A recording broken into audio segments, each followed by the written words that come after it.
Ladies and gentlemen, thank you guys so much for rocking with us for night 2 of the NFL draft. Went for the marathon for night 1, back for all the action on night 2 as well. Got Papa TFA in here, the CEO, finally joining us, not going straight from the phone at the end of the night. He is here at the beginning.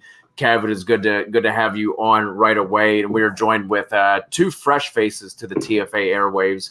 We got 2/3 of the Smash Accept podcast.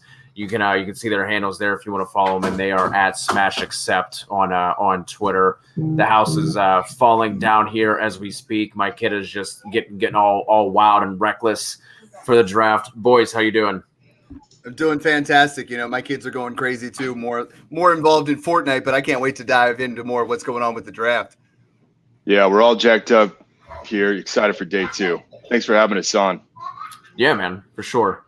Was there I guess the low hanging fruit right now as we wait for the Jags to get their first pick of the second round?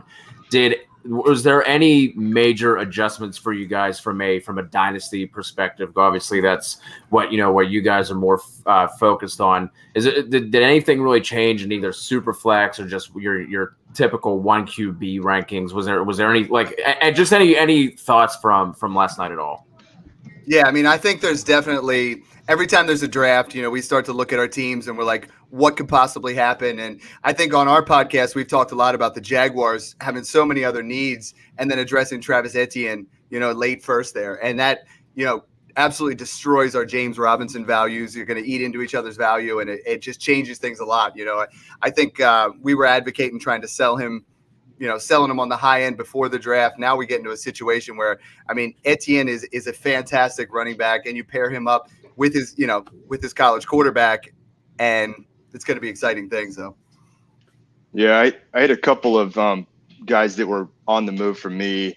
I'm pretty big on doing pre-draft rankings and tiers, and then I kind of typically, based on landing spots, will adjust within the tiers. But the guy that moved up for me was Trey Lance in San Francisco. I actually was predicting him to go there, but once he landed there, I think he's in the conversation for the 102 in Superflex now. Justin Fields in Chicago. I'm still working through that, but as of today, I just dropped my rankings and I have Trey Lance in the 102. The guy that I did have to knock down my board, unfortunately, a little bit was Rashad Bateman in Baltimore. It's just, I love the talent, and I think he's actually a better fit than some of the other receivers there, frankly. But that target volume, passing volume in Baltimore is just nothing to get excited about. So I had to knock him down a little bit as well. Yeah, that was a weird one with ETN. That's not one that I saw coming. And then for Urban Meyer to come out afterward and say that Hyde and J. Rob are going to be the 1-2, and then ETN's going to be the third down back. Like you mean to tell me that you just drafted somebody? Like, obviously, coach speak. There's a lot that's going to be changing between now and then. You didn't actually draft him as a third down back in the first round, right? No. Or if that's the case, the Urban Meyer experiment should be over right now. Right. Look at the last couple of years. We're looking at hardly any running backs go with that first round draft capital. And if a team like the Jaguars that has so many other needs on both sides of the ball, addressing the running back position where that was one of their strengths last year, there's no way that's the situation. Kev, you've had some time to cry, to think, to marinate. Your thoughts on J. Rob, obviously with ETN landing there at the end of the first. It's obviously not good. I still think it was a terrible pick. I thought it was a wasted draft pick. I don't think it was really needed, but it is what it is now. So I think there's probably a pretty good chance that they at least split the touches. At least early on, if James Robinson continued to play like he played last year, then I think there's a shot that he could hold on to the, not necessarily maybe the starting role, but I think where it's a true 50-50 split, it's still not good for him. I think it's bad for all of them. I don't think this is really good for Travis Etienne either. With having James Robinson there, I just think you have to lower all of them down and lower expectation for all of them, at least for this season. I thought that Jacksonville would add somebody, and as much as I wasn't a J-Rob truther, I didn't think it was going to be until, maybe their first pick in the third or like a day 3 kind of pick. So for them to go out and add ETN that early on was one of the more, head scratching and I think shocking picks outside of Kadarius Toney going to the Giants. That one was just we were praising Gettleman, like, holy shit, look at this, traded down, good for you, Gettleman. And then he's like, hey guys, wait. There's still time for me to fuck this up, right? Yeah, I think there was a lot of that where I was like, I didn't see Waddle going to Miami there, and I mean, we had been talking for a while that we saw the scar on Joe Burrow's knee, right? We're like, Penny Sewell's got to be the pick there, right? There's no way that they're going with Jamar Chase, even though he is an amazing talent, right? But we got to protect Joe Burrow. So in my head, I'm thinking, that way Chase goes to Miami. We push Gainwell back, or we put Gainwell. I was trying to talk about him before. We push Waddle back a little bit, and I feel like there was a lot of scrambling there. I'm wearing my Eagles shirt. I was excited that they ended up jumping in and getting Devonta Smith before the Giants. So then the Giants had to make a pick like Kadarius Toney. Kev, your thoughts from a redraft perspective on Bateman. Obviously, the guys were talking about, kind of having to bump him down a little bit. He was my wide receiver too. I don't love the fit. What are your thoughts for 2021 with Bateman? I think it just really comes down to the volume that does the defense take a step back? They've obviously lost some pieces there. Are they able to play the same style of football that they want to play? But he's still the best wide receiver they have on that roster. And it's the same thing we kind of talked about last night at the end of the show whenever it happened is that it's easy to look at this situation and automatically think that it's just terrible for him because of the low volume and because, quite frankly, Lamar Jackson just hasn't been the most accurate of quarterbacks. But much like we saw with Josh Allen, once they actually got talent around him, miraculously, he ended up getting much better. So I think we have to wait and see. I don't necessarily think that I don't think you can one for one say that's what's going to happen. But at the same time, I do think adding more weapons around Lamar Jackson in this offense could make this offense a lot better, make him a lot better. So I don't hate the move for Rashad Bateman. Like I said, volume, he likely is going to lead this team in targets. And, it's all going to come down to that volume. And while I wouldn't expect it to be super high, I think there's some other wide receivers I'd rather have than him, especially year one. But just from a long-term perspective, I don't think this is as bad as people make it out to be.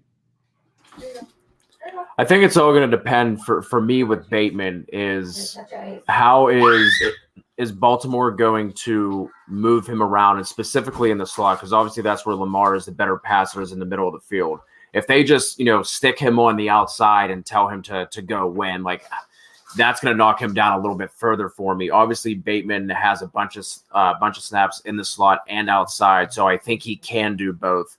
But will Baltimore be willing to do that? And that's kind of where I'm like wishy-washy right now. Like I they haven't shown me yet, and maybe that's because Marquise Brown can't go to the slot. Like I'm not sure why, and I don't know why he couldn't. But they just haven't seemed to be willing to move guys around to give Lamar the best chance to succeed. Like I thought somebody like Amon-Ra St. Brown would have been a really good fit for them. Would fit their offense a little bit better. But I'm still on Bateman, and I think this is good from a dynasty perspective because I think a lot of people are going to feel how we do in terms of dropping him down. So now he might become a little bit more of a value in our rookie drafts that are going to be coming up. Good point. Yeah, I agree with that. And I do think, by the way, I think that they will figure out how to use him over the middle and in the slot, and frankly, get Hollywood back to doing what he does best, kind of trying to take the top off. And so if you can do that, and you got Devin Duvernay too, if you can send those guys, free up stuff over the middle to, let's say, Andrews and Bateman, you're right.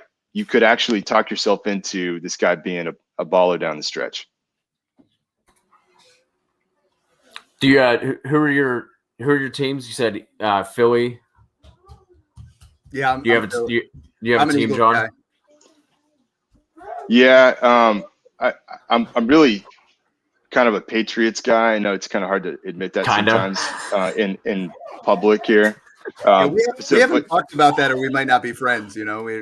Yeah, exactly. But I'm more of just a dynasty guy. But I will say that I did think that the Patriots played it pretty nicely. That they were patient and let Mac Jones just fall right to him.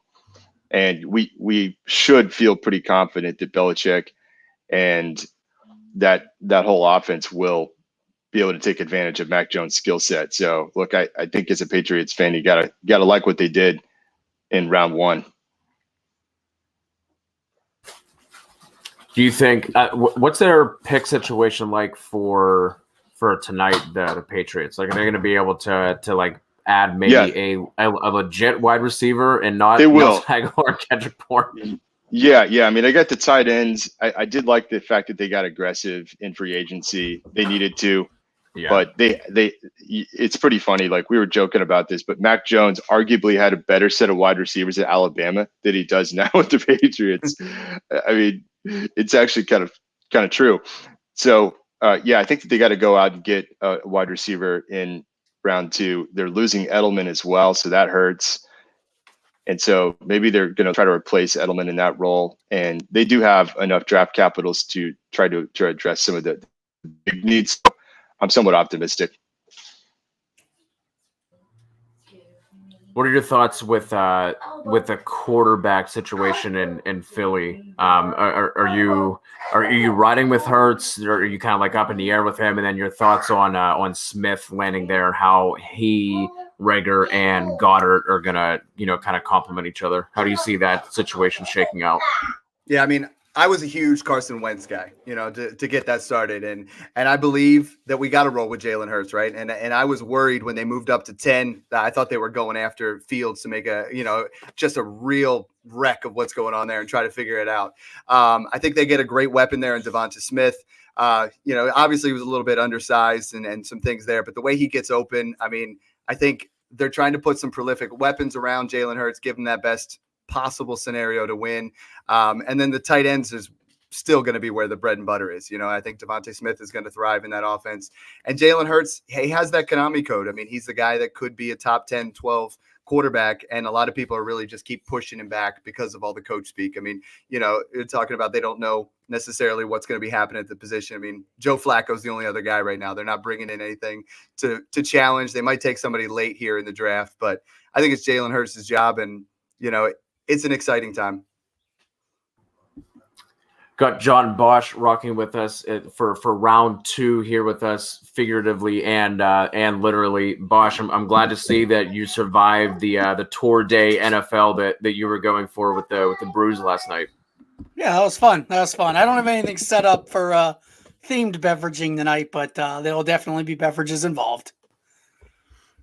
I don't know the order enough. I didn't prep it.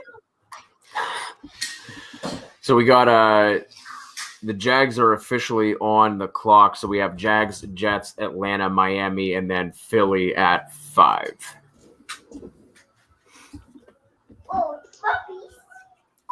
Ashton, do you actually want this to happen?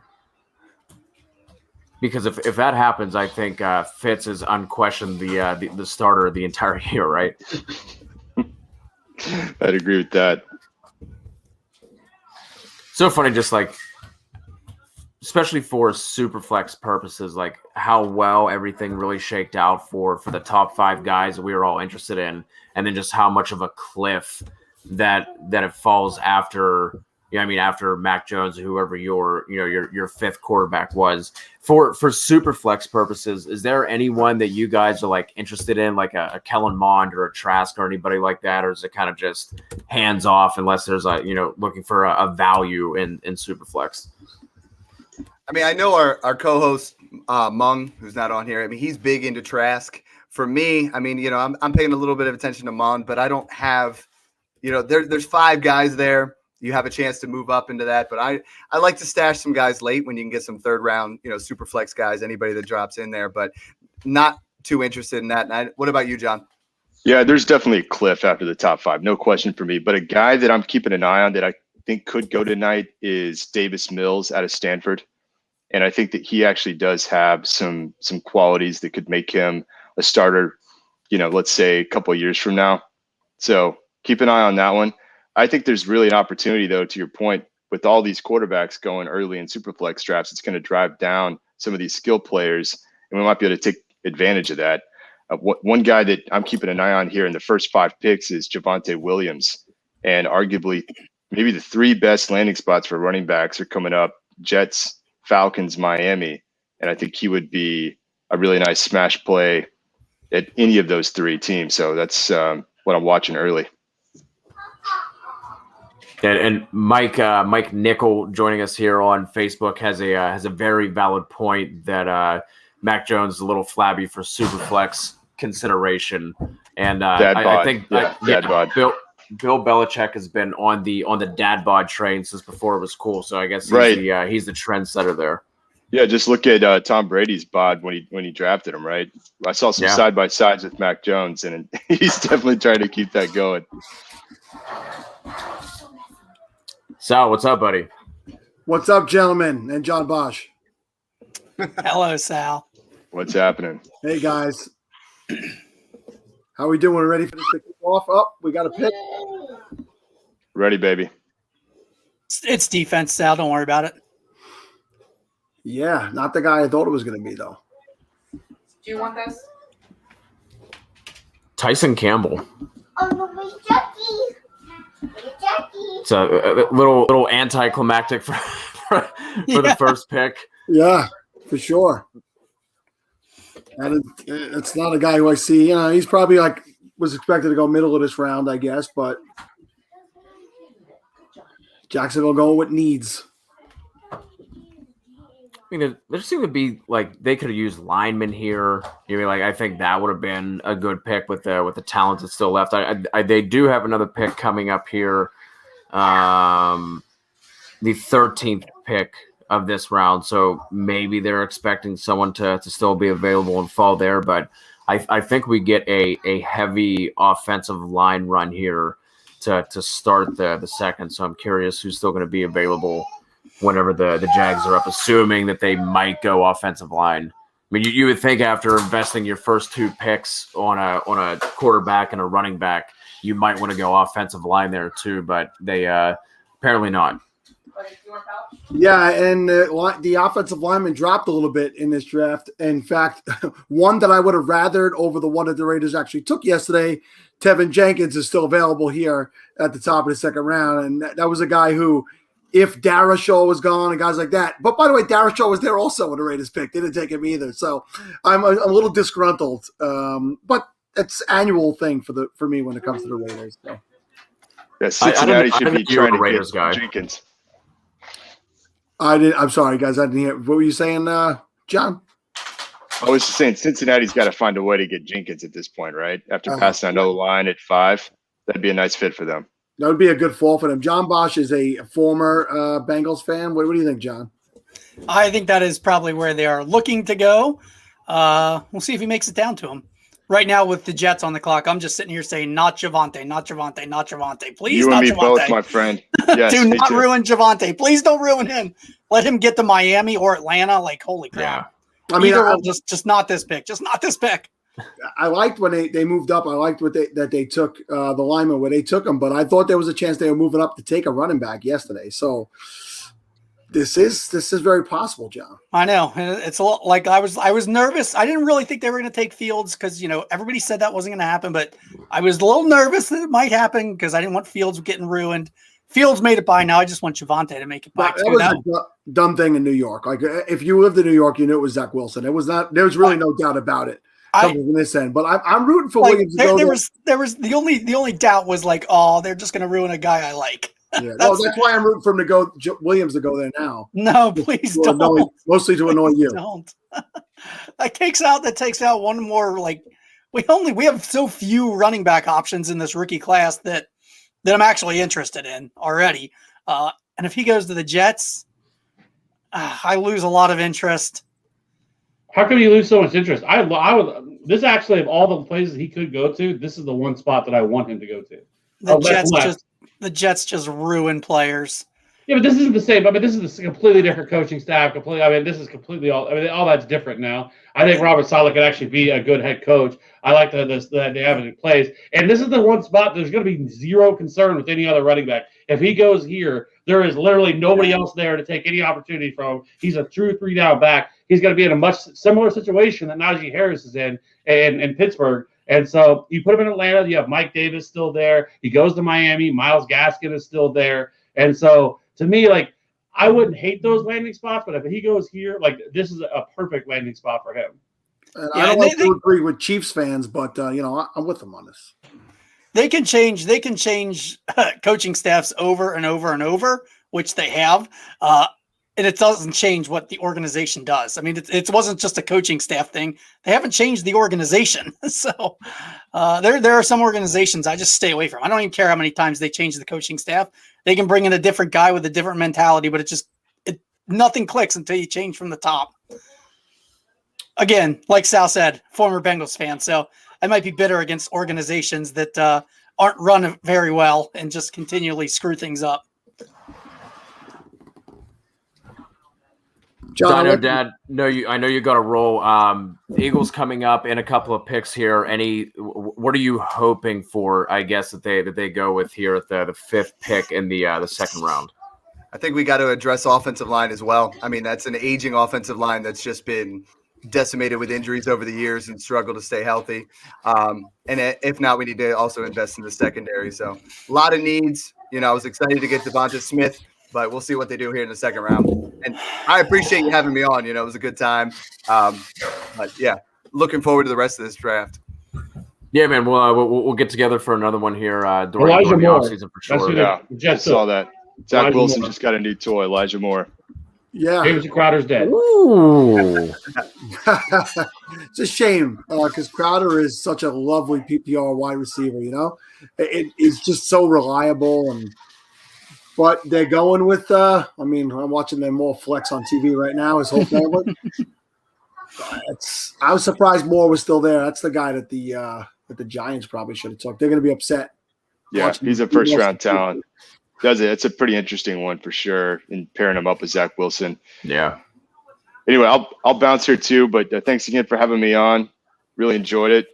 Have fun tonight, guys. Thanks, John. Appreciate it, man. Look, we get close-ups of John's cherubby little face now. Look at that. Thanks, Sal. So kind. I like Elijah Moore. I'm a little disappointed he went to the Jets too, but they're going to ruin some people. But at least we still have a running back now that'll be in play for me. I think Elijah Moore. Where do you guys think he stacks up here in rookie drafts now as a Jet?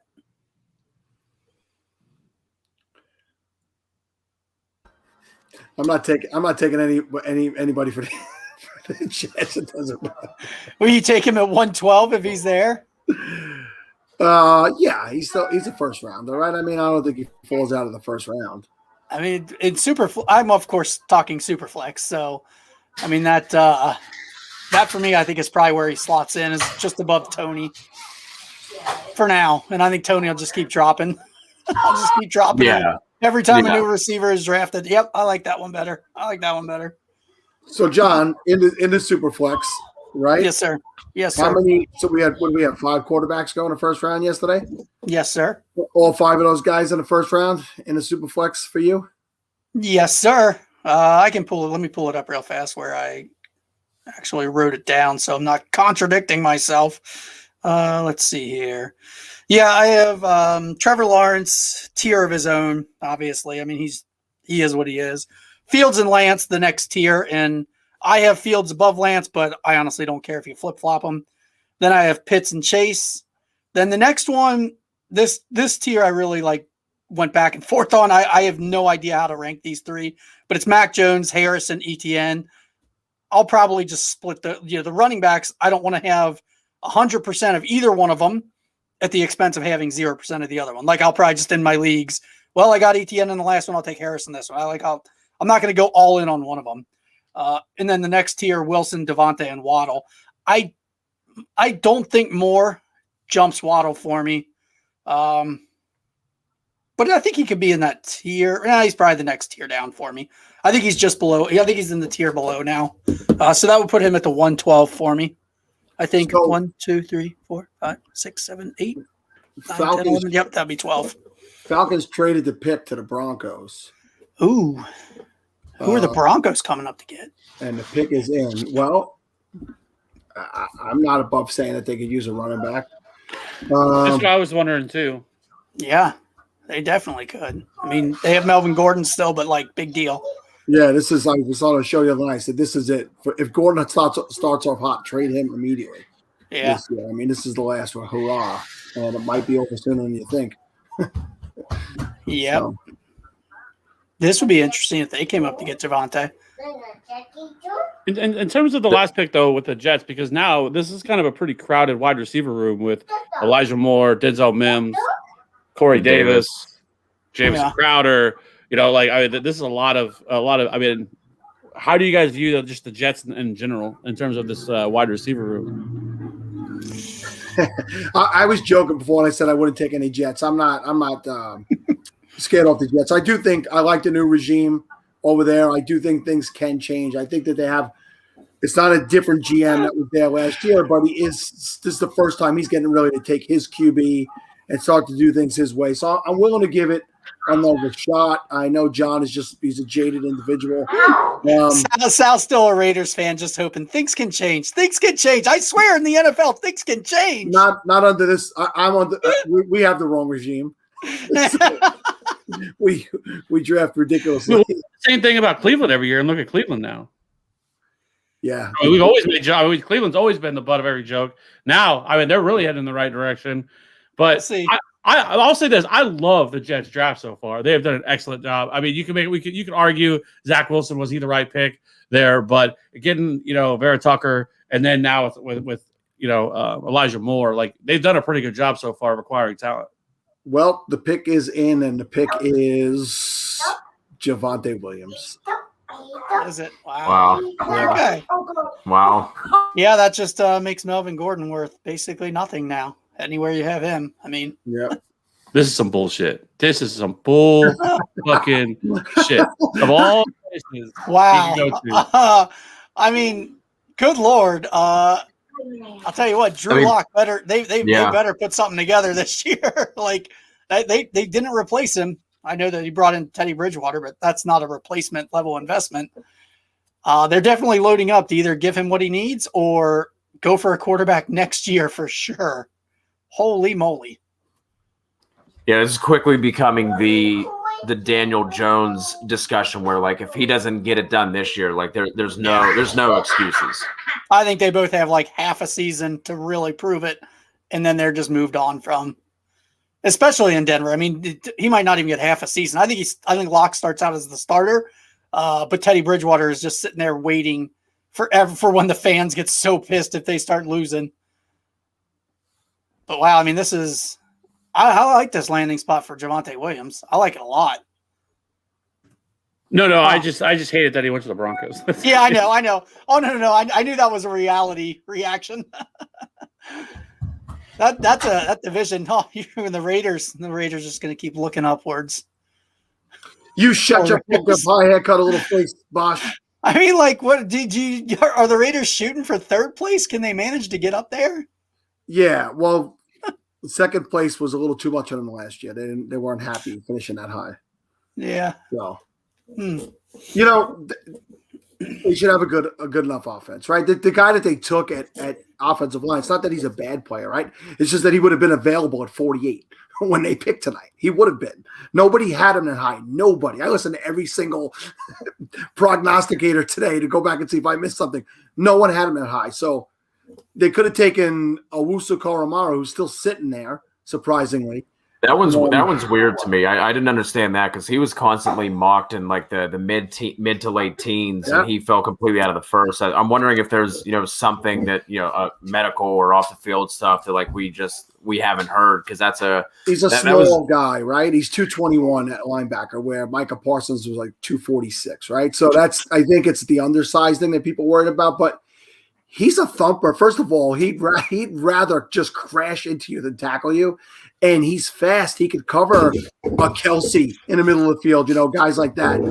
He's that type of a player. So he's kind of a tweener between safety and linebacker. And so maybe the size of the thing that's scaring people off, but maybe he goes to the Dolphins right here. I don't know. Did anybody listen to the broadcast? What the hell is this chair? This chair on the. Put some clothes on that kid, damn it. That's great. How old is your boy? He'll be 3 in November. That's fantastic, man. I missed the Can we not see a dick? That was a very strategically placed forearm. Well done. I mean, I'm not sure we can get banned for that. You know, like, I think that's bannable. All of a sudden your the ratings are going to go up, and it's going to be all the wrong people. You need to just cover your camera for a minute, man. Wow. So the Dolphins went with a safety, and they did not go with who's pretty much projected to be the top safety in this draft. So, I mean, there's no chance that Morrig is dropping all the way to the Raiders. I'd be ecstatic if he made it down to the Raiders, but I'm surprised that kid is still sitting there also. So Javon Holland went to the Miami Dolphins. Man, wasn't there the safety from TCU who was looked at as like the only first round safety Trevor worth Moring. taking? Yeah, now Holland is going before him. Yeah, that's what I'm saying. Like, that's a guy who I'm shocked he's still here as well. There's a couple of defensive players right now that I would love to continue to drop to the Raiders, but they'll probably get taken right before him, just to twist the knife. That or the Raiders will take a kicker or something. Yeah, they'll take a guy that's definitely everybody's gotten his like top 75.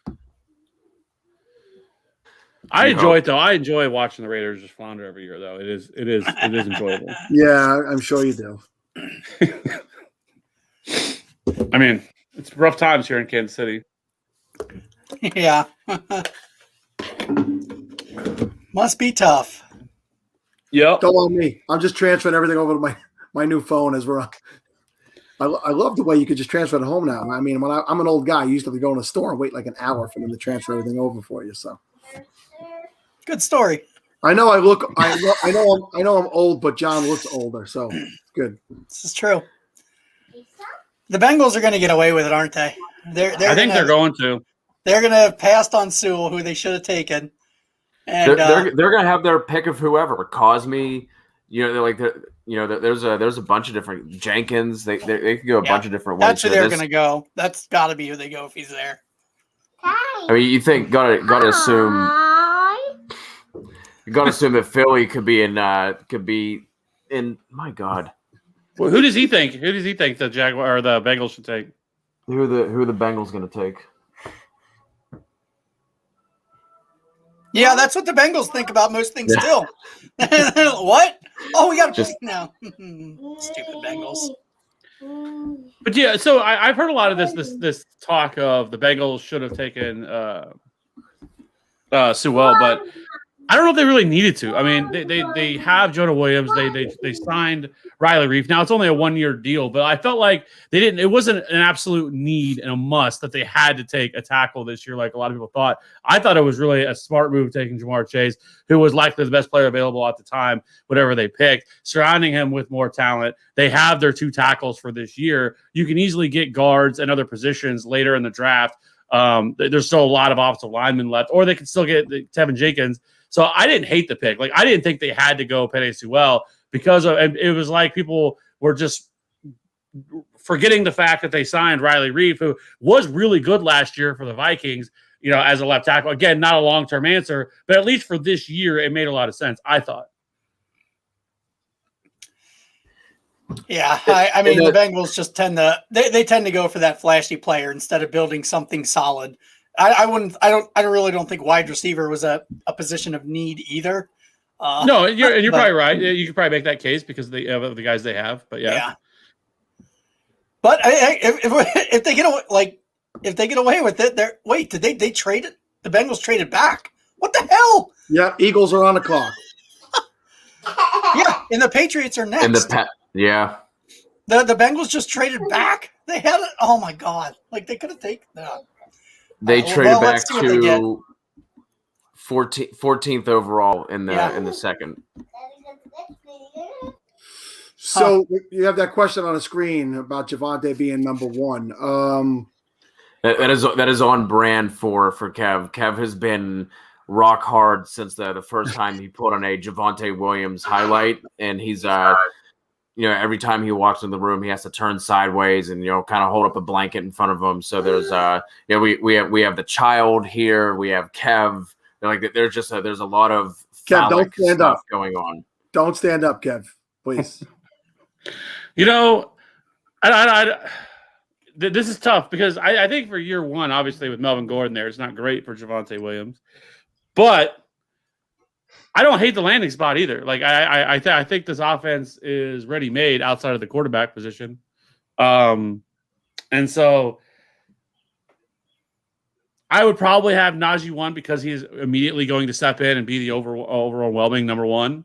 But I think Javonte is right behind him at number two. Oh, look at who just showed up. As we got Kane and Andrew Metcalf joining us. What's up, boys? Hey, how we doing? Look at these cute boys on the screen. And Sal. Oh, I was blushing, you little bastard. Okay. You know what? Forget you, Kane. How you doing, Andrew? Good to see you tonight, partner. I'm doing good, man. Good to be on. Yeah. I'm over here mourning Melvin Gordon. I was a big MG fan. Rest in peace, Melvin Gordon. Are you I don't know who that is? Are you a Melvin Gordon truther? I mean, I wouldn't say a truther, but volume up real loud. There we go. Yeah, I was kind of pegging him as one of those like RB2 targets for at least for more like redraft. I knew for Dynasty he wouldn't really have much long term, but I thought we'd be able to get one more of those, like borderline RB1 years out of him. But yeah, now at this point, that too. Exactly right. now there's no chance. Exactly, but I love Javonte for Dynasty. I still have him behind ETN, but I'll take both, either one. So the Eagles go Dickerson here, and the pick for the Pats is in. The Patriots are like, oh, get it in. Jenkins is there. Did we see what the Patriots gave up to move up? Anybody see that yet? I didn't see the trade. I didn't see it.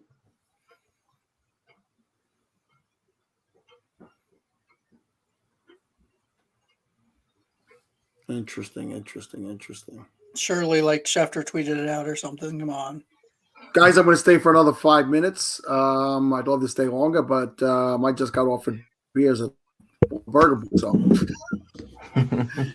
you guys are good looking, but you're not that good looking.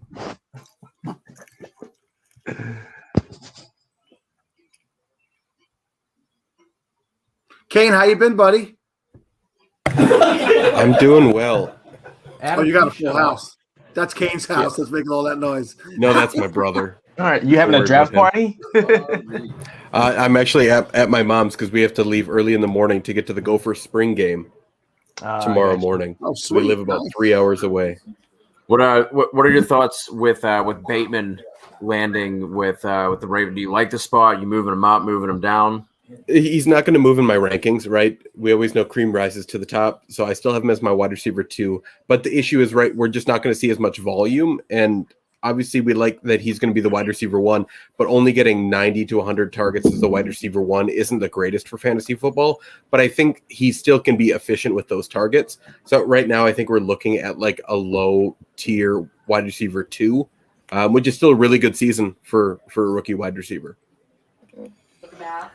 So real quick, the Patriots traded 46, 122, and 139 for the Bengals pick at 38, and then Chicago just moved up right behind them. So we got a lot of movement here early on after not having much movement in the beginning of the first. You said Kevin had a lot of movement. That was something different. They went with a D tackle, Christian Barmore. Barmore. Well, he was giving you a kiss. Yeah. Like that there? Oh, like that there. Like that there? Oh my God. Like that. You need to have some ID. You need to have IDP folks on for. Yeah, I know. We need to get Tom back in here. Usually, it's the first round that is not full of the offensive fireworks But last night we got all the offense. The Bears got their pick in pretty quickly too. They could definitely be going Jenkins here. I mean, this kid Jenkins, I can't believe how far he gets. We've been saying that for so long now. And there's teams that need O linemen, and he just keeps dropping.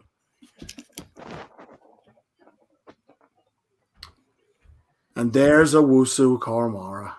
Not going to make it to my Raiders, just teasing me again. Man, this is working out really well for the Falcons too. This is.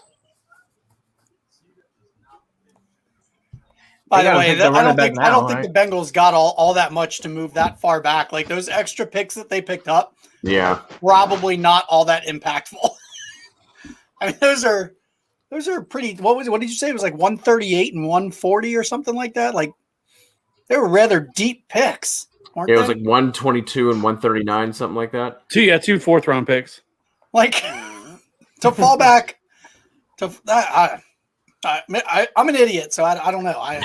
Well said, John. Can I snap that and just send it to me? Just that. I'll say I'm an idiot all the time, but I mean that just seems like I don't have the NFL's pick chart in front of me. But boy, they got a couple of fourth rounders to. They don't seem to have a hit rate coming from the fourth round. The Bengals. I don't know how much impact they're going to get out of those picks to fall back and give up. There's no way that Jenkins continues to last. Like this is nuts. He was sitting there. He was in their lap. Bengals. Oh well, this is why I'm a fantasy fan nowadays. Because I would be tilting my face off if if I was still a reality fan. Well, like I said, I drove to work this morning listening to all the different Raider podcasts, and I was tilting. I'm like, why? Why do you do this to yourself? It's not like it's new. It's not like they've won anything since 1984. Things can change. Things can change. Maybe this is the year, Sal. Maybe it's the year. Yeah, I don't know if you noticed, but we're in the same division as the Chiefs. Yeah, that's true. And the Chargers. Yeah, that's true too. Oh, and the Broncos aren't looking too bad now either. They just keep adding. I think that's the least of your worries. The teams in the division, Sal. Kevin Jenkins. Yeah, Jenkins just went. I don't know what the trade was. They gave up a third, and I think a fifth. They gave up more than what the Bengals got? Well, they moved up further, right? I mean, they had to move up a lot further. Oh, that's true. How far back were they? Yeah. Yeah. Gentlemen, I'm going to go vomit in my hat. Thank you for inviting me on. Enjoy yourselves. Have a lot of fun. If I'm back early, you guys still on, maybe I'll just pop in and drunkenly complain about what the Raiders did in the second and third round. Yeah, man. Good to see you all, guys. Enjoy. I'll take it easy. Thanks, man. I'm glad the pace is picking up because last night some of those picks it was kind of like cliffhangers, especially once when the Bears traded up. It took like 10 minutes for them to announce that pick.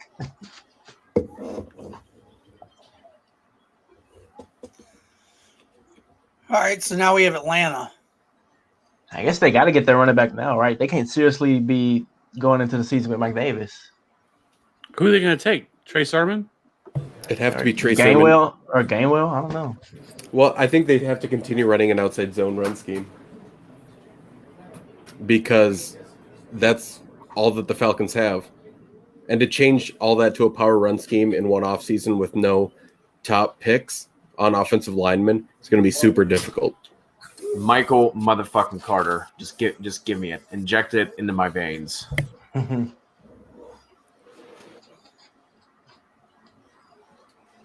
Pick is in. Just show it.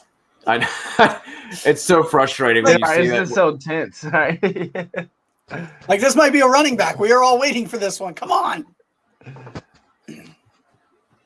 What's Atlanta's next pick? This feels like they kind of almost have to go running back, right? That's what I'm saying. Like, they will be reaching. Like whoever it is at this point, it'll be a reach. But yeah, they kind of got. If they don't have another one for a while.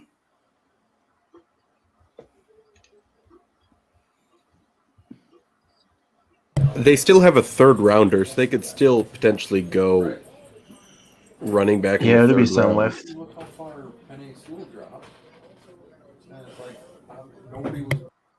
Man, just make the pick. What are we throwing this football around for?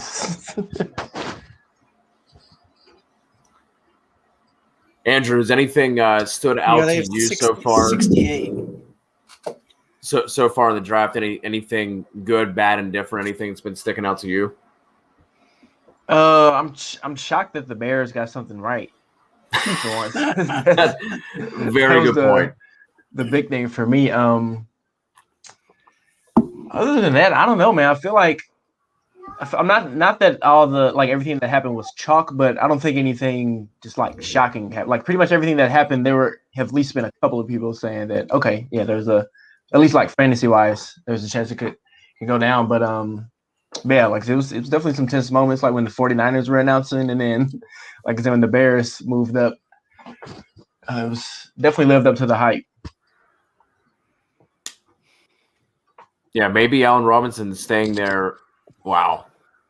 Safety Richie Grant, UCF. Safety. Huh. All right, so another letdown. I have a little bit of Mike Davis on some rosters, and I'm starting to like having him a little bit more. The more they keep passing up running back. Yeah, if they do, I would just say that just means you can sell them for even more.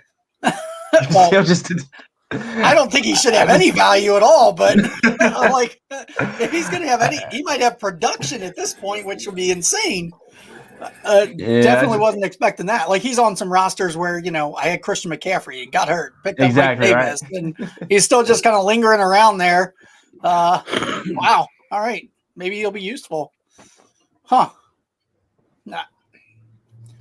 I'm all right. I mean, I don't pay attention enough to defense, so obviously anytime a defensive player is taken, I'm disappointed because it doesn't it doesn't affect my team, my playing of fantasy football in any way. So, well, the pick makes sense, right? They don't have Keanu Neal anymore playing safety for the Falcons, so they have to get someone in there. So it makes sense. Richie Grant was a lot of people's safety too, so it makes sense. Okay.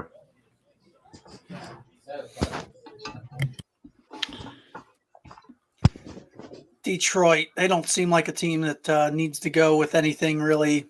No, they could use wide receivers. Wide receiver, yeah. Terrace Marshall, yeah, that's what I was that'd be real interesting.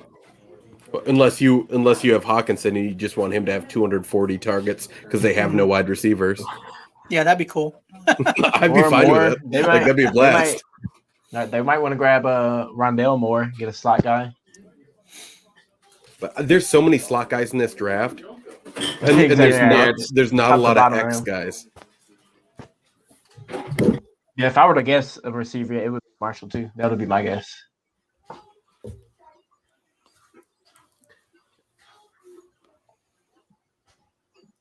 Andrew or Kane, do either of you have a positive spin on Kadarius Toney to the Giants?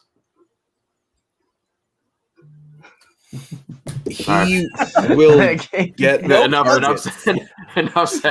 I can't. They invested first-round draft stock in him. Yeah. Yeah. It doesn't make a lot of sense to me. He's not that good of a player. Unless Daniel Jones is turning into Josh Allen, I don't see. Here's the one good thing that I can say is that before the signing of Galladay, they didn't have wide receivers that could actually separate. Kadarius Toney is at least a decent separator. So I guess that's the shining moment. I guess like he can at least separate, so at least he's gonna help a little bit. But I think some of those touches that he's gonna end up getting are gonna be ones that we wanted Saquon Barkley to get. Yeah, that's true. And if they end up either cutting or trading Sterling Shepard, then obviously I would feel a lot more interested in him. But I just feel like Shepard, he's just one of those guys that's a target hog, and I don't see Danny Jones going too much away from him like he has in the past. Plus, adding Kenny Galladay on top of that, like I said, fantasy wise, I don't see as much of a ceiling for Toney at this point. Like I'll draft him if he's going to go in like the beginning of the third round. I'll draft him. Yeah, like in rookie drafts. Yeah, in rookie drafts, I'll draft him at the beginning of the third round for That's sure. fine. Yeah. I have him right now at like before the draft started at like 24, 25 in my ranks. So if he ends up going at like the 301 and I'm battling between either him or a third or fourth round wide receiver, like, right. you know. Yeah, at that point, for sure. Because, like, you never know. Like, Daniel Jones, he could end up, taking one of those big, huge leaps and become a top 5 quarterback. Then all of a sudden, you can't sustain three or four guys. Just going to be weird to see, like, until Shepard is, I guess, gone, how they're going to, how they're going to work that in. Like, I don't see them all of a sudden becoming a 4 wide receiver set offense under Garrett. So, like, I guess they bounce him outside and let, I was excited for Shepard for redraft purposes because I thought he was going to be a nice value with getting Galladay there, with having Slayton on the other side. Shepard goes back to the slot where he's best fit. But now with Tony coming in there, that's kind of just it was just a really, really odd pick. I thought offensive line with Darisaw still sitting there, that would have been the pick for them. Then Ashton wants to know, is Marshall our top wide receiver that's still available? For me, yeah. He's been the top of a wide receiver available since the first round. I'm still a Rondale Moore believer. Fantasy-wise, it's between those two. I'll see where they go before I figure out which one I like more. Exactly right. That's what I was saying.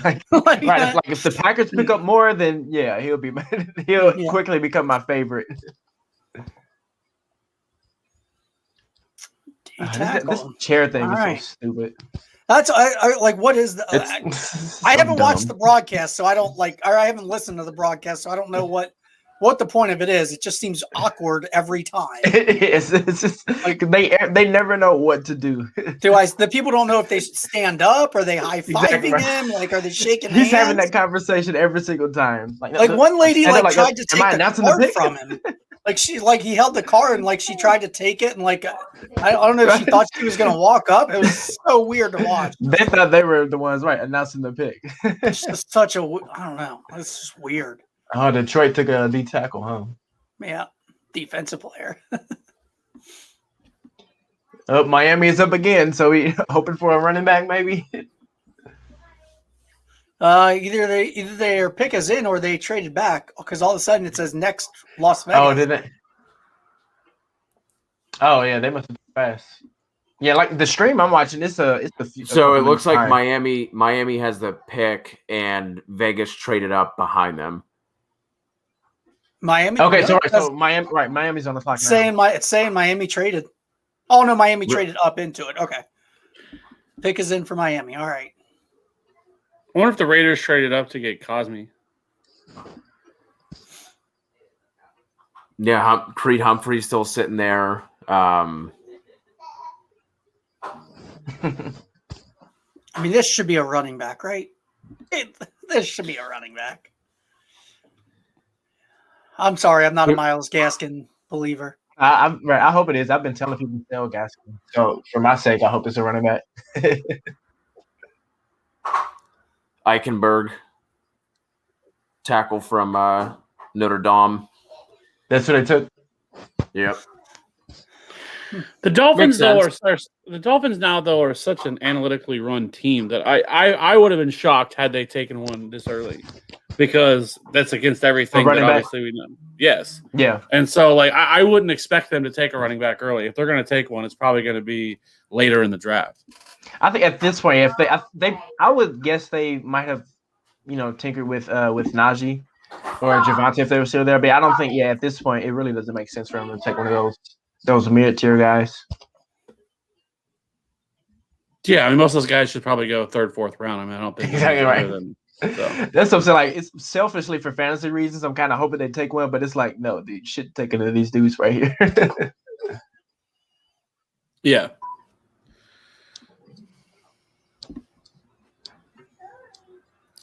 Matt, what's up, man? I'm excited for Tua. They got some more speed on the outside. They're loading up on the O-line.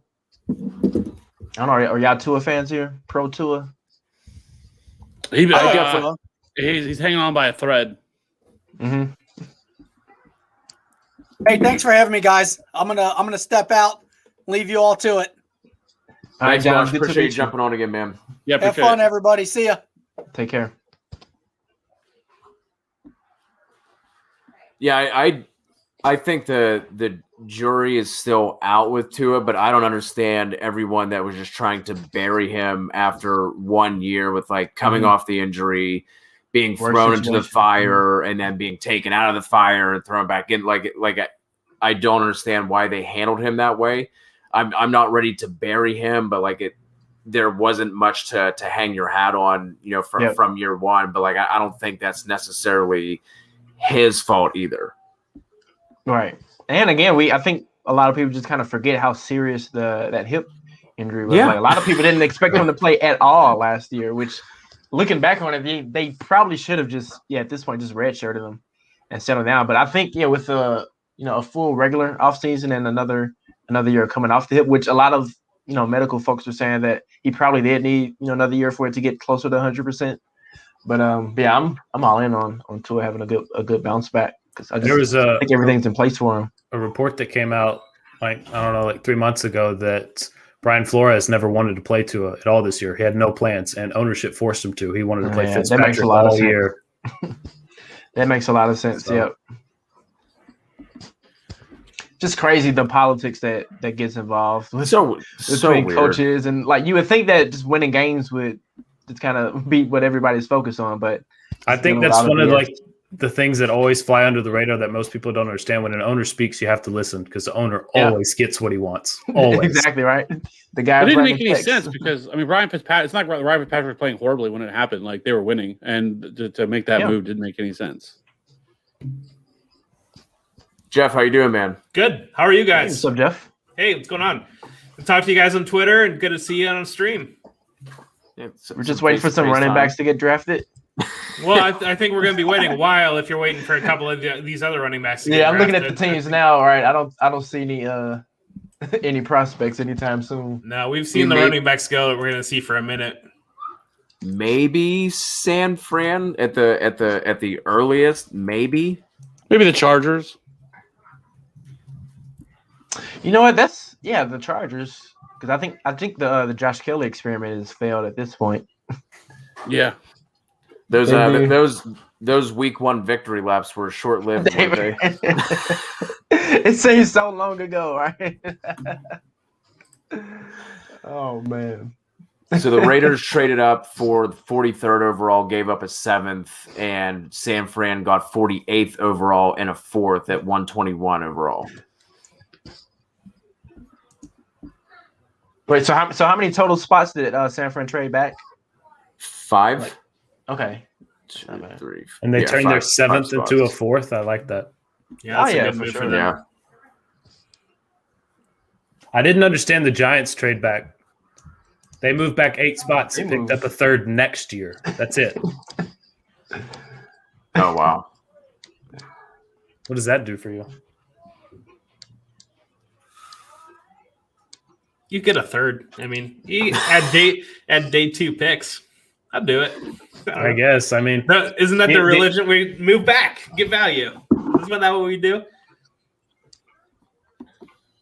The only way I could see that working would be like if Daniel Jones doesn't work out, it just gives them more firepower to move up next year, because I believe they have 2 firsts next year as well. Right. So they do after the trade with the Bears. Well, there goes Morig. Yeah, Morig. That's a weird one too. Well, it's the Raiders. Anything that they do is weird, so I don't know that you can read too much into it.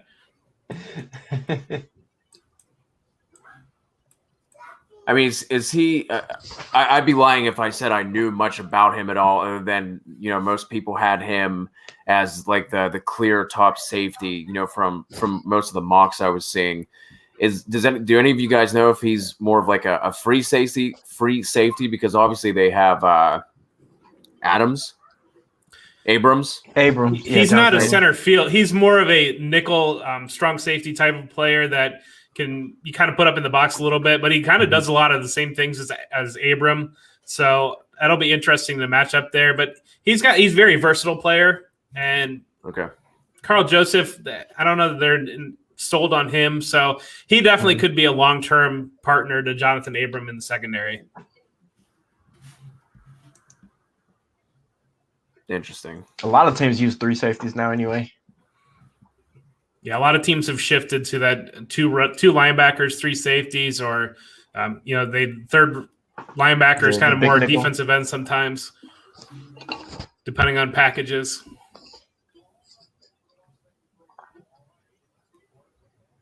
This is a good pick for the Raiders, in my opinion. Yeah, after they reached in the first.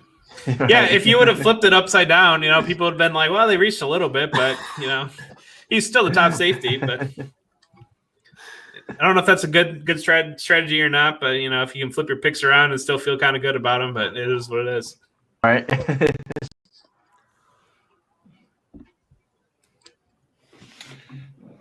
You guys think there's any chance that Aaron Rodgers gets traded this year? Yes. I mean, there were some pretty credible people confident about the whole Denver situation. Well, they don't think it happens after June 1st, though, because they just save a lot more money. Like, financially, it makes sense after June 1st. Right. And it's because, it would make sense when you think about it, why Denver actually passed on a quarterback. On Fields, yeah. I was thinking about that, too. Shefty said right before the draft started that Aaron Rodgers has said to multiple people inside the building that he doesn't mind retiring.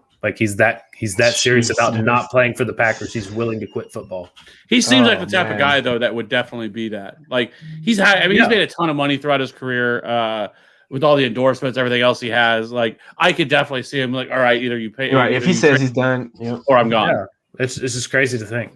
Yeah, I understand there's cap ramifications after June 1st. I kind of thought maybe that'd be the type of thing we'd see today after the first round pick was over. Kind of Denver would be able to tell them, you can't have the 9th pick. That's just out.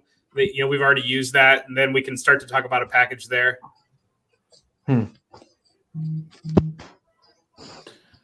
Yeah. But if he goes to Denver, oh boy. That's going to be a fun AFC. It would be. You saw his teams that he wants with Denver, the Raiders, and I think the 49ers, which obviously the 49ers are very much out. The Raiders I don't get. I do not. They have outside of Darren Waller, they have literally no weapons. So he just wants to go to the West Coast. California, right. He's trying to get to Cali. I guess, I mean, if I could choose, I would definitely rather go to Denver over Oakland or Las Vegas. I mean, well, Dallas stays simple, position of need.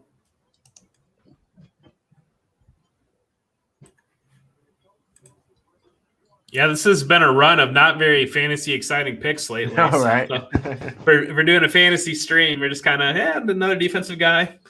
So it's almost the opposite for Dallas. That building the defense makes them less fun for fantasy.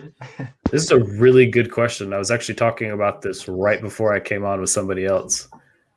I think Melvin Gordon will be the 2021 starter, and I think at some point throughout the year, Javonte Williams is going to have 3 or 4 games in a row where he's not going to produce the value that you would expect him to, and you're going to be able to buy him really low.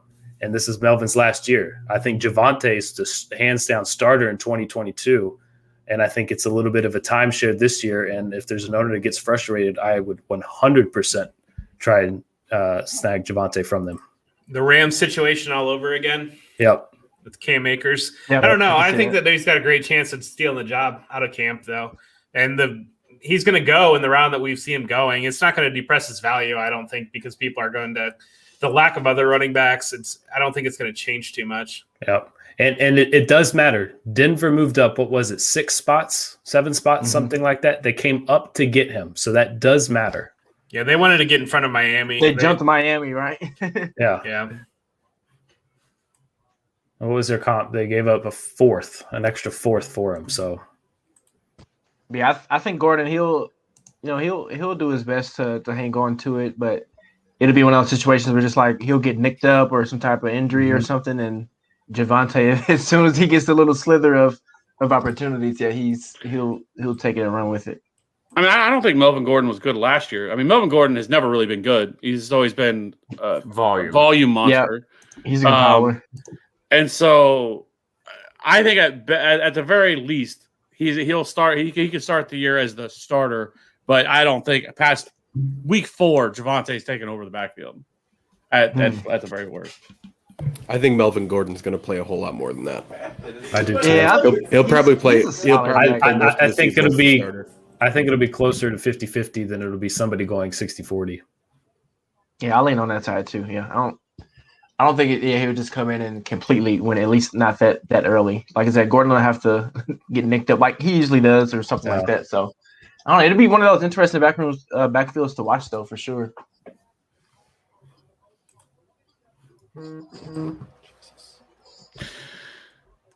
Think the Jaguars are going to take a tight end, or do you think they're going to go somewhere else? They went Walker Little. Okay. The picks in. Yeah. Tackle. The O linemen are flying off. Yep. Oh, yeah. The O linemen are flying off. I just jumped another pick ahead. And that's right in front of the Bengals, too. They were probably looking at them.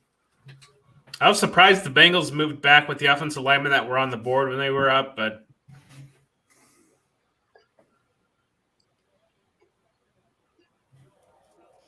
it's all working perfectly for Terrace Marshall to fall to Kansas City. Just let's keep. Oh man, that would be wild. Even the Chargers could be a fun landing spot for him for fantasy, or the Cardinals. I would really be interested in the Cardinals picking up a second receiver. He's way too young for them. They're not going to be interested in that. Indy too. Indy might be another team that might just take a wide receiver, because I thought they would take one in free agency and they didn't do that. I don't. They were. The rumors Pittman is the man. I like Pittman and Campbell, so I was actually glad that they avoided, because I know some people were saying they were going after Chris Godwin before he went back to Tampa. So, but yeah, I think Paris Campbell was getting ready to break out in the one game he played, and he just has had bad luck with the injuries. But yeah, if he can stay healthy. Yeah, he's one of my favorite sleepers.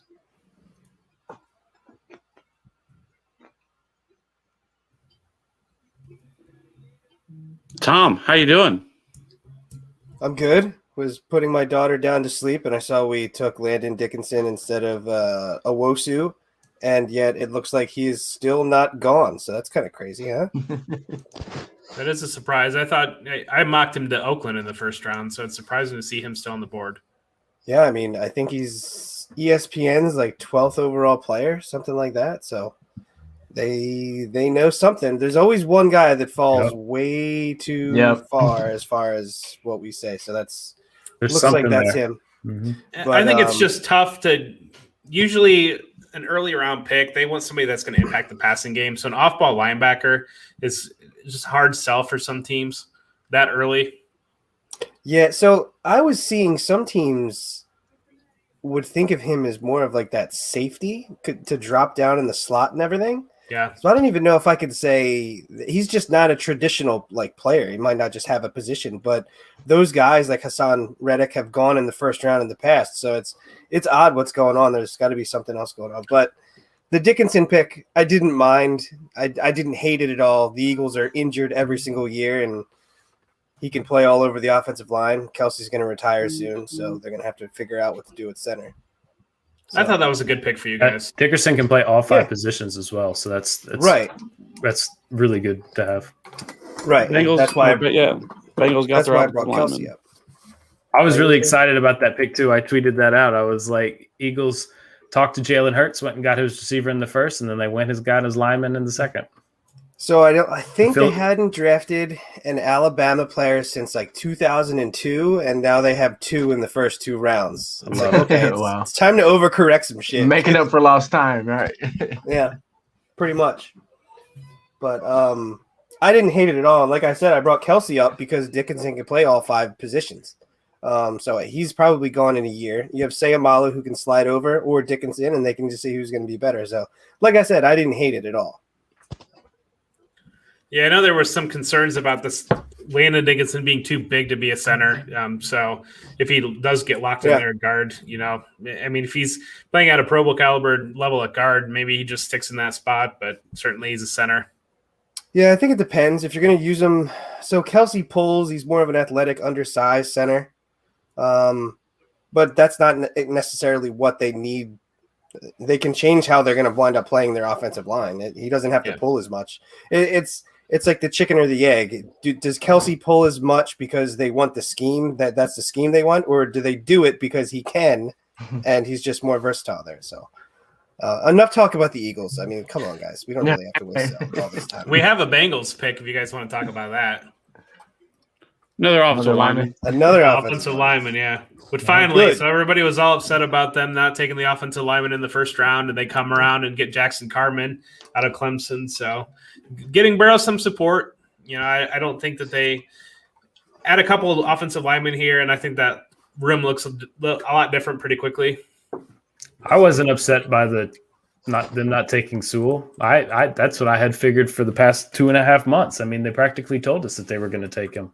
Yeah, I mocked the same thing. They run 3 wide receiver sets all the time, and their third wide receiver is Auden Tate or the other Mike Thomas. So they went. Yeah, they got the other Mike Thomas. They got Jonah Williams coming back to play left tackle. They signed Riley Reif to play right tackle. Yeah. They were in talks with Villanueva to play guard. I mean, they addressed the O-line in the offseason, and then, you know, like you said, 80+% of the time, and that's his college quarterback. So you figured it had to happen. Yeah, I wonder if they're going to do. I don't know if Williams would move inside or what they are going to do with Carman, because I don't know that he really projects as being a guard type. But I heard Reif said in his press conference that he's open to playing inside. Okay, that would make the most sense because I think Carman's going to be an NFL right tackle, and Williams locking in there at left tackle, slide Reif inside. You know, they've used early round picks. They used early round pick, I think, 2 years ago on Billy Price, and they've used other early round picks, and waiting for one of those guys to hit. They need some health. Right. So so we can go back and look at it now. Would you rather have Jamar Chase, and they could have had Tevin Jenkins, but they traded down. They could have had Landon Dickinson, whatever. So would you rather have Chase and Tevin Jenkins or whoever, Jackson Carman, or would you rather have Sewell and Terrace Marshall? Yeah, Terrace Marshall. Terrace Marshall or Rondale Moore. So I think they actually made the right call there going with Chase. Yeah, I'm not going to kill him about that. I think that in the NFL now, you know, if your offensive linemen are passable, I don't know that you're going to really dominate people on the offensive line the way that the game is now. And if you can make a big impact in the passing game, especially wide receivers, that's how you win. Yeah, Carman doesn't need to be a Hall of Fame player. He just needs to be able to hold his own. Yeah. You're fine. Yeah. Just not give up 18 sacks a season. Yep. Don't let Burrow get hurt. Who was that? Juwan James did that last year for the Jags, right? Not good. It was Juwan Taylor. I think. No, Juwan Taylor. James went to Denver and then opted out. Right. It was Juwan, damn it. Yes. All right, I'm going to go ahead and sign off. Appreciate y'all. Let me pop in. Good meeting you, man. I know we tweeted a couple times, so it's good to meet you. Right, I know. It's always good to get a real face versus the little tiny avatar pictures. Yeah. See ya, Andrew. All right, y'all enjoy the rest of the draft. Yeah. Thanks for jumping on, man. Hey, Tom. Hey, buddy. Hey, Code. What's going on, man? How you doing? How's that internet? So far, so good. Let's not jinx it. I have like 35 to 45 mile an hour wind gusts going on in a town with like 150-year-old trees. So I'm looking forward to let's just have a nice, uneventful night. Well, hey, at least if something, there goes Asante Samuel. There goes Asante Samuel Jr. Wow, Chargers are doing well for themselves. Yeah, that's a great value for them. I love them moving down and still getting Slater. It's crazy. Well, they're both not moving down. But they got Slater. Well, it's James like the Pats so far. They just top 12, right? Who's that? Derwin James. He's a stud, man. Yeah. He went like 16. Was that 3 years ago? That was in the 18 class, I think it was. But they should have played because. Right, they would have been on the same team. Yeah, I think it was the 18 class with all the quarterbacks. He went around like 16 because Edmonds from the Bills. I'm a Bills fan, and there was Josh Allen and Edmonds in the same class. And I remember Edmonds and Derwin James were the two guys that were slipping down the board a little bit. 2018 pick 17. Yeah. So it looks like the Chargers have basically mopped up with Slater and Samuel the Pats just sitting there getting Mac Jones, not moving up, and then Barmore in the second.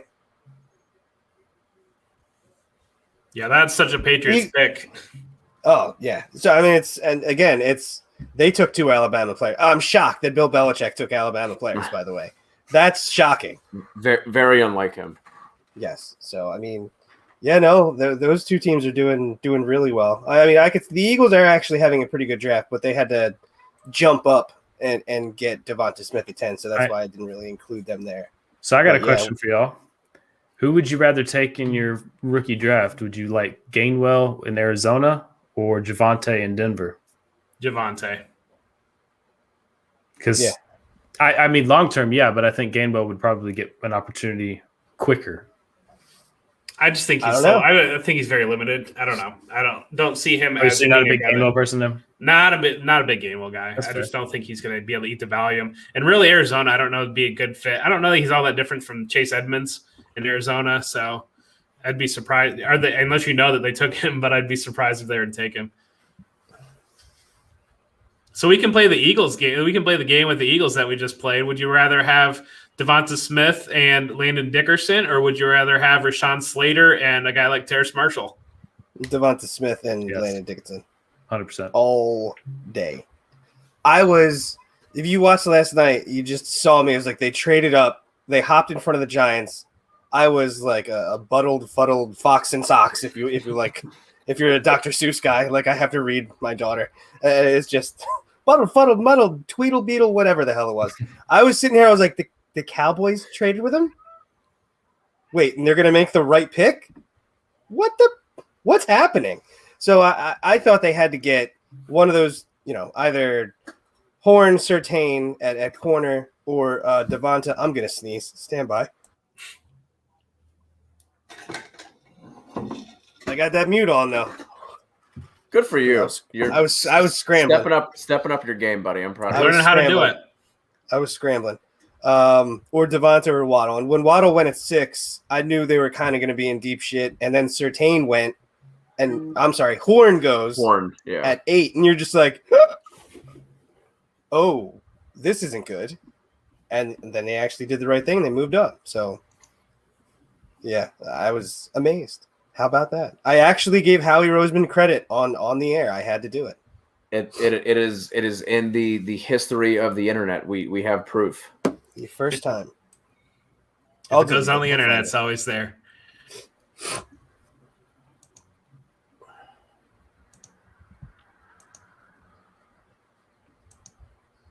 That's fine. I destroy him so much. I don't want to be that guy who just hates somebody to just to hate him. I hate him because he's an idiot. I have reasons. Right. I have reasons. Like, it's like they actually he listened to his scouts. It's amazing how he said, I went with the top guy on the board, and it wasn't even close. So that's a weird concept. They've had Jefferson ahead of Rager, and they went Rager instead of Jefferson. They had Jeremy Chin lined up, and they went Jalen Hurts. It's weird to see him listen to his scouts, which is what he should be doing. So that's why I had to give him credit. He basically didn't get in his own way. We got another offensive lineman to San Francisco. Hindsight is 2020, but it looks like Jalen Hurts was the better pick than Jeremy Chin today. No. Yeah, because you wouldn't have a quarterback this year if that was the case. Carson Wentz. Listen, Carson. Okay, I don't. But here's your deal, man. Carson Wentz turned out to be a mental midget about it. Okay, but we never would have known had he was a mental midget had that pick happened. That pick just destroyed that team. So that's how I'm always going to go with it as an Eagles fan. You take him with second-round draft capital after you sign him to an extension worth $140 million. So the extension, there was a $140 million mistake or a second-round pick mistake or both. I mean, I'm with you. Like, I'm not an Eagles fan, but I'm probably the leader of the Jalen Hurts train. And I was last year pre-draft. So when he went to the Eagles, I was probably just as shocked as you, because I was thinking like the Eagles needed a defensive back. So I was caught off guard. I'm like, this is a luxury pick when you have so many other holes. Like, I wonder why they're doing this. But then also at the same time, I'm like, when they have so many holes, they went out of their way to take him. So clearly he's going to be a part of the future at some point. Yeah, but All right, It just turned out to be sooner than I thought it would. But It's very nice meeting you guys. I got to hop off. I got to run to another one, but I really appreciate the invitation, and I'm really happy I got to hop on and talk with you guys. Well, thanks for coming on, Jeff. Yeah, see you, Jeff. Absolutely. Take care. Riley, what's up, man? What's up, boys? How's it going? What's up? Good, man. How are you? Just trying to enjoy tonight. It's the best 2 or 3 days of the year, so soaking it in right now before it leaves us. Who's your squad, Riley? I actually don't have one. I grew up That's playing convenient. fantasy. I grew up playing fantasy from like 3rd grade on, and I never stuck to a team. Outside of my Atlanta Braves, I really don't have any allegiances anywhere. So I tried to stay level-minded for fantasy purposes. He's part of the John Boschian philosophy. I think Bosch got burned by Cincy a little bit in years past. Yeah, a little different, little different. Yeah, this one's weird, man. With JOK still being on the board whenever he was mocked over and over in that mid to late teens and a lot of the mocks leading up to this. So it's that like there has to be something. We just didn't get. Ooh, my lord! I hope this works. I must be behind a little bit. I hope this works out. Rondell Moore to the Cardinals. Christian Kirk shares cry everywhere. Those shares have been drowning in their own tears for a while. Oh, I know. I've never loved, owned a single share. I loved Kirk coming out. That I'm like it hurts me that didn't work. But man, if this one's right, yeah. But it's also weird we haven't I think Cliff's offense has been pretty disappointing from what we thought we were going to get. From whenever he came in. Well, I also don't think now they've pieces yet either. I mean, they didn't. I was just going to say year 3, right? I mean, he wants to run a lot of 4 wide receivers. Really open things up. They really haven't had that. Now, I think you feel like they probably have those pieces in place now to be able to do some more of those things. Yeah, definitely. How dare you talk poorly of Hakeem Butler? And Andy Isabella. Hakeem Butler, the Eagles tight end. Dude, I was all about that life. Whenever I saw him land there, I'm like, yes, all right, Darren Waller 2.0. Dude, I'm actually kind of hoping Tyree Jackson works out. Tyree Jackson. He's a really good better athlete. than Butler. Yeah. He's a really good athlete. So I mean, it may not happen, but who knows what's going to happen. The Butler thing, it's more funny is because I think of him as an Eagle. They threw it to him on 4th down in the end zone. Yeah. The first time they ever throw it to him, it's on a 4th down. Really? I'm all for Hakeem Butler breaking out. But it's that's when you choose to do that? Just not smart. Is the Moore pick right here Rondell pretty much admitting defeat to the Isabella selection a couple years ago? They got some speed, man. They got some speed. So I don't – if they're going 4 wide and Rondell can be used – if he's used properly, he's not going to be used in a traditional wide receiver role, right? So he's going to be used on he should get a couple carries on end arounds, quick hitters, screens. We hope so. Right, stuff like that. And if he's going to go somewhere with a coach who might use him properly, you figure a guy who was innovative in college might actually be that guy. So I really like it for Kyler. I'll say that. I think it helps Hopkins because it actually gives them something else to think about too. Yeah, it pulls the safeties down. Mm-hmm. Where does Rondell fit in now for you guys in terms of ranking these rookies just with the wide receivers? I'm gonna bring mine up.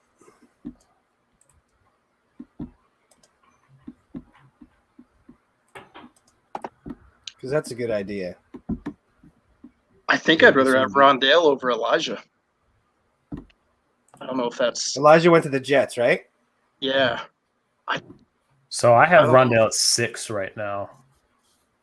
So where does he go? Does he jump Terrace? He's not going to jump the other 3. I think where Terrace goes. He's either going to be 5 or 6. I don't really see him dropping down anything past that. Maybe 7, depending on if someone else just gets a super spot. But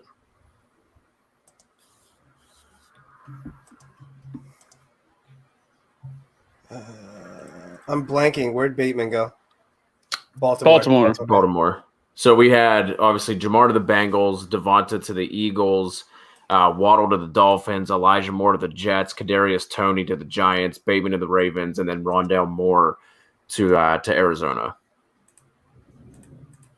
I really don't like Elijah Moore to the Jets, and I feel like I'm in the minority on that one. I'm with you. I think he and Jamison Crowder are almost identical players. Well, that's not what I'm worried about. It's more so like if you just look at the division of the whole, it's the AFC East. You play Bill Belichick twice a year. You have a rookie quarterback.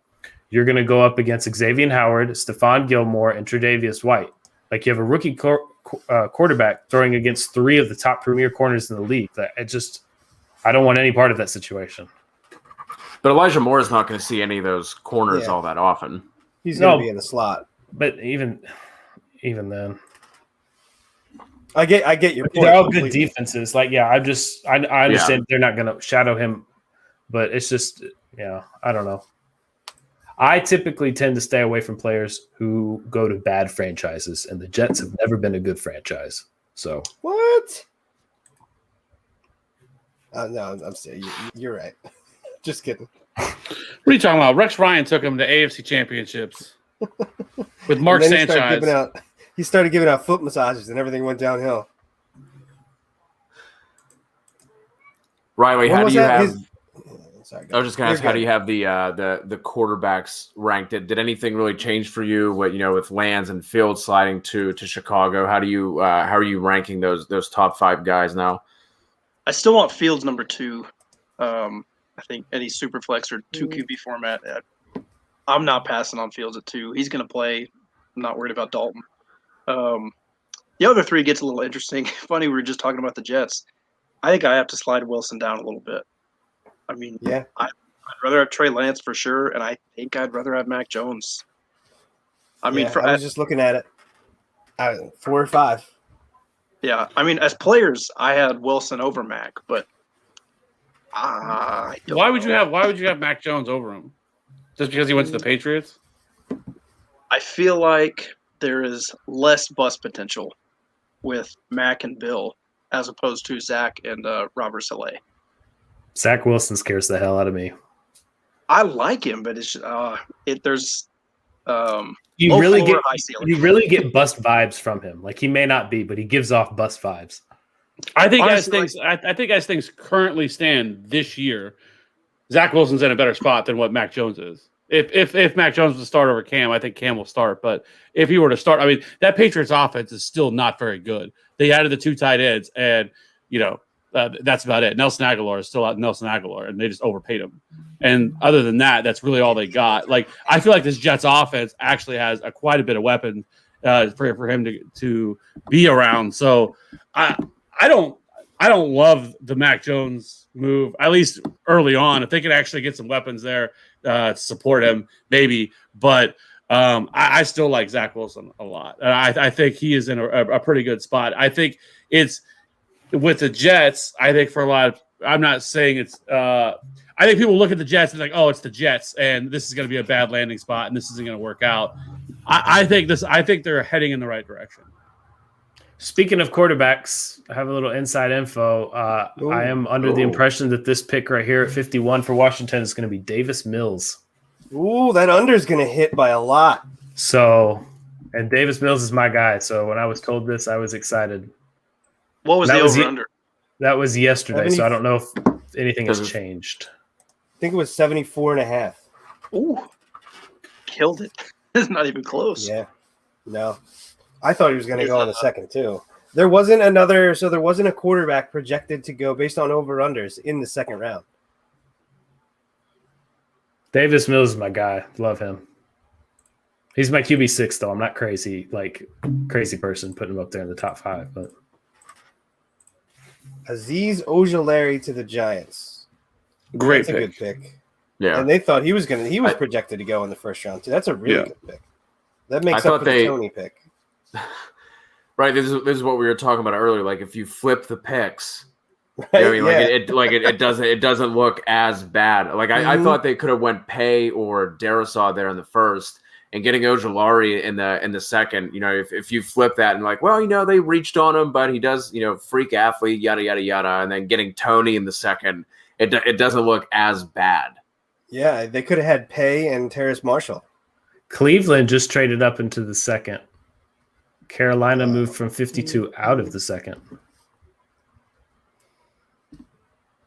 Or excuse me, 59. 59 to I read it wrong. 59. Your inside information was wrong. Ooh, that's upsetting for you. Sorry. Well, I'm gonna have to text him. That was just word vomit too. I was like, ooh. That blue chip source is no longer blue. Delete source. Thanks for making me look like an asshole. Well, they might think they can get him at 74. They're going Cosme. Cosme, right? Yep. Yeah, Cosme slipping that far is that's a good pick for Washington too. I thought Cosme Bengals was going to happen. Yeah. Cleveland's hopping up here. Who are they hopping up here for? Are they going to get JOK, the killer? He's obviously had to have murdered like multiple. You think they people, jumped right? up to grab Terrace Marshall? It'd be better than Rashad Higgins. That's they jumped in front of the Titans. So that's actually a good call. Because the Titans could be taking a wide receiver. Or they could be I would be taking a wide receiver, Terrace Marshall, if he was there for me. That's perfect. So that actually makes a lot of sense, Kev. I hope not. Because the Chiefs are coming up. That's who I've been hoping the Chiefs would take in the second round. Oh, Kev, we I can't believe we didn't talk about this yet. Jerick McKinnon. What do you think, buddy? Is he gonna, completely destroy CEH's value? No, not at all. I think if anything, it helps the value because I think people are going to overvalue what that means. I still think he's going to get 65, 70% of the touches in that backfield. So I'm not worried about it at all. I think it's a nice, depth add.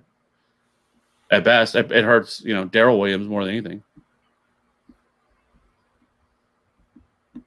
Okay, I just got a text back. They said that they think they can get him at 74, so we'll see. 74 and a half is the over-under. There you go. Fucking Vegas. Vegas, man. That's wild. So that trade was Carolina traded a second and a fourth, and Cleveland traded a second and a 3. So 59 and 89 for 52 and 113. Better like him. Walito coming through with the $5 Canadian super chat. Walito, what's going on, buddy? Have you you got to? I'm glad to see you're live after the Peyton Turner pick. I think maybe he's an Olympic swimmer. I've been told. I don't think anyone has actually heard of him until he went in the first. But I'm glad to see that you're still here on Earth with us. It's like 75 cents American dollars. Oh, shit. I don't actually know what the conversion is, but that you're giving him more credit than I have. Yeah. Is Macho Man going to make this pick or what? I mean, at least he's not giving out like dinar or some shit. Because that exchange rate. Oof. What do we think of the Goodell chair? What is it? I don't get it. Like you get the honor of sitting there and somebody walks by you. You're like, hey, I got to catch a whiff of the guy who walked past me. It was pretty sweet. Oh. He smelled like beef. The Browns are taking JOK. Good. Smart pick. That defense is going to be stupid. Are we ever going to find out why? Yeah, are we ever going to find out why he slipped? I wish we would I'm get sure the something. I wish we would get the mask picture like we had with Tunsil a couple years back. Maybe it's. I mean, it could be something medically too. I mean, I think that's why Terrace Marshall has fallen, is because That's there was exactly a report why for his before. ankle. Yeah, and so I think that's why he's fallen the way he has. Yeah, it usually comes out after the fact too. Unless it's, Sony Michel, degenerative knee, and then Bill takes him as the first running back anyway. Just, brilliant. The Macho Man has definitely been the best one so far. The Macho Man? Should I turn it on? I'm just watching it on my computer. I want to see what you guys are talking about, actually. Oh, too little too late now. It sounds somewhat ridiculous. Not as ridiculous as the chair, though. Somehow somebody in full Macho Man regalia is less ridiculous than that lazy boy recliner just sitting there. Oh, that was up there last night. It's still there. And then he would stop and say something to him every single time. There was Macho Man was sitting in there? That's amazing. Props.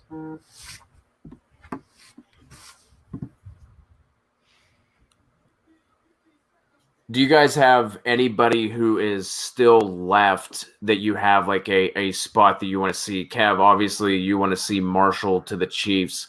Does anybody else have someone that's still available in a landing spot that they would really like?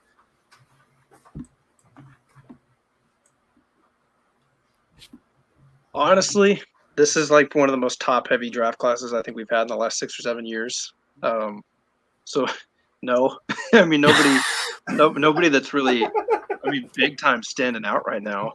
Everybody else sucks. I don't know why I'm here.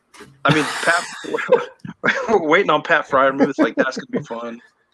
Yeah. Kenny Gainwell. Hopefully, he lands in a spot where he can at least touch the ball a few times a game. I don't know. Other than that, I think it's just going to be a lot of role players, people who we're not going to see a ton of value in. I'm interested in Kenny Yeboah, personally. Yeah, I want to see Michael Carter, where he winds up going. Yeah, I think he's the second best tight end in the class. Yeah, so Kev, go ahead, Code. Kev left Kev anyway. said, "Fuck you." Yeah. Bye, Kev. No, I was just saying I would love to see Michael Carter land with San Fran. Like I think he's a running back who can handle 60-ish, 55%. Like I don't think that he's a guy that you want to lean your run game on. But I think in a system like Shanahan's that will use, we always talk about these committee backs, but like not a lot of these teams can, for fantasy purposes, use two running backs to make them relevant. But I think in the Shanahan system, obviously, I think that'd be a really nice fit for Carter. And what about Atlanta? Atlanta needs a running back. Yeah. Yeah. How high does the Atlanta running back, whoever it is, it could be Michael Carter, Trey Sermon, how high does he go in rookie drafts? Where do we slot him? Well, it just depends on how soon he gets picked, right? Yeah, if he's a third round guy, you got to fade a little bit, and if he's fourth or later, it's kind of a dart throw after that. Hey, Kev, I missed your Javonte reaction. So how'd that go for you?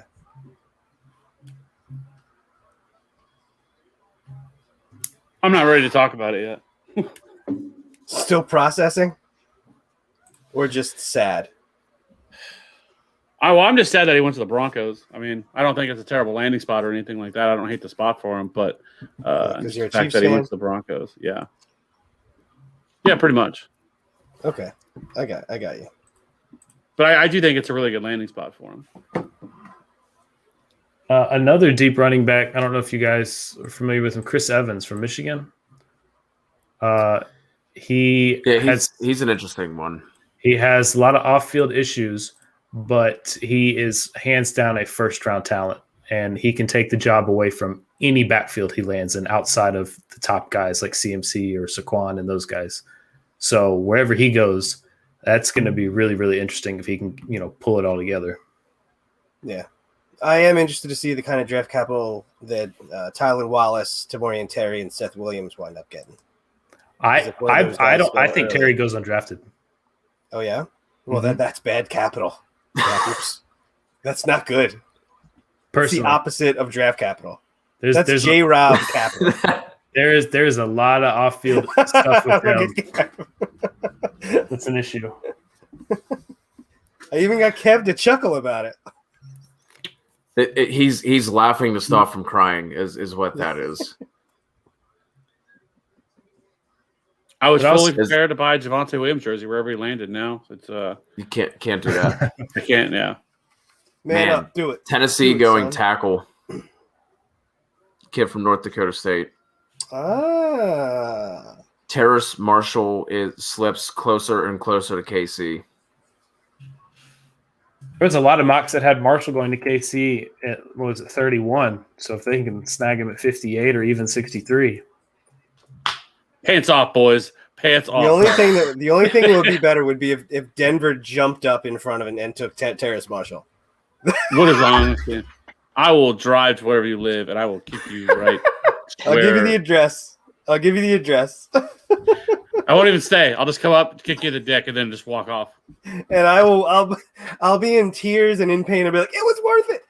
It was worth it. Is Tennessee really gonna roll out? Josh Reynolds is there too. When's their next pick? 86. They should have a Not great, Bob. nice chunk of slot receivers to choose from in the third round. Yeah. Amari Rodgers, I feel like that could be a decent spot for him. Yeah. I'm not even a huge Rodgers guy, but he'll fit because he's good. He's better with the ball in his hands than he is a pure receiver. Could we see our boy Pat Fryermuth go here to Indy? That'd be sweet. I'd like that. That would be nice. Everybody just got all excited. It's Michael Pittman and the tight end as of today. Those are your two primary guys. Pittman to the moon, baby. Diami is so I didn't want to go too heavy on the Tar Heels talk here with between Javonte and Carter, but Diami Brown is someone like I think he'd be. I mean, this is the same thing how we used to talk about the Patriots for 15 years of like anyone can go there, but I think Diami and KC would be another interesting option. But like again, you can't really go wrong with a Kansas City weapon. No, I mean, whoever they take, their value is going to go way up. It doesn't matter. I mean, look at McCall Hardman. A couple of years ago when the Chiefs took him. Yeah. People have been waiting ever since. Who's the running back who like got drafted in the 6th? So like everyone. Darwin Thompson. There it is. That Guilty. I loved him. I thought he was going to be fun. You got fell in that trap. I didn't think he was going to be a first or second round startup pick, but I thought he could have been a contributor. Something. Yeah. Literally anything other than what he's been so far. Anything except what he is. Ugh. It's bad. What do you even do, bro? Do you even lift? Stiller's coming up. Could this be Quinn Miners? Yeah, got to be O-line here for the Steelers. Creed Humphrey hasn't been taken either, has he? Yeah. Your pick 32. Was that your 32nd overall pick in the mock we did there, Code? No, I had Dickerson at 32, and I had Creed Humphrey to the Steelers. Like that just felt like such a Steelers thing. And then they go and do something even more Steelers and take a fucking running back behind a bad offensive line instead. So you were talking about flipping two picks, like the Giants flipping Cody and Ujibord, whatever the hell his name is. I forget his name. It's not in front of me, so I can't actually, oh wait, there it is. Ujulari. There you go. There you go, bud. If you flip Creed Humphrey and Najee, you're happy. Yeah, but Najee lasting until that point wasn't realistic. No, it's not. But at the same time, if you thought Creed in the first was realistic, then you're walking away with 2 first-round picks. I just hate the Steelers. I mean, you're worse than me, bro. That's petty. You petty as fuck. Tom Petty, baby. Let's go. Where and when do we think Kellen Mond and Kenny Gainwell will go? I think they both go tonight, and if they don't, I'm out. But where? I don't know. I already really don't like Kellen Mond, but if he goes either in the second or the third, I have a slight interest in. But if he's fourth round or later, I'm out. Where did Chris Sims have him? Was he like the second or third quarterback? Yeah. Second or third, yeah. And he had like Fields at like 6. On where Kellen Mond might go? Denver, maybe. 71. I mean, I like Drew Lock. I think he needs to be given at least this year. I'm not saying he's the answer, but I just don't think 19 or 18 games, whatever it is enough to prove whether you have it or not, especially when you've never had a full arsenal of weapons. And you were hurt for like 4 games or whatever it was. And then also not playing in the same system 2 years in a row. He needs a fair shake at it, which would probably be this year. So maybe Mond is insurance in case. But like Kev said, that leash is going to be very short. Yeah, and then Noodle like in terms of him being the future. Mm-hmm. He's like between. Tom, you want to take a stab at this name, buddy? Deo Odeyingbo. That was better than I thought it was gonna work out for you. It's Odeyingbo, by the way. I already knew what it was. I just wanted to give you a little bit of a. No, you didn't. No, you didn't. I did. I worked for like 6 hours going through pronunciations of guys just for you. It doesn't surprise me. Were you listening to names on tape while you were in prison and just making them recite it back to you? Yeah, the problem is I can't have any Bluetooth stuff, so I had like the old fucking Walkman with the things that fall off and everything. It's yellow. I have the yellow one. Why can't you have Bluetooth stuff? You serious? You can't have a phone. Oh. Unless you smuggle it in up your butt. I mean, I figured that was common practice for you. You got a prison wallet, Cody? I have a prison pouch. I don't. Yeah, you put your Joey in there, like a kangaroo and everything. I bet you got a lot of stuff up there. Anyway, no, I'm just kidding. Riley, you have any thoughts with Mon and Gainwell? If you like Josh Dobbs, you're gonna love Kellen Mond. I mean, so he's not the next Dak Prescott. Oh, Jesus, I mean, we hear the next Dak all the time. If you can run even a little bit, and if you can throw in the 7 to 8 yard range, you're gonna be Dak Prescott. But Mond, I mean, I'm not super high on him. I tweeted and I joked about. I watched 2 or 3 games of Bond, and I was like, dude, I wish I had the last hour of my life back. I mean, yeah, he's raw, and like he's a fun player, but he's a good college quarterback. Well, I will say I still believe Washington takes a quarterback at some point tonight, and I think that's the most interesting spot to watch because Fitzpatrick is on a 1-year deal. So whoever they take is going to get at least 1 year in the system to work on it and prove that he can be the guy next year. So that's an interesting late round flyer in drafts. Whoever it is. Who's Franco Harris saying?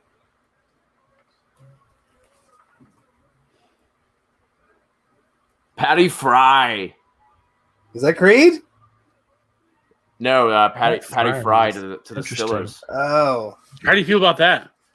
Juju shares down.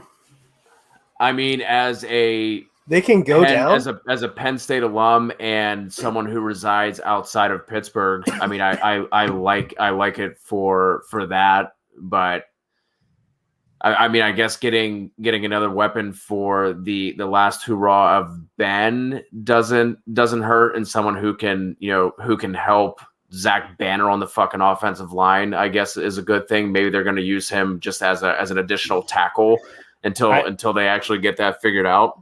I think so. This is Ebron's last year, and Freiermuth is a mauler. Dude can run over just about anyone. So this year, I would expect very, very minimal fantasy production unless Ebron gets hurt, and he'll come in just as primarily a blocker. Jesse James did. He was okay. He did his job and his due diligence here in Pittsburgh, and now we are doubling down on the Penn State tight end. Except now we get a dude like you just said as a mauler, as a blocker. So I guess, I mean, Harrison and Freiermuth, they're nice pieces. I still think they have made a mistake by not adding to the offensive line, and I'm not I know Freiermuth is a good blocker, but I'm not counting him as part of the O line.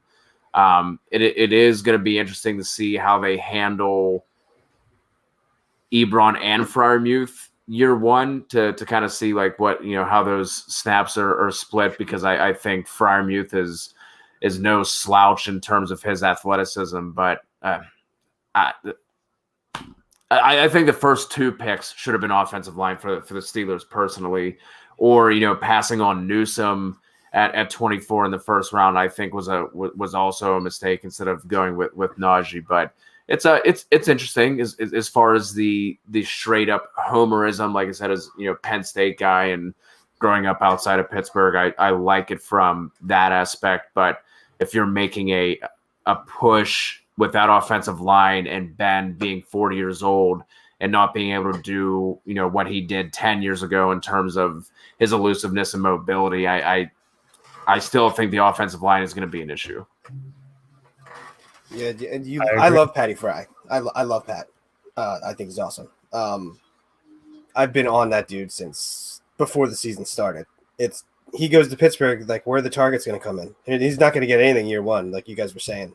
So he's going to be one of those guys where if you draft him, you better be able to sit on him for 3 years and have patience.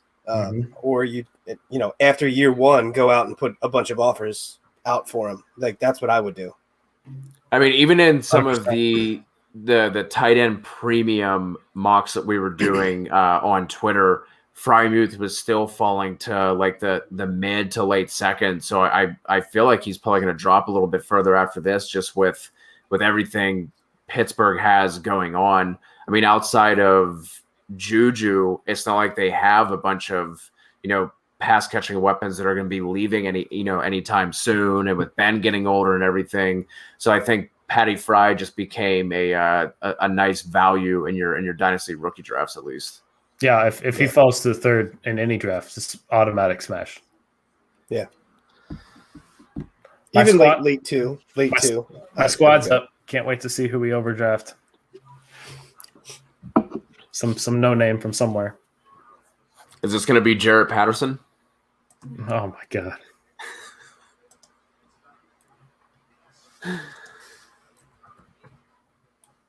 No.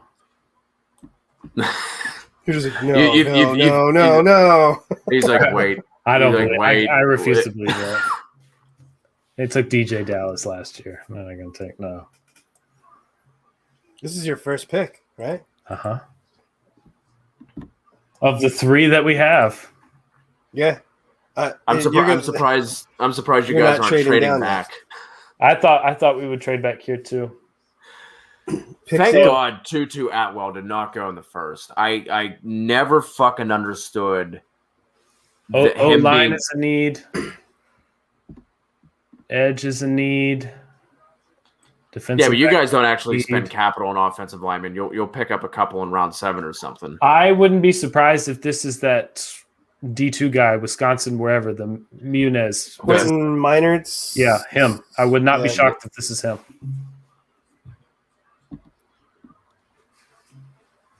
Be some corner we've never heard of. I had in the mock that we did with I forget who it was for, Jake Dynasty or whatever. I had picked Paulson Adebo to go here, the DB from Stanford.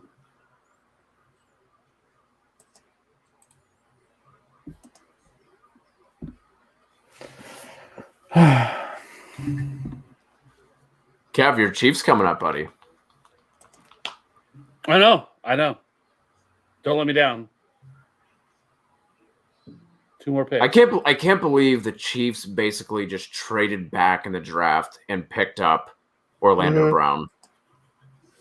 Like that's basically what you guys did. You traded back and picked up a potential franchise left tackle. I know they gave us the only thing. Really, that was really the only real hole. That What? Really Wow. Oh wait, is it in? Wait, hold on, don't say anything. I don't know who it is yet. All right. Is it somebody weird though? Yeah. It's gotta be somebody we know.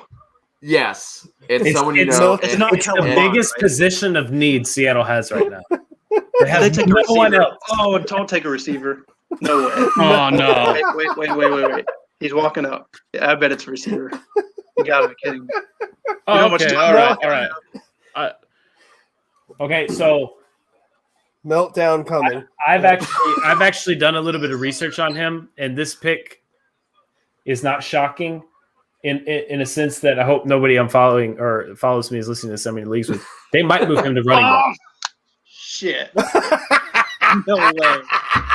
Why? They might move him to running back.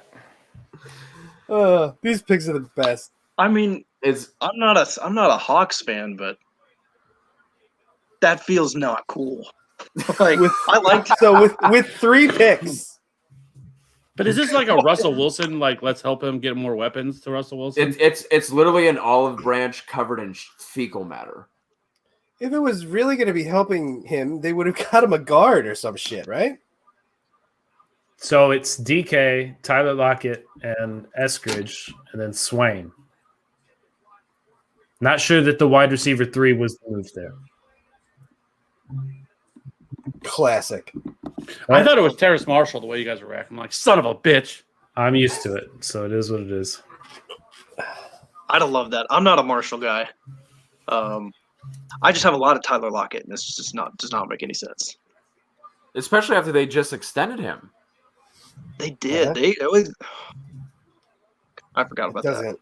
Yeah, that makes no sense. I'm not even a Seahawks fan. It's just I don't know. And it's not like they're like going to that change it. It's not like they're going to change their offensive philosophy either, and just start airing it out like they're going to run just as much, if not more. And to add, and this pick would be interesting had they not extended Lockett, because then you're like, oh, Lockett's last year, Eskridge steps in next year, but they did. So, right? Why? Maybe this is their David Putney. David Putty. I don't, and it's like if he moves to running back, he's in a weird committee with Penny and Carson I liked Eskridge as a player. I was hoping Seattle just drafted their punt returner in the 2nd round. I was gonna say, like, does he have like special teams allure? Yeah, gotta have a punt returner. We don't have one of those. I want David Putney. Wow. Is that a picture of Goodell behind McVay? Was that a painting of Goodell on the wall? Yeah, it's like Stalin. Stalin used to do that. How's it going, everyone? One way. Frank, what's up, man? Hey, how are you? Great to join the live stream. Yeah, man. Thanks for jumping in. And live from the Devi Deep Dive Studios. What's up, brother? Hey, man. What's going on, guys? Like, no joke that like your pod intro is one of my favorite across all of fantasy. I always thoroughly enjoy it whenever the music starts and like the radio voice comes in. That's one of my favorite, man. How you doing? Good. How are you? Good, man. So what's going on? Nothing, man. What are your thoughts on the Eagles draft? And then I know you followed Penn State as well. So then your thoughts with Patty Fry landing with the Steelers. I'm kind of bummed. I really liked him, So I was just listening to you guys. I think his targets are going to be not there for year 1 and 2. So I'm kind of bummed. So.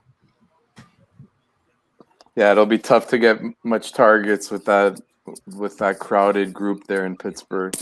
Yeah, for sure. I agree. And then even beyond this year, who's playing quarterback next year? Yeah, that's the other thing as well. Yeah, that was right. That was after I got all our hopes up with him going to Indy. Hey, go fuck yourself. He's going to Pittsburgh. Deal with it. Yeah. Yep. Speaking of Indy, I really thought they were going to get Zach Ertz, and nothing's happened on that front. I wonder what's going on there. I think if he's going to move, I think I think he's got a good chance of moving within the next hour of the Eagles possibly moving up in the third. True. It would have to be today. Yeah, tomorrow. I still think he ends up in Indy. Yeah, it makes too much sense not to happen. Yeah, I like that. They should have moved him maybe last year would have been nice. But, if you can get something for him now, because he really had a down year last year. Mhm. So, yeah. But I'm loving the Philadelphia center pick, though, from Bama. You can't, to me, the game's won in the lines. So I'll never, ever criticize an offensive, lineman taken in a draft, especially early on. And so, Kelsey's got maybe another year or two before he probably hangs it up. So, it's nice to have that in the pipeline. Oh boy. And he at least fits the your offensive line in terms of already being injured. So that also helps as well. So have you seen the Rams pick? Yeah. Beat you out well? Walito just jinxing this is so the Rams followed the Seahawks footsteps. Hey, hold our beer. They're getting a short, fast guy that we're barely going to use. We got to do that. Damn, they just drafted their punt returner. Now we need to get one. That wasn't too bad of an idea.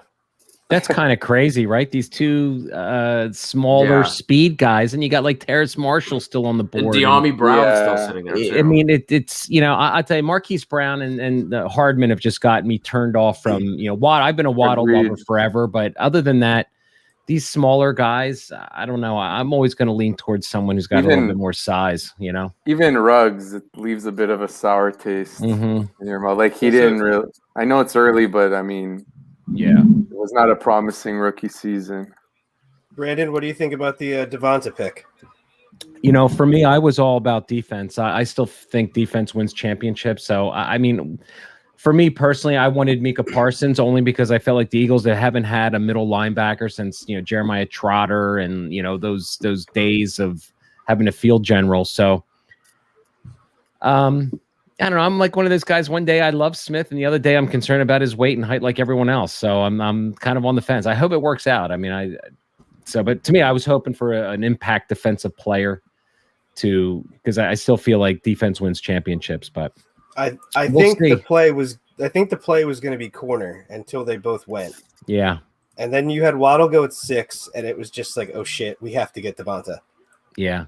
I'm wondering if they had to move up for him. I guess they were concerned about the Giants plucking him before then. So there was an article, who did it? I can send it to you if you want. Basically saying the Giants did have him queued up. That was basically confirmed. And I think Gettleman or somebody or Joe Judge probably came out and said, good for them to going up and jumping us or whatever. And that's one of the reasons why we wound up moving back. Right. So they got it right. They paid a third. They had 2. So it's not like they're really missing out a whole lot. But yeah, I thought it was a good move. You had to go wide receiver or corner there. I'm with you on Parsons. I like him, but at the same time, they just don't draft linebackers, man. Especially that high. I mean, that's bad. Then. We just have not had that position for so long, and every year I turn on the Eagles, and I don't even know who the hell the linebackers are. So we need an identity on defense. We need a guy when they talk pregame about the Eagles are coming to town that there's a playmaker on the defensive side of the ball. We just haven't had one in years. So would you rather have had Dickerson or JOK? Oh, I don't know. I don't know the defensive players. I'm not going to pretend that I know. I haven't watched any film on any of those defensive players. I'm all about the Debbie shit, So, so I don't know. I don't know any of these defensive players of who's ranked or where or anything. But I won't complain about the second round pick. Linemen are great, love them. So love those big fat uglies. Yeah. Devonta's 166 pounds are going to be just fine, but don't worry about it. Yeah, we'll see. Especially I just wish they'd come out. I wish they'd come out and just say Hurts is the guy instead of the bullshit they play with. It's a competition. It's stop. I mean, come on. I mean, get some confidence behind the guy. If you're not going to draft a QB in this draft or trade for one, send him out there saying we love you. You're our guy, and give the guy some confidence. I don't understand the whole direction they do with that. Yeah. Let's go to KC's pick. Boys, after the KC pick, I got to hop off here. Yeah, I got to hop off. Did you see that, Kev? Kev, staying in state, buddy. or with your fandom. Is he doing math? What's going on with him? That's a good pick. Long division? Doing a Me? problem? Yeah. No, I was trying to get the pick in sooner. I couldn't wait. I was refreshing my feed on Twitter, trying to see if I could get the pick earlier. What do you think, bud? You got your That's a good guy. move. That's a good move. That's a great pick. He was somebody that again was projected to be like a late first, early second. Getting him here is definitely a need. It is at linebacker because Anthony Hitchens is a bum, and so I think he fills in really nicely there. So I don't mind the pick at all. I think that's good, solid depth. Probably somebody that starts within a year or two, but and the Chiefs get a few more picks, and they get to hopefully take a wide receiver. Because after this, they don't pick again until fourth. I really like that Nick Bolton pick because he's sideline to sideline. He's got speed. He's a really good player. He's got a motor on him. I thought, like you said, he was one of the guys I was hoping the Eagles would go after in the second round. And there was just a lot on the board for him. But I like that a lot. Derek Johnson-esque. Okay. I'm kidding with you. All right, guys, I got to go. Appreciate the invite. Take care. Thanks, Matt. Appreciate you jumping on, man. Have a good one. I hate to follow suit, but fiance is about to kill me. So no, thanks for jumping on. Thanks for boys. jumping on, man. Fiance is about to kill me. I gotta go. Life decision. See you later, buddy. Last words. See you guys. Take care. Anybody else have somebody that's gonna murder them with a knife? No, I think I'm good for a little bit. I'm just over at our site, the Game Day. I'm doing some reaction articles, so I'll have to leave at some point, but I'm gonna hang out for a bit. Plus, I can multitask. Frank, with those reactions, has there been who's been your most favorite one that you've written up so far, and who's been your least favorite, the one you're down on the most? Well, I've had a few favorites. I love what the Jets did getting Elijah Moore. I really thought he was going to go in the first round. He can really excel in the slot. He's a good route runner. And they did a good job really addressing their need at receiver by signing Davis, then taking Moore, really to put Wilson in a position to succeed. So I really liked that pick. I've tweeted I don't like the Kadarius Toney pick by the Giants. I like the move that they made to trade down and get more picks. I just feel like I preferred more there. There were other receivers on the board that I preferred, so I wasn't a fan of that pick. But hey, we'll see what happens. They did do well in the second round getting Azeez Oluwari there. He was supposed to go in the first in several mocks. So that was a good pick. I also like Rondale Moore to the Cardinals. He's so athletic and he could really make a mess after the catch. It's gonna, especially Fitz is. He retired. I'm pretty sure he retired, but is it still up in the air? I He think hasn't so. formally announced. Well, he's old anyway. They need a receiver. Kirk is okay. He's a downfield threat, but they needed, I think, to add another piece there. So I like that one. AJ Green is there. Oh yeah, they got AJ Green. I totally forgot about that. I like that pick too. That's saying much. You're right. I totally forgot. Wow. Sorry. That's the thought of AJ Green going there behind Fitzgerald makes me think of the South Park episode where the guy who used to play Superman is just eating the stem cells to try and survive. Just snapping dead fetuses and sucking on the stem cells. Except it's that's Larry that's one of their ones Fitzgerald. Yeah, I love these young, smaller players that Rondale Moore isn't going to be a wide receiver one on a team, right? He's not going to be that alpha dog, but that's the perfect thing. You got Hopkins who can be the guy who's going to, get the coverage. And then you've got him, you work him in space. I think the same thing with Eskridge, right? You got, going to Seattle, you got DK Metcalf, who's going to be the guy. He's going to be the wide receiver one. Then you get a guy like that where you can work him in space. I can't believe Eskridge and Tutu Atwell have been drafted before some of these other guys. I mean, it's interesting, man. This is what makes it so much fun, right? Because we can do all the mocks and all this shit we want, but when it comes down to it, they're always wrong. And it's a lot of fun. So I it's prefer gonna to think the NFL is wrong, not me. So. NFL is wrong, not me. So, yeah, you know what? But I mean, they don't get it right all the time. But I mean, they are the guys that get paid the big bucks, right? I mean, so Yeah. well, But how bad though? matters. Draft capital matters. That's just the bottom line. Yeah. Well, how bad though is Terrace Marshall's medicals that this has happened? Because it feels like that is the driving force of him just falling. I mean, he made a fall to the third round now. Yeah, I don't Brandon, know. I don't know what his Melvin Harmon-esque. medicals are. Wow, imagine he falls to the Packers. That'd be pretty nice. Well, I mean, there's still some spots he could go to, right? At least in the second round. I mean, Carolina definitely it could use another wide receiver. Robbie Anderson's on last year of his deal. New Orleans could certainly use another wide receiver. Green Bay, obviously, and then Kansas City is back up again from there. So there's definitely a lot of spots he could go here. But the fact that Tutu Atwell and Dwayne Eskridge went ahead of him, I just don't know how bad those medicals have to be. Terrace just went to the Panthers, I think. Yep.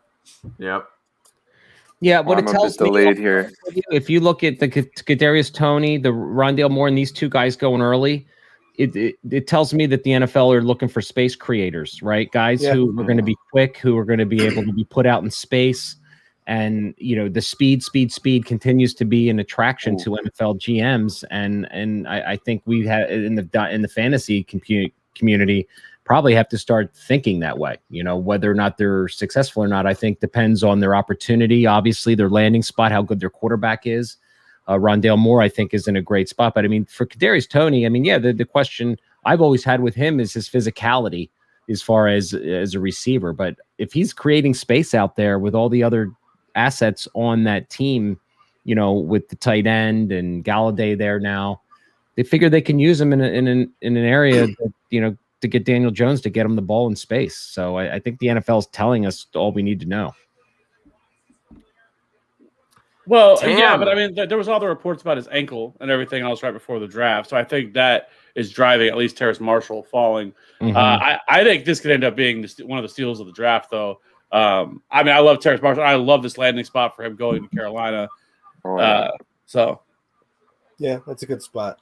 See, I don't like the landing spot because I'm not a Darnold fan, right? I mean, so as good as he is, I mean, can the guy is he going to? Do we really know how good Darnold is, though? Do we really know? Like, I mean, he did 2 years to Adam Gase. I mean, but is he going to be able to support more? And we don't know. I think that's the unknown right now. I don't know that answer, but I don't know. I don't think we really know for sure either way what Sam Darnold can be. I think this change of scenery, getting out of the Jet with the Jets. Obviously, Adam Gase has been proven now to just be an absolute dumpster fire, and so hopefully, I'm not saying that I think Sam Darnold can end up being, as he's going to be some elite quarterback, but I do think that he's better than what some people have given him credit for, and I think that he makes a lot of. I mean, some of the throws he could make are absolutely special, but then he has a lot of other ones that are just like, "What are you doing, bro?" So I don't know. We'll see with Sam Darnold, but he's in a really good spot with a lot of good weapons. I'm going to temper my expectations on all these wide receivers. I mean, Terrace Marshall right now. I mean, they got Robbie Anderson there, right? You got DJ Moore, right? So it's a lot of competition there, And then McCaffrey. And then you got for this year, sure, but like I said, Robbie Anderson's a free agent after this year, so. Mm-hmm. We have a couple interesting selections coming up too, by the way. With New Orleans, you gotta love this pick of Marshall, just trying to really stack the offense to put Darnold in a good position. Like I think he still, I think he could still become at least a competent starting quarterback. He wasn't given really a fair shake. Like the last 2 years, you could kind of give him almost a mulligan like that. He was affected by mono and those injuries 2 years ago, and then last year was just a dumpster fire. Like look at that. The situation he was in. So he's still really young. I'd give him another shot, especially with Joel Brady there at offensive coordinator. I think he could really get the best out of Darnold. I agree with you. I give him a year. If this time next year he struggles and doesn't perform, I'm out because he was inconsistent in college. He's been inconsistent in the pros. And guys like this, typically when they're traded, don't really rebound, from my limited memory of guys, peaking after being traded after 2 or 3 years to another team. But I like the guy too. I got a lot of shares, so my God, I'm hoping he rebounds and has a great year for sure. Did they pick up his 5th-year option? Yeah, they did. They did, yeah. They did, right? Yeah. So I mean, guaranteed 18.2, 18.8 million for picking up that 5th-year option.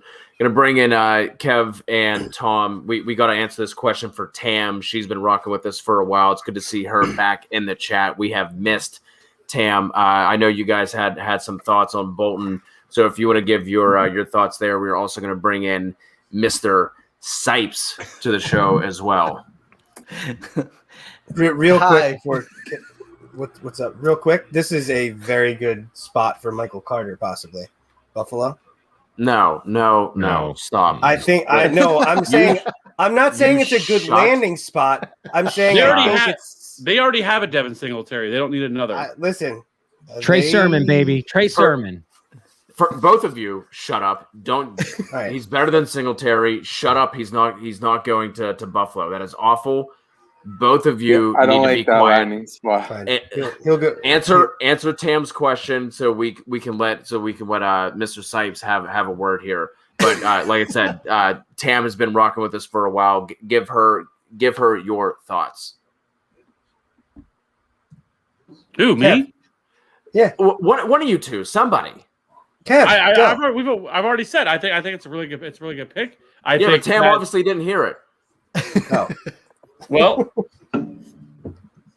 like I said, I think it's an excellent pick for the Chiefs. I think it's excellent value. I think as of right now, Anthony Hitchens is likely somebody they're going to cut after this year to get out from under his contract because all the guaranteed money's pretty much gone after this year. They drafted Willie Gay in the 2nd round last year. He is looking like somebody that could be a really special player, very athletic. And now you add Nick Bolton in there, who does a lot of the same things. And I think that they've kind of redesigned their linebacking core, which is something that was a pretty weakness that they had.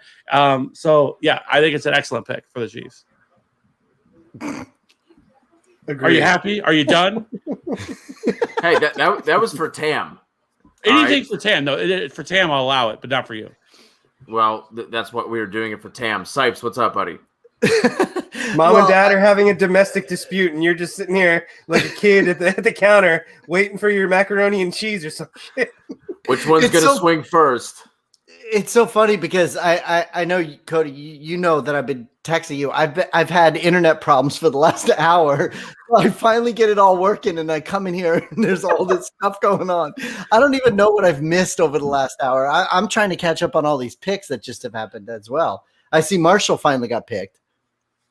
Yeah, what are your do you have any initial thoughts on that landing spot? We were kind of trying to hash that out here. That's what happened right as I came into the room. Like I said, yesterday Steffi Small, she had tweeted during the draft that her internet went down, and she did that GIF of the cat like texting really fast. That's what I've been doing for the last hour. I've been on the phone with AT&T. I've been trying to get. I lost all because I got rid of DirecTV, so I've got all this streaming stuff, and I've missed everything. So if you give me a couple seconds to catch up with everything, I'll try to do that.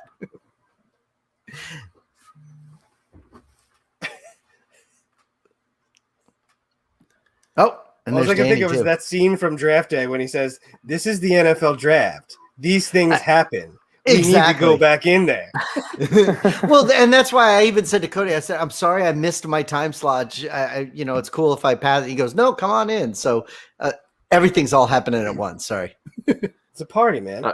You're good, man. Danny, what's up? What's up, guys? How we doing? Good, man. How are you? Pretty good. Happy draft weekend. It is really such a great time, isn't it? Like it really is. The best is when you got Debbie guys on your roster, right? And you're just you're just like, oh, where are they going? We're like, I got a lot of Trey Sermon shares. I'm dying over here. I mean, because I'm a believer in that guy can make some noise at the next level. So I'm excited to see if he's the next back off the board. You know, it's funny. Obviously, Brandon, you're a Devi guy, but do the rest of you guys play Devi, or how many of you guys do that? I dabble. I dabble. I haven't tried it yet. What's Devi? Oh, it's awesome. Kev, just don't Kev worry. doesn't know what Dynasty really is. Kev So hates Dynasty, so I'm sure the thought of Debbie for Kev is just going to send him over the edge. We cannot spend the rest of night 2. This is a joyous occasion. We cannot spend the rest of night 2 with Kev going on a tirade about how dumb Dynasty and so we're gonna end it here. We're gonna keep the good vibes coming. We're gonna bring.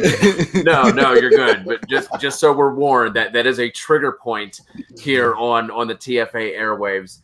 Kevin, what's up, man? Oh, not too much. Green Bay is going to be on the clock, and you'll see me melt down when they don't draft the wide receiver. that's awesome. We've already seen one, man. It's great. We love the meltdown. It was like my face last night when Green Bay took Stokes was like the Chris Farley gif where he's like looking up and it's just and then just yeah, that's like Code. Your dreams are not ruined. Buffalo took Carlos Basham. I didn't jinx it. Don't worry. Just wanted you to feel better about yourself. I feel fantastic now. I felt like I just had vomit covering my entire butt. Like I felt like I was back at like Penn State on like a Sunday morning and just had like my own like bodily fluids covering myself. That happened often? More often than it should have. Yes. wake up with a Yingling and climb Mount Nittany. I've done that. I mean, hey, it's almost rite like of passage. You have to, in order to be let into State College and University Park. That is the prerequisite for getting into the college. Vomit on your shirt. Mount Nittany. What a drop. My buddy went to Penn State. I went to visit, and I just don't even remember the weekend except for carrying a 12-pack of Yingling up Mount Nittany. That's the only thing. Yeah, that's basically how my entire 4 years went. So you Philly guys, I mean, are you in on Hurts or what? You talking to me? Yeah, Tom. Shit. Philly guys. I took it out for a second. Whoever's on Phillies. I'm talking to you, Tom. Both you guys. I mean, are you? I mean, the Hurts. Are you in or are you out? I mean, you kind of have to be in now, so it doesn't really matter what happens. So they have enough. So I'm in because I want them to be able to spend their 2 first-round picks and possibly 3 first-round picks on things to surround him. But that's it. Like, I wasn't in on it when they made the pick. I thought it was a ridiculous pick. I still think it's a ridiculous pick, but that is what we have right now. So I'm in on it. But I got to be, they have to get him weapons. They have to give him a line, and we have to see what happened? Green Bay. Oh, sorry. There you go. They took their Corey Linsley replacement. Yeah, I was going to say, you have to take the next Ohio State center after you lost Lindsey, right? Yeah, just keep the trade going. Them's the rules. All right, so Josh Myers is a lot to talk about, so I'll just keep talking about Jalen Hurts, I guess. I'm in just because you got to be, really. I don't have any other choice. They're getting weapons around them. They got him an offensive lineman, so they're obviously building up the offensive side of the ball. I have no idea what Sirianni's going to do.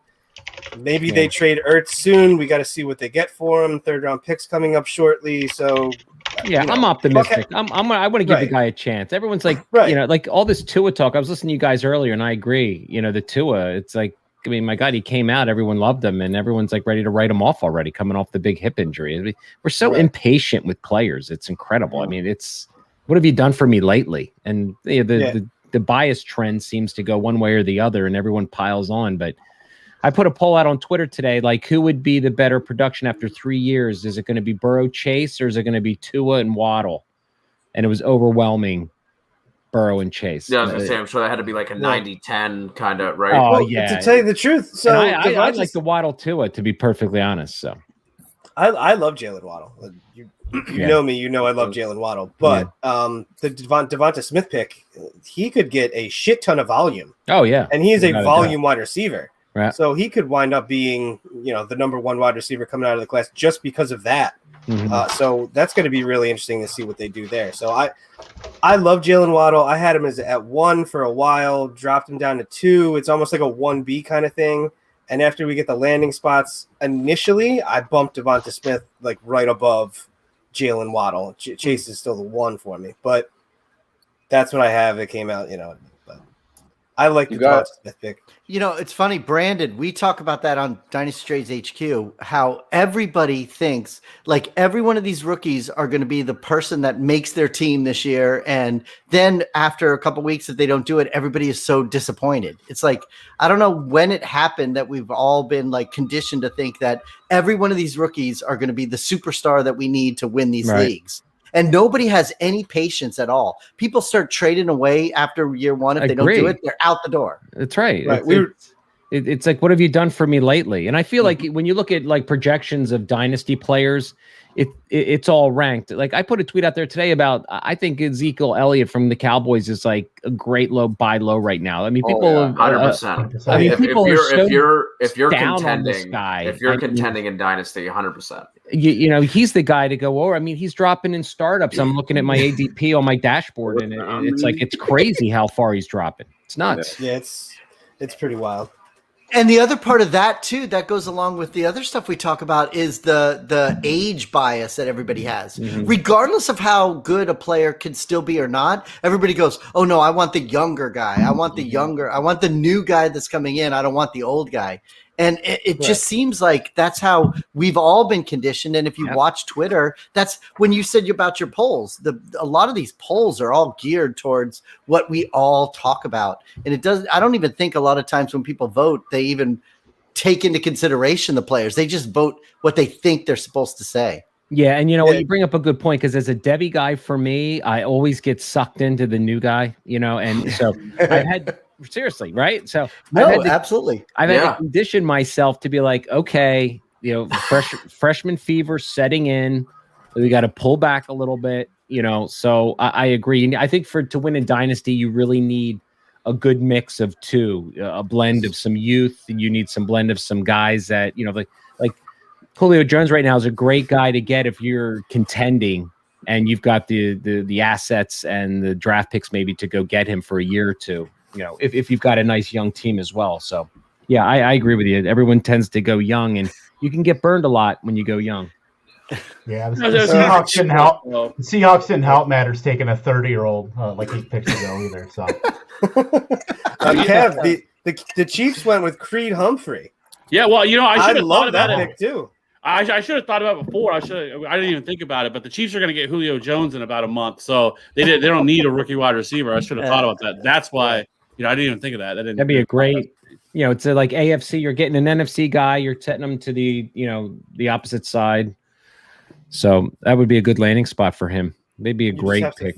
You just have to finagle that salary cap thing that doesn't exist. Yeah. No, the Chiefs have like 20 plus million in cap right now. They could easily make that work. Yeah. Yeah. Good. The Falcons have to make it work.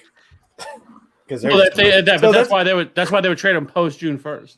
Yeah, so I was just gonna say that everybody that was saying they might trade him at the draft, that's just not.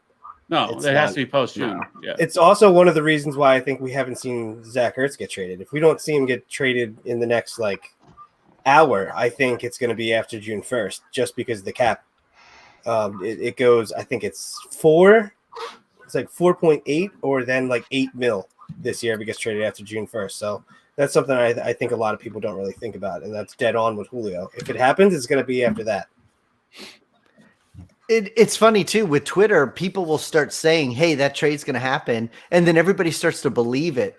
And then when it doesn't happen, they're all disappointed. And it's just like it was just one person saying it, and everybody jumped on the bandwagon, you know? Yeah. A lot of these guys are going to wait till the June 1st thing. They're not going to do it now. Yeah.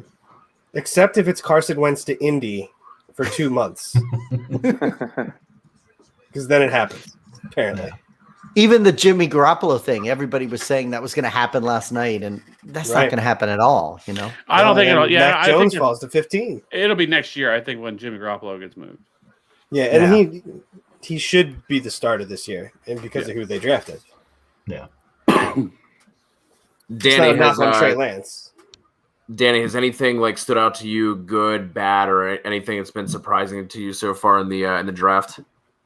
I was pretty surprised how far Terrace Marshall was falling. I was wondering if he was going to get picked by the time I even got on this call. It was literally 5-10 minutes right before. I mean, Eskridge and Atwell before Marshall. The NFC West trying to out awful themselves. I do. always seem to do these. Joe Make these Brady, I reaches. think that's really good. Give Sam another weapon. Yeah. Yeah, the Seahawks always seem to go off the board with. It seems like every year this happens. I'm trying to think off the top of my head. I can't remember, but I know for sure every year they're picking someone. You're like Rashad Penny in the first. DJ Dallas in the second. Yeah. Yep. We're all just like. Let's see. Like, I'm trying to think. Everyone's just like, oh, I know horrible picks the Seahawks have made. By the way, I got this next pick spoiled. You're gonna be surprised at it. How do you have it spoiled? In I don't know how this girl that writes for our website, the Game Day, knows, but in our group chat, she's telling us the picks beforehand because we're writing reaction articles like as the draft goes, and she's awesome. She's been saying all the correct picks. So this next one just killed 2 of my prop bets, and it's pretty surprising. So you'll see. Oh no, tell us. Oh man, your prop bets. Come on, tell us. Yeah, so I took first quarterback to be what's that guy's name there? David Mills. Hold on.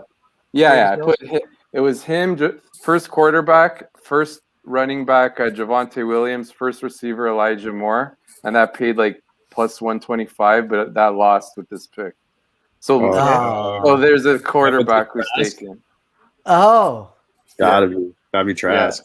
Yeah. This is Is it Trask? Unless this girl made a mistake. He's going to the Bucks. Kyle Trask to the Bucks. Watch. Who's yelling gross. Me. Don't worry about it. Is it Trask? Yeah. Unless this is one of them that she's been wrong. Yeah. Here we go. These are the last 2 comments that we've had here with Walito asking where's Trask going, and then Tam coming through and saying the mocks with the Bucks taking him. Okay. There you go, Tam. There you go. It's funny too. Both of the Bucks picks. Every time the team that picked right before them picks, it says right on the screen the Bucks pick is in. Like they were ready to go both times. They're like, "Here's our pick. Let's go." They set their cue. Yeah, exactly. It's like fantasy, or it's like especially last night. It was like the 55th round of your startup. I want you just them in want my it over league. with. Come on. Yeah, you just want it over with. So they were ready right then. You know. I really felt bad for Trask in that final game last year. Oh. They tried him out there with nobody to throw to. Yeah, exactly. I mean, I felt really bad for him. I think mentally he just fell apart mentally out there on the field. I felt really bad. If this is that pick, though, do you feel better for him now that he'll sit behind Brady over there in Tampa Bay? Absolutely. I think if it were me, if I was running an organization, I think I'd sit every quarterback and do the Mahomes thing. I think I think people are so quick to throw guys out there. To me, like Trey Lance should sit behind Garoppolo for a year. If I'm running that organization, I'm going to let him. It is Trask. It is. That's Look what at you and your sources. Yeah. Why are we announcing picks anyway? You're just. I only did that because it got me upset that I lost 2 bets in one pick. Because I put. But also, I nudged you. I made you say it. Yeah, Mills as next QB lost, and then that one I told you next QB, next running back, next receiver. At least I was talking about Mills earlier because his over under 74.5, and then somebody was like, "Well, maybe he'll go 74 to the Redskins." Something like that, and that's his dead on. Hey, I'm a fan of the football team there. I wouldn't mind that pick. We need a quarterback. What do you want their name to be before we go on to actually like relevant things? Give me your favorite Washington football team names. What was that one they were saying that was related to like the Tuskegee Airmen? Red Tails? I like that one. Yeah, I like That's that the one. best one. I like it what's because the it has time frame? I think it's not this year. It's going to be next year. The following year, yeah. They have to have it by next year. Is what it is. Okay. No, they can keep it. The football team. It's just not. They can keep it. It's like a 3-year window, I think, or something. Yeah, definitely got to pick a name though. I'm sick of this football team watching football team nonsense. It's also you have to look at it from their point of view. Is as soon as they say, okay, we're going to change our name in 2022, people are going to stop buying jerseys. Yeah. So they have to keep that going. Yeah, a little that's bit. true. Well, you'd think they would try to get the name money. quicker in that case. They can actually sell merch. I'm sure like no one's buying football team merch. Well, it might be. It could be like a novelty thing, though. That's Yeah. true. Yeah, maybe in like 20 years. It's a really weird thing that goes on with it. Down the road. Dude's gonna come in with a Terry McLaurin jersey. And The the football Pawn team Stars. back when they It'll won be that like, NFC wow. least, bro. Rick Harrison's gonna get. I'll give you $5 for it. It always looks like it's 6. You remember when we won the division with 6 divisions and didn't have a fucking name, or 6 wins and didn't have a name, bro? That was epic. Or like they have Antonio Gibson's rookie card, and he's wearing the football team jersey. Oh. Dude, we didn't even have a name and we won the division. Oh, they suck.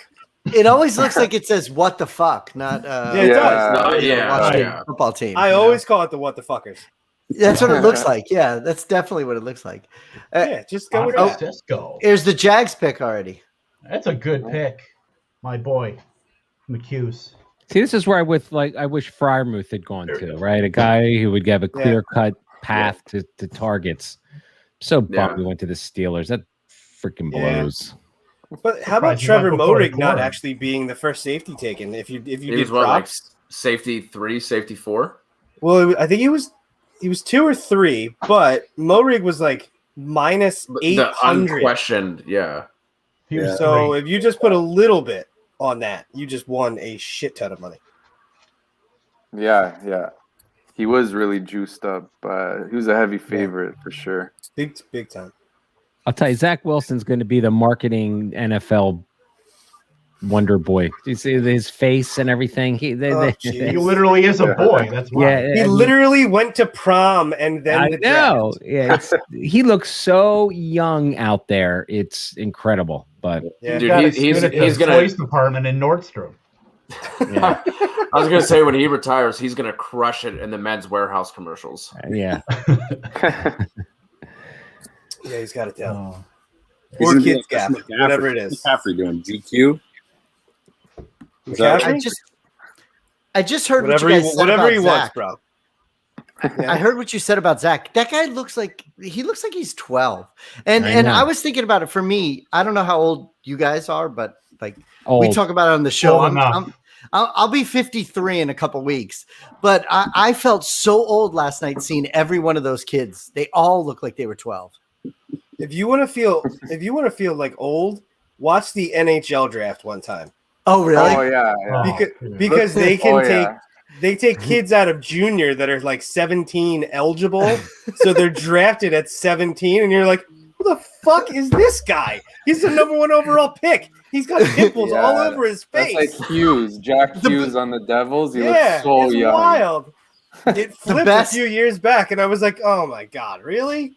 The best I told Casey, my long son. time no see. Oh, Casey. Hello. Casey, what's Hi, up? hi, hey. What's up, Casey? Hi, guys. It's funny when What's you going said on? that about Young last night. My son, I said that Zach Williams looked like he was 12, and then it says that he's 6'3". So my son's like, he's 10 inches taller than you. So what are you talking about? You know? he doesn't look at that when he stands next to those No, other he's big got the guys. Rashad No, he Bateman doesn't. fudge up the height thing going on. He's wearing Yeah. he's wearing the lifts, huh? Yeah, Yeah. spiking Is his it hair. He's doing everything he can do. I wanted to show you that player I was saying. Look how young he looks, Jack Hughes. Can you see my Oh my screen? gosh. Yeah, I got you. I can't now. Oh yeah. Look Yeah. at Oh, that. whoa. He looks like 14. And he looks like he should play hockey. yeah, He there's does. a hockey player. No, it is. No, that's We were what I just talking mentioned because about- we were. Oh, so I Weird- came. weird- See, exactly. Okay, I'm like, I didn't know what you guys were talking about. I came in. So welcome to the show, Kate. Welcome to the show, Casey. Thanks for coming. I was like, he Appreciate looks it. like. Oh, I see the hockey Yeah. logo. There Hockey you go. logo. That's So how cool I am. Generic. We were Like, talking about how young Zach Wilson looks, and I said if you want to feel old, watch an NHL draft because Oh yeah. Okay. they take them when they're like 17. It's unreal, but yeah. Yeah. That's crazy. I don't. How do I Oh, stop? they're not There even you like full grown yet. No, they're not. Yeah. Not at all. That's That's a. I don't know. No, they you go get at 18, but still, yeah, they're very young. So I forget who it was, but the Flyers drafted a kid at 6'3", and he wound up being like 6'7" and 220 or some Jesus. shit. Oh my Yeah, he grew 4 more inches after they drafted him. Oh my Jeez god, Louise. that's crazy. Sounds like Giannis. I had a growth spurt at 19. What can I say, guys? Yeah, I'm still he didn't waiting for my he growth didn't do spurt. much. Yeah, me too. It's fine. I'm glad. I'm glad I'm short. I'm 5'7". I'm glad I'm short. I have my reasons. 5'5" is fine. Hey, Casey, Me you too. got a lot of draft boards behind you. That's awesome. Yeah, there's a good number. Yes. Yeah. Do you want to explain it, or you just want to leave us with the? Ooh, it's like we were drafting our favorite foods, and so that's what this one is. No, okay. This is 2016, so that's the first year we started doing like live in-person drafts. So like the first pick overall was Antonio Brown, if you guys care, and then David Johnson. So Let's do a recap of all your boards. Okay. 2016 was the first time you did a live draft? 16. Well, shit. We weren't doing it live beforehand. We were doing it online. Yeah. 1992. I want to say, yeah, because that girl left after the first year and that chick left. It's all chicks league too. So like, anyway, you know how women You are. just went, oh, fuck her, she's gone. No, I was like, that you know one what? too. Ah. Yeah, no. Oh, look at the Vikings. There goes another bet that I lost. Another quarterback. This isn't going well. I took him over on his pick. I did well yesterday. I'm getting slaughtered today. I only It's way did. harder to bet on second round. I did 3 small bets just to start, like who was the 34th overall pick. Lost that. Didn't lose a lot of money. I'm still up a lot because I was like, I'm not going to do it. I'm not going to do it to myself. Yeah, I just gave away everything I won yesterday. I won a lot. Where did you guys do these bets? So DraftKings had a bunch. I looked for different odds too. I have FanDuel, and then BetMGM is available in Jersey too. So they all had different odds. So like I got Devonta Smith to the Eagles at like plus 700 for like $30, which was nice. I didn't even have to do anything else, and I won like 8 other bets. So it was a good night. Nice. I did passed it out on on the kitchen floor last night. I don't know what happened to you guys. I can't do it on FanDuel because I'm in Canada, so I did it on Bet365. But then today I wanted to bet a little more just for more action, and they had no second round props. So then I'm like, wait, let me try this Canadian site. So I just joined an account there, just to get action today, and then I got killed. So that's how you had Jack. That's how you had Jack Hughes just lined up in your browser, huh? That makes sense now that you're Canadian. Oh yeah. Wait, did somebody say hockey, bro? Oh, wicked business. It's all making sense. No, How can I weave in hockey on NFL draft night? This is my screensaver, bro. Check out Jack What do you guys Hughes. think about We the are snacking on Mon my pick? poutine real quick. What do you guys think about the Mon pick? I think it's terrible in the second round. I agree. Yeah, all these Wait, are we Yeah, in the not third? there. But are we in the Yeah. third round? Yeah, we're in the third. Yeah, we are in the third. Are we in the early third? It's still bad. Yeah, we're in the Still third. bad. I don't know. Mike, Still Mike, horrible. It's all running together, guys. Yeah. Zimmer had him hand the ball off 100 times in a row, and he just fucking loved it. He was like, I gotta take him. Texans got to go quarterback here too, right? No. Well, we've had 3 in the last 4 picks, so Davis Mills. I'm gonna say Amon-Ra St. Brown. Oh, that'd be nice. That'd be nice. Any wide receiver eventually would be nice there. All right, I was everyone. at I that gotta pick- leave after this pick. It's been a pleasure. it's Got a funny. with junior St. game I Brown. gotta catch. I got a WJC game I gotta catch. I'm not huge into hockey. It's just like when you I'm said that, I messing thought with of. you. I You know, don't I have to know. be embarrassed about it. No, The I'm best part is not. I'm the one. The This best is part not is I'm the one embarrassed. talking about the world, the juniors and shit like that. So I know. No, Yeah. I'm not embarrassed. I just wanted to clear that up. As a kid, hockey was my thing, but not. It's kind of. I'm not as into it anymore. I'm heavy into the football and baseball. these days. I'm in 2 dynasty hockey leagues. Oh, really? Dynasty hockey? You're in 2 Oh, what? nice. Say that again. Dynasty fantasy hockey leagues. Yeah. You need to get into a Devi one where you're picking like 14-year-old I was kids just in gonna say, Canadian households. Tom, that's what I was just gonna say. Are you in a so Debbie freaking hockey creepy. league? Do it. No, Yo, just this my kid's staying brother. at this house in Canada. His parents texted Yeah, me. He yeah. had 6 bowls My of net- spaghetti before the game. I'm taking him in the 4th, bro. Yeah. My nephew's in ninth. My nephew's in 9th grade, and he's on a traveling hockey team, dude. You should take him. Yeah, not that deep. Oh yeah, I got a big game against Mississauga tonight.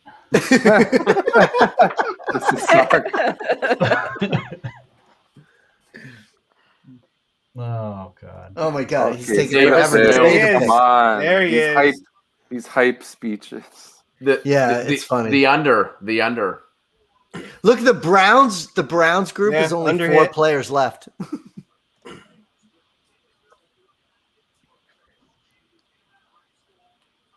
Davis Mills. Oh. Oh, Is Davis Mills? There's it. I wish Wow, I eh? was behind. so there Yeah. you go.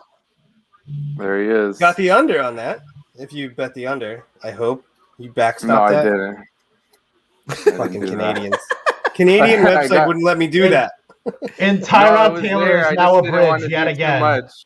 Yeah. I You don't didn't want to wanna bet do too too much much on on- Davis Mills. Yeah, exactly. I already lost 2 bets with him. Didn't want a third. But anyway, thank you for inviting me on. It's been a pleasure. Sorry I couldn't stay longer. No, man, I Thanks for appreciate you coming coming on, on. Enjoy the rest of the draft. Nice meeting you. Nice meeting all of you. Take care. I'll Take care, talk to bud. you on Twitter. See ya. Thanks, man. That's good. Take care. It's always funny to me when someone makes a Tyrod Taylor comment.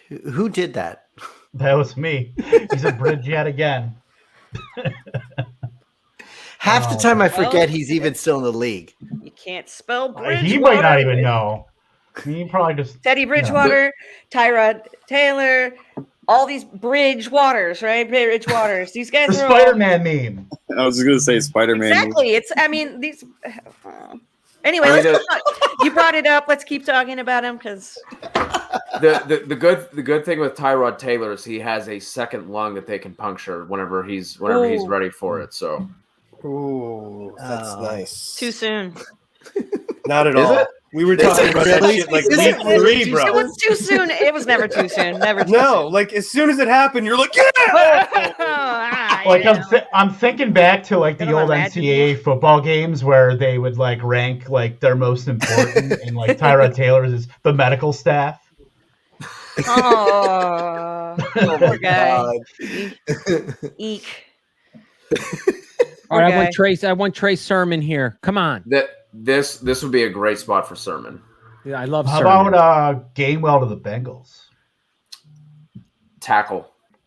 I like that. I like Gainwell with the Bengals. Take that Geo roll. Basically just replace, yeah, long Come on, down. Trey distance, Sermon. third down. Trey. I'm glad. Well, should I just ruin it for you now, or do you want to? do you want to be disappointed now or later, Brandon? That's okay. How do you know it before we do? It's just on. I don't have any inside sources other than my television right now. I just Yo, must dude, be. you got one of those? I guess it's that streaming crap that I have right now because I'm so far behind tonight. Yeah, it's I'm on Watch ESPN right now, and so I'm probably behind all y'all. That's Yeah. okay. Hey guys, I'm going to jump off, man. I appreciate the invite. Thanks for coming on, Brandon. All right, man. Take care, guys. Later. Take care. Brandon was so pissed that it wasn't Sermon. He's like, I have to go. I can't. I can't be here anymore. I got. I need to take it out on No, this. he was this like, couch all right, pillow. I'm cool. Brand- I'm calm. Brandon- I'm collected. Time to go break some shit in the kitchen. Yeah, Brandon literally just rage quit a stream. The Props. connection has been I'm lost. surprised that's not that was the first time I've seen that because I feel like I did this or but not about it. I'm still in the same room. I wish I had like the self-control to rage quit on a stream as opposed to just like raging on a stream. So good for him. Yeah, I mean, really, I'm the just happy I- joke's on us. Yeah, I'm just happy I wasn't streaming last year when Jordan Love got picked because Oh, God. that would have happened. Oh. Guaranteed that would have happened. So if Well, you would've- had plenty of chances to do it too with that draft, buddy. Oh yeah. no, if you would have been watching me with the Eagles taking Rager over Justin Jefferson and then Jalen Hurts, Right. Yeah, that would have been like yeah. an all timer. Your Jordan Love, tirade was just. Yeah. All right. Who are we taking? Nice mullet, Munoz.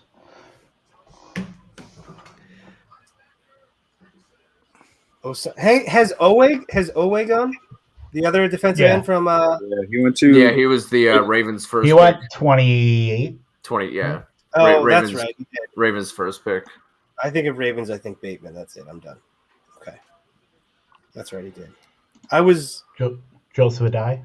I was awake for that. Side. I saw it. Just forgot it. How many of you guys are commissioners of leagues? I am. My home league. My home league. 7? Yeah. That's about it. Yeah, because I commission. I lost count actually, but I'm actually getting a text right now that somebody is complaining about a draft day that I set up a month ago. They just now saw it, and it conflicts with something they have to do every single year. Yeah. My anniversary. You just plan around it. Well, it's just funny because I mean, I with all the leagues I do, I try to accommodate everybody. That's fine, and I've never had a problem. But this is a league that's been around for 10 years, and he's just now saying that he just saw the date and he can't do it that day. Can we move it to the next day? So I thought it was funny. I didn't know like how many of you guys do this stuff. You know, Casey, you said that was your first live one in 2016. Is that what you said? Yeah, because these guys that I'm talking to right now, our first draft was in 1994, I think, or 95, one of the two. Oh. And I'm still in the same league with these guys. Oh. But he's just now complaining about the date that I set up. Yeah, how long have you been in the like you should know, like geez. You just should know. Or you should ask, like it's so stupid, but whatever. Like you forgot you were in the league.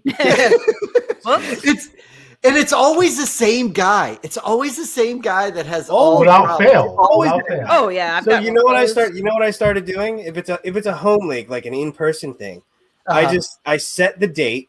One draft we have at Lincoln Financial Field in a suite. So if you don't make it, then you be fucked. And so and we make that guy pay for his proxy to come. So I say, all right, the draft is this date. 9 people are coming. Everybody's coming or whatever. You can't come.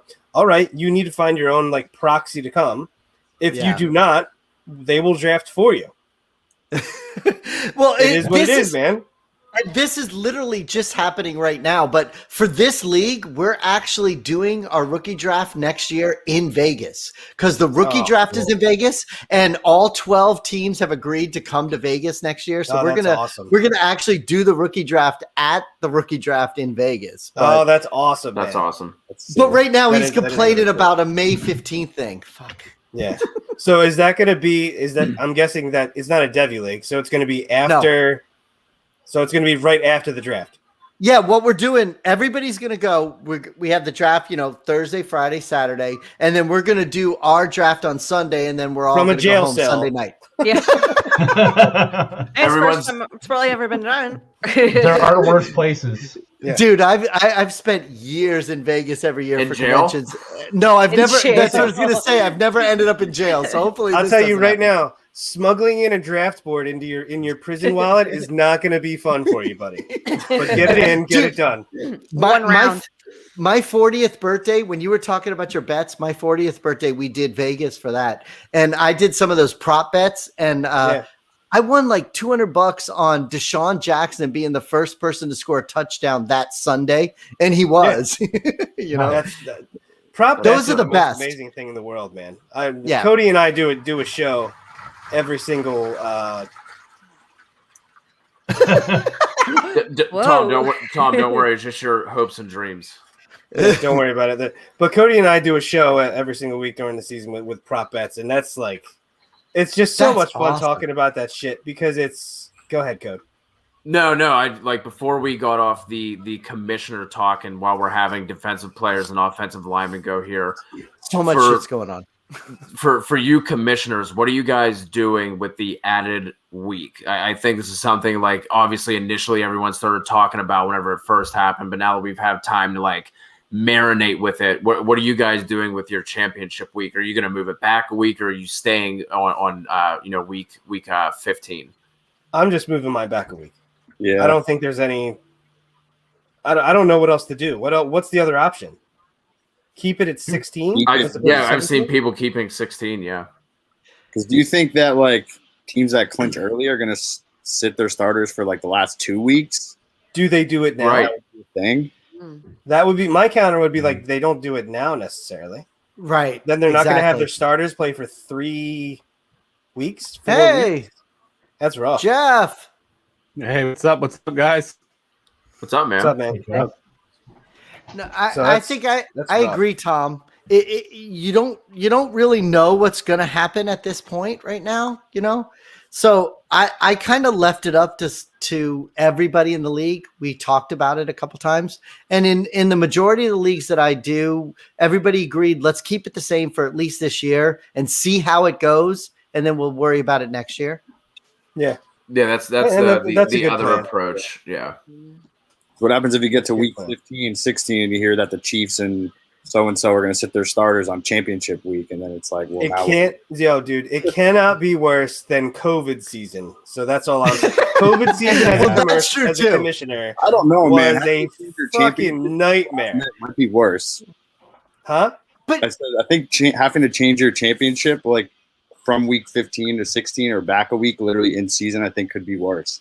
That's why you don't make the decision right now. Yeah, I think it's smart. You see how it plays out, and you do it next year. I think What it's if smart. what if you do a 2-week championship? You take both weeks and you add the points together for 2 weeks. Kind of So like I've seen people do that in 16 and 17. I would never do that. And now I'm talking about in previous seasons. I would never do that in the last week of the season. So you're talking about week or game 16 and 17, not week 18. If you were going to do that, right? Yeah, that's true. 16 and and that's an option, but then you're starting your playoffs a week earlier than you normally would as well. So And that kind of falls into the whole reason why we said let's give it the year and see how it plays out. Because really, if you make the changes now on something that's so brand new, there's so many different variables that can happen. So you let it play out this year, and then you make those changes next year, and that's pretty much the way we decided to do it. Yeah, I just decide for all my idiots, and they're like, okay. I ultimately decide too, but sometimes I make it seem like they get to have input. Yeah, I think you some the idiots NFL like I got me some idiots. The NFL's probably doing the same thing. They're just going to kind of see how it plays out. I'm sure they don't have Exactly. like a plan of who's going to rest, and Right. so it's No, they haven't decided about a second bye week or anything, right? They're not doing that. not this year at least. They might in the future, but as of right now, there's only one bye week. I think that's going to wind up coming. Yeah. And if you think about it as far, if you think about it for the NFL, it's smart because they're just going to wind up making more money because they're going to push the 18-week season to 19 weeks. 19, yeah, they would add another week, right? You would think. But let me ask you this: what happens if they extend the bye weeks into our playoffs? Usually, we start the playoffs. There's no more bye weeks left. They go 18 weeks. They might spread it out one more week, and then you got bye weeks in that first week of the playoffs. So it's funny because fantasy football is such a big part of the NFL now. Like they have commercials about it and everything else. Same thing with gambling now. I don't think they would do that just because they would be mindful. And also, what's up, Samantha? I was gonna say, hey guys, Sam's here. Hey, Sam. Hey, we're just rambling on. You commission any leagues? You're on mute. Yeah, we're not. Yeah, your mic's not picking up. Nope. Nope. I wish Kevin was on mute most times, but yeah. There we That's go. a goddamn lie. Yep. Yeah. You Yep, we can hear you now. No, I do not commission any leagues because I have too many leagues. Like to be in charge of one, like I was in charge of one, and I was a terrible commissioner. I didn't pay any attention.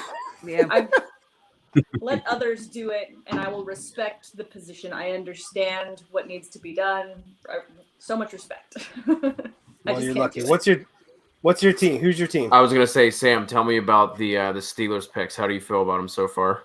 Well, I was just at work all day, so I'm trying to get caught up. All I know is I'm still so jacked about Najee Harris. I would talk about it to anyone who would listen to me in the office, and they're like, "Oh, so what are you doing this weekend?" I'm like, "Did you know the Steelers got Najee Harris?" They're like, "That's not the question, but cool." Right? Oh, yeah, we forgot you love football. I'm like, yeah. And you're not in Pittsburgh, right? So they probably don't even care. Exactly. No, I'm in LA. And yeah, they couldn't care less. They're like, I don't understand what the season's not in. I'm like, wait, it's always the season. We're always on. It's 365. I'm still trying to explain that to my wife. She still doesn't understand that. Yeah, if you're in You need LA, to talk it's probably, Cody and you. Good. So if you're in LA, it's probably how the Lakers doing, because I mean they only probably know about football there. I know they have two teams, but they don't really pay attention as much as they do basketball. Yeah, they pay way more attention to basketball. I love basketball, but to be completely honest, I have stopped paying much attention to the Lakers after Kobe retired. And then after RIP is passing, it's just like, it's so hard to watch a full game because emotionally it's just not the same. Like it's so much has changed. But I think the Lakers are still doing pretty good. But yeah, I mean, in terms of football though in LA, there's really one team and it's the Rams. If you ask anyone else, and if they're a Chargers fan, they're like, yeah, there's not a lot of us. It's like really bad. I'm hopeful though, just because the way that Herbert played last year, I feel like this is the young guy that can bring the fun to this team, and they desperately need that. So I love, obviously for fantasy purposes, I love Justin Herbert. He's fantastic.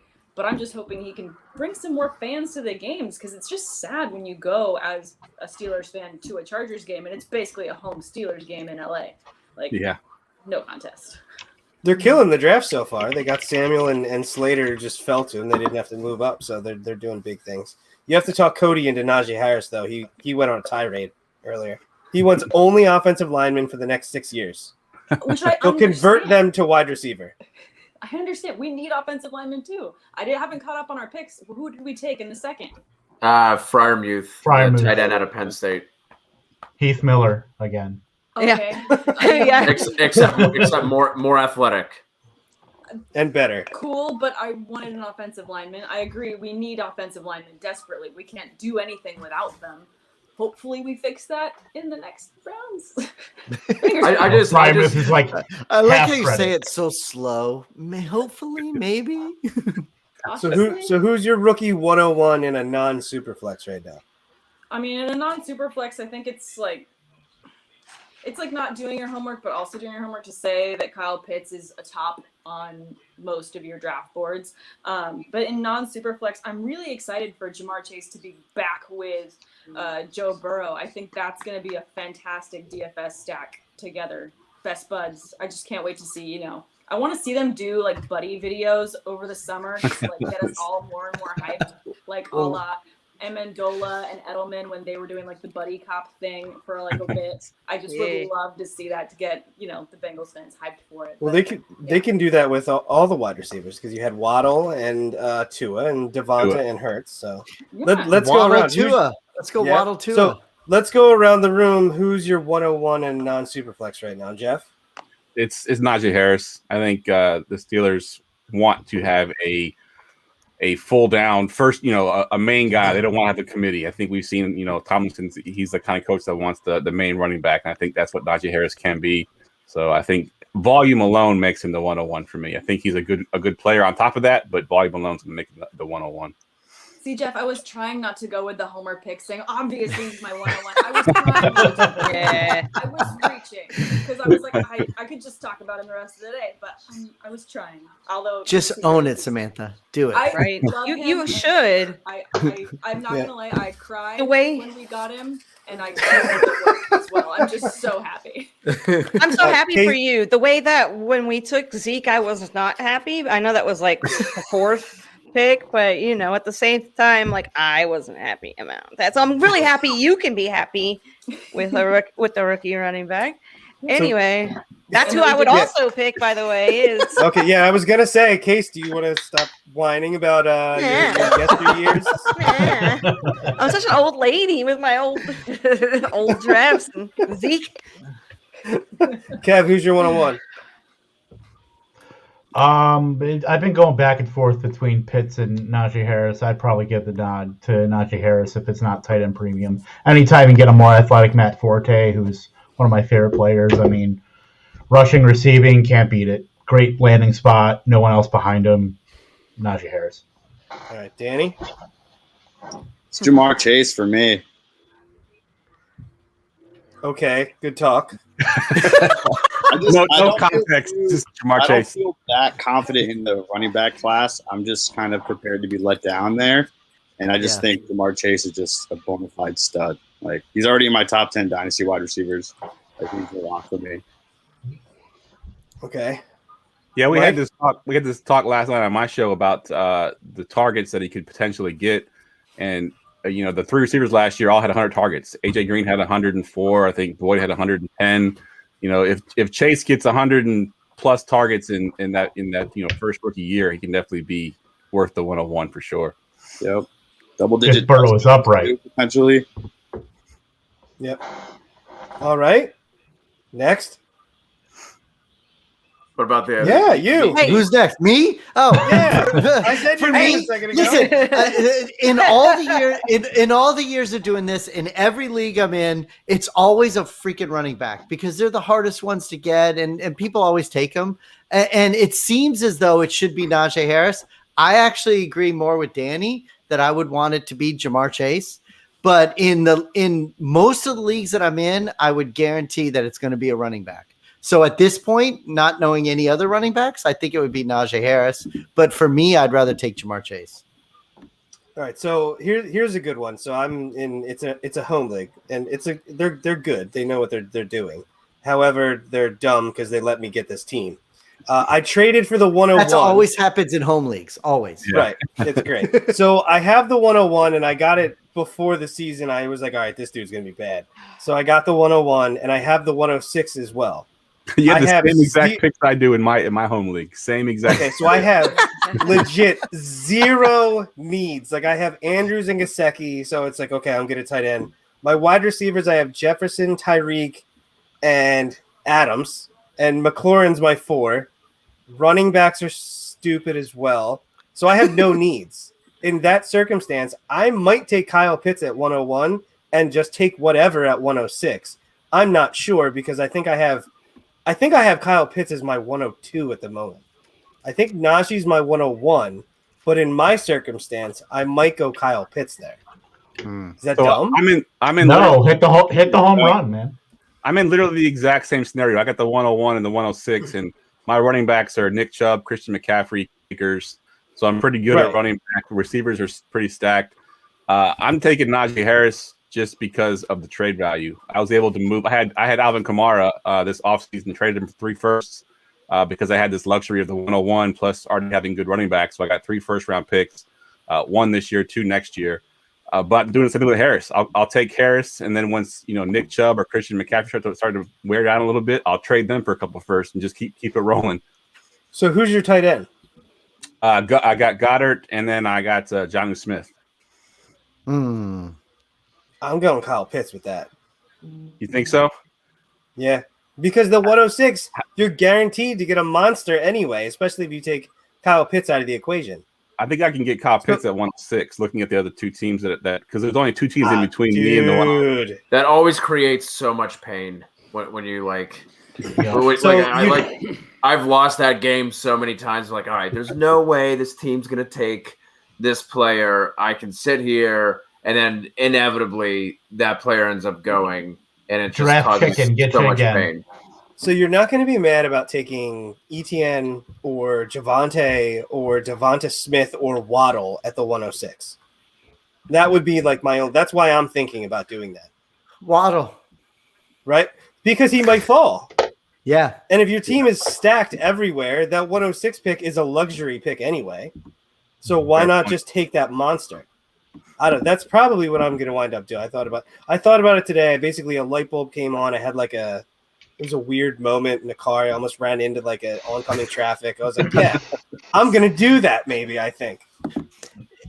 But with all the Superflex leagues, so many of these players are all going to drop because all these quarterbacks are going to get overdrafted anyways. Casey's like raising both of her hands. Oh, I was just gonna say I have to go. I don't want to cut you off, but I have to go because I haven't even eaten dinner yet. And yeah, Bye, Casey. You can bring your dinner to the show. We'll watch you eat. It's fine. my anniversary's this weekend, and so like I gotta All right, pack.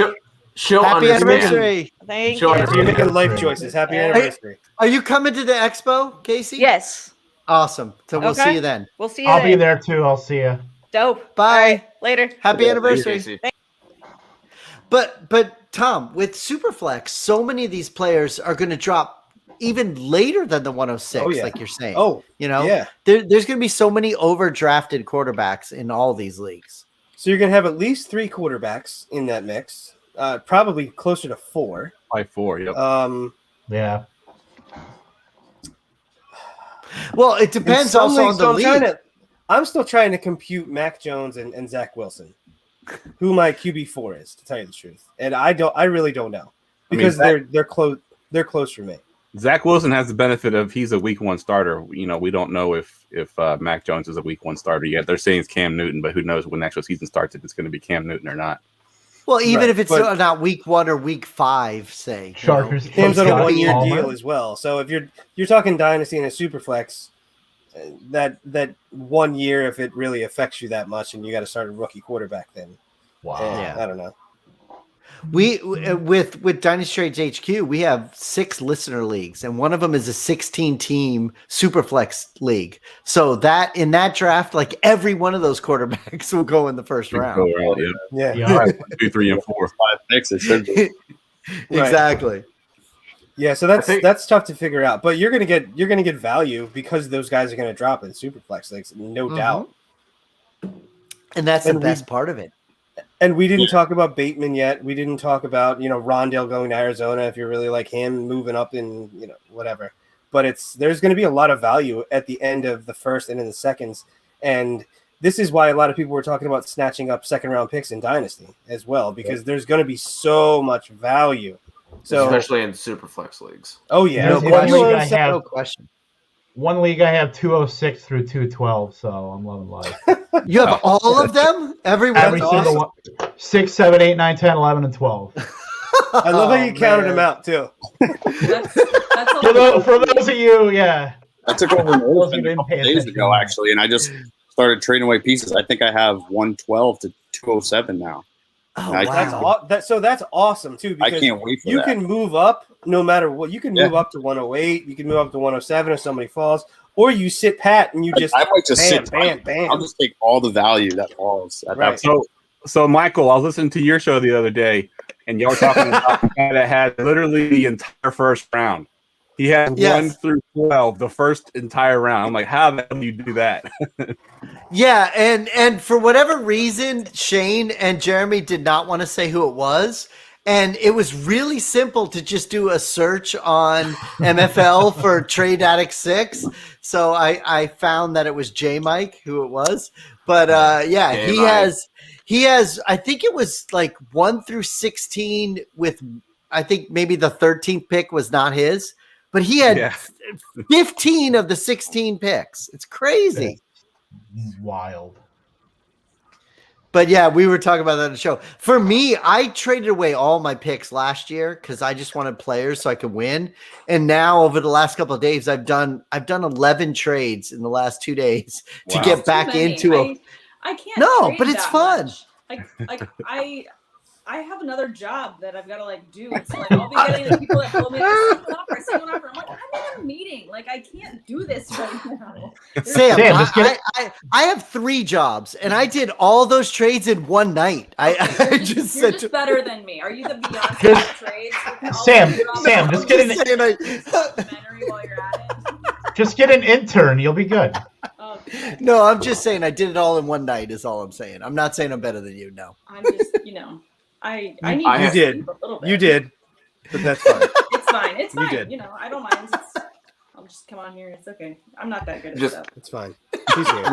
Real quick, I have never seen this before, but if you guys were watching the the actual footage, they just showed Chaz Surratt, and I think he had 15 of the hats of the team's hats sitting on like an ottoman or something. I have never seen that, and I've always wondered about that. There was one guy like 10 picks ago that had like all 32, like on a table in the middle of the living room. That's funny. Like just like a whole box just full of hats and be like, good luck, and you're like, cool. Unless you're, Trevor Lawrence and you're just like, I only need one hat. The rest of them I can give away. Or that's funny. Or the my little wife, man-child. My wife asked me that last night while we were watching, and I just assumed that all these people were the cameras at their house, that they have all 32 teams' hats sitting there, just waiting to see which one they do. But so you're saying they showed it on the screen, all the hats sitting there? The pick that the linebacker from UNC, Chaz Surratt, they just showed him, and like he was in his living room. It was literally on like a footrest or like an ottoman. There it is. And, there it is, right there. Just lined up. I've never seen that before. Yeah, there it is right there in the middle of the room. Nice. That ottoman has every single hat on it. What are you watching? What channel? Jerseys? You think the jerseys? I'm watching ESPN, but on the internet. Oh, you're on Canadian time, so you're 6 minutes late, right? I'm on YouTube TV. I just got it. Like a little bit. You're in Canada too, right? Look at LA got added. I heard. Some dude's gonna like wear a white T-shirt and grab a Sharpie like next year, and like, just like Ravens with a Z. I don't know how to spell it. That's funny. We're all gonna be able to buy these hats on eBay in like 3 days. Sweet. That's what I would do if I was one of these players. What else am I gonna do? Send them back? No, I'm gonna sell these hats. No, they're gonna they're gonna be in like Haiti or like Africa or like the Super No, Bowl. but is it there's NFL people at their house. They're gonna take all those hats and they're gonna leave with them. Maybe. And all the camera equipment and everything else that's set up there. The black suits, they're scooping that up like right away. Exactly. I think all these cameras are like professional setups. If you look at the video quality on certain ones, I think some people just got mailed an Amazon like webcam. Like, I don't really think it's full Amazon Basics, add to cart. Yeah, pretty much. It's kind of like last year. Last year was the worst. Hey, real quick, guys. I got a lot of smart people in here. I'm curious. The pick the Chargers had a couple weeks ago. Who the hell is Josh Palmer? He is not somebody I had on my radar at all. Receiver out of Tennessee. Showed well at the Senior Bowl. I think he is like how every year after the draft we always see like the sleeper or value articles coming out for Dynasty. I think Josh Palmer is going to be on every single list. Yeah, like because of landing spot, thin depth chart. I think there were some NFL people that were much higher on him, obviously, than a lot of Dynasty people. And Tennessee's offense last year was just kind of a dumpster fire. And now with the trouble that they're in is with the recruiting and all of that. Like I think he's just off a lot of people's radars. But I think we're going to see a plethora of Josh Palmer sleeper articles coming out in T-3, 2. Is he a Mike Williams replacement? You think? Is he that kind of receiver? I think what I've seen from him is he's kind of one of those like bigger bodied, like kind of like chain mover possession type of receivers. I'm not entirely sure that he's a downfield kind of threat the way they used Mike Williams the past couple of years, but I think he's like the outside version of Keenan Allen. Gotcha. Do you want ESPN's pre-draft analysis? Only if I'm right. If I'm wrong, don't read what I just said. All right, moving on. No, I'm kidding. I am looking at he's wide receiver 13 on Matt Waldman's RSP. That's like the first thing I saw on him. Honestly, who's his comp? I've literally never seen his name before until like just right now. I hadn't. I mean, I don't scout super deep. I only do the top 50, and he was not in my top 50. So to see his name there, I was like, "Who the hell is this guy?" Same. His low end comp is like Hakeem Nicks. His analytic profile doesn't look too great. He's a tight end. That's crazy. Oh, Hakeem Nicks. Sorry, I was thinking we were talking Hakeem Butler earlier. So when you think of garbage, think of Hakeem. And now he is back to be trending on Sleeper. Yeah. Just because you mentioned him. Sorry, I fucked it up. Zach Ertz is still an Eagle. That's weird. What's to do with that? Are they going to move him or what? Dude, at this point, it's going to be for a 4 or after June 1st for 2022, whatever. They might have something lined up after June 1st just because the cap hit. You think, right? I'm honestly amazed that they haven't used it to move up like 6 spots or something like that. So I think they have something lined up after June 1st at this point. If De'Ami Jeff, Brown wants to go to Green Bay at who's your 92. team? I don't see anything. Yeah, 49ers. Yeah, How do you feel about Trey Lance? I'll change hats. I'll put my Niners hat on. I had my going for 2 hat on. You're fine. You can keep whatever hat on you want, man. It's fine. I can't tell anything about that hat anyway. You just put like the That's white even hat less- on with nothing. less obvious of what Got the side right there. There we go. So you're Oh, gonna okay. do the whole podcast with your head turned. so we can Yeah, see. let me put this Yeah, super the whole side obvious hat profile. on. Full profile. That's hilarious. Hicks, what's up, buddy? What's up, y'all? Long time no talk to, Matt. Yeah, Jeff, has it been 24 hours? Yeah, not even. How you doing, man? How's the draft treating you thus far? It's good. It's been a little bit of a roller coaster with those second round fantasy picks. Some interesting wide receiver selections so far. So we're just riding the emotional roller coaster right now. How high is Tutu Atwell going to be in your rankings?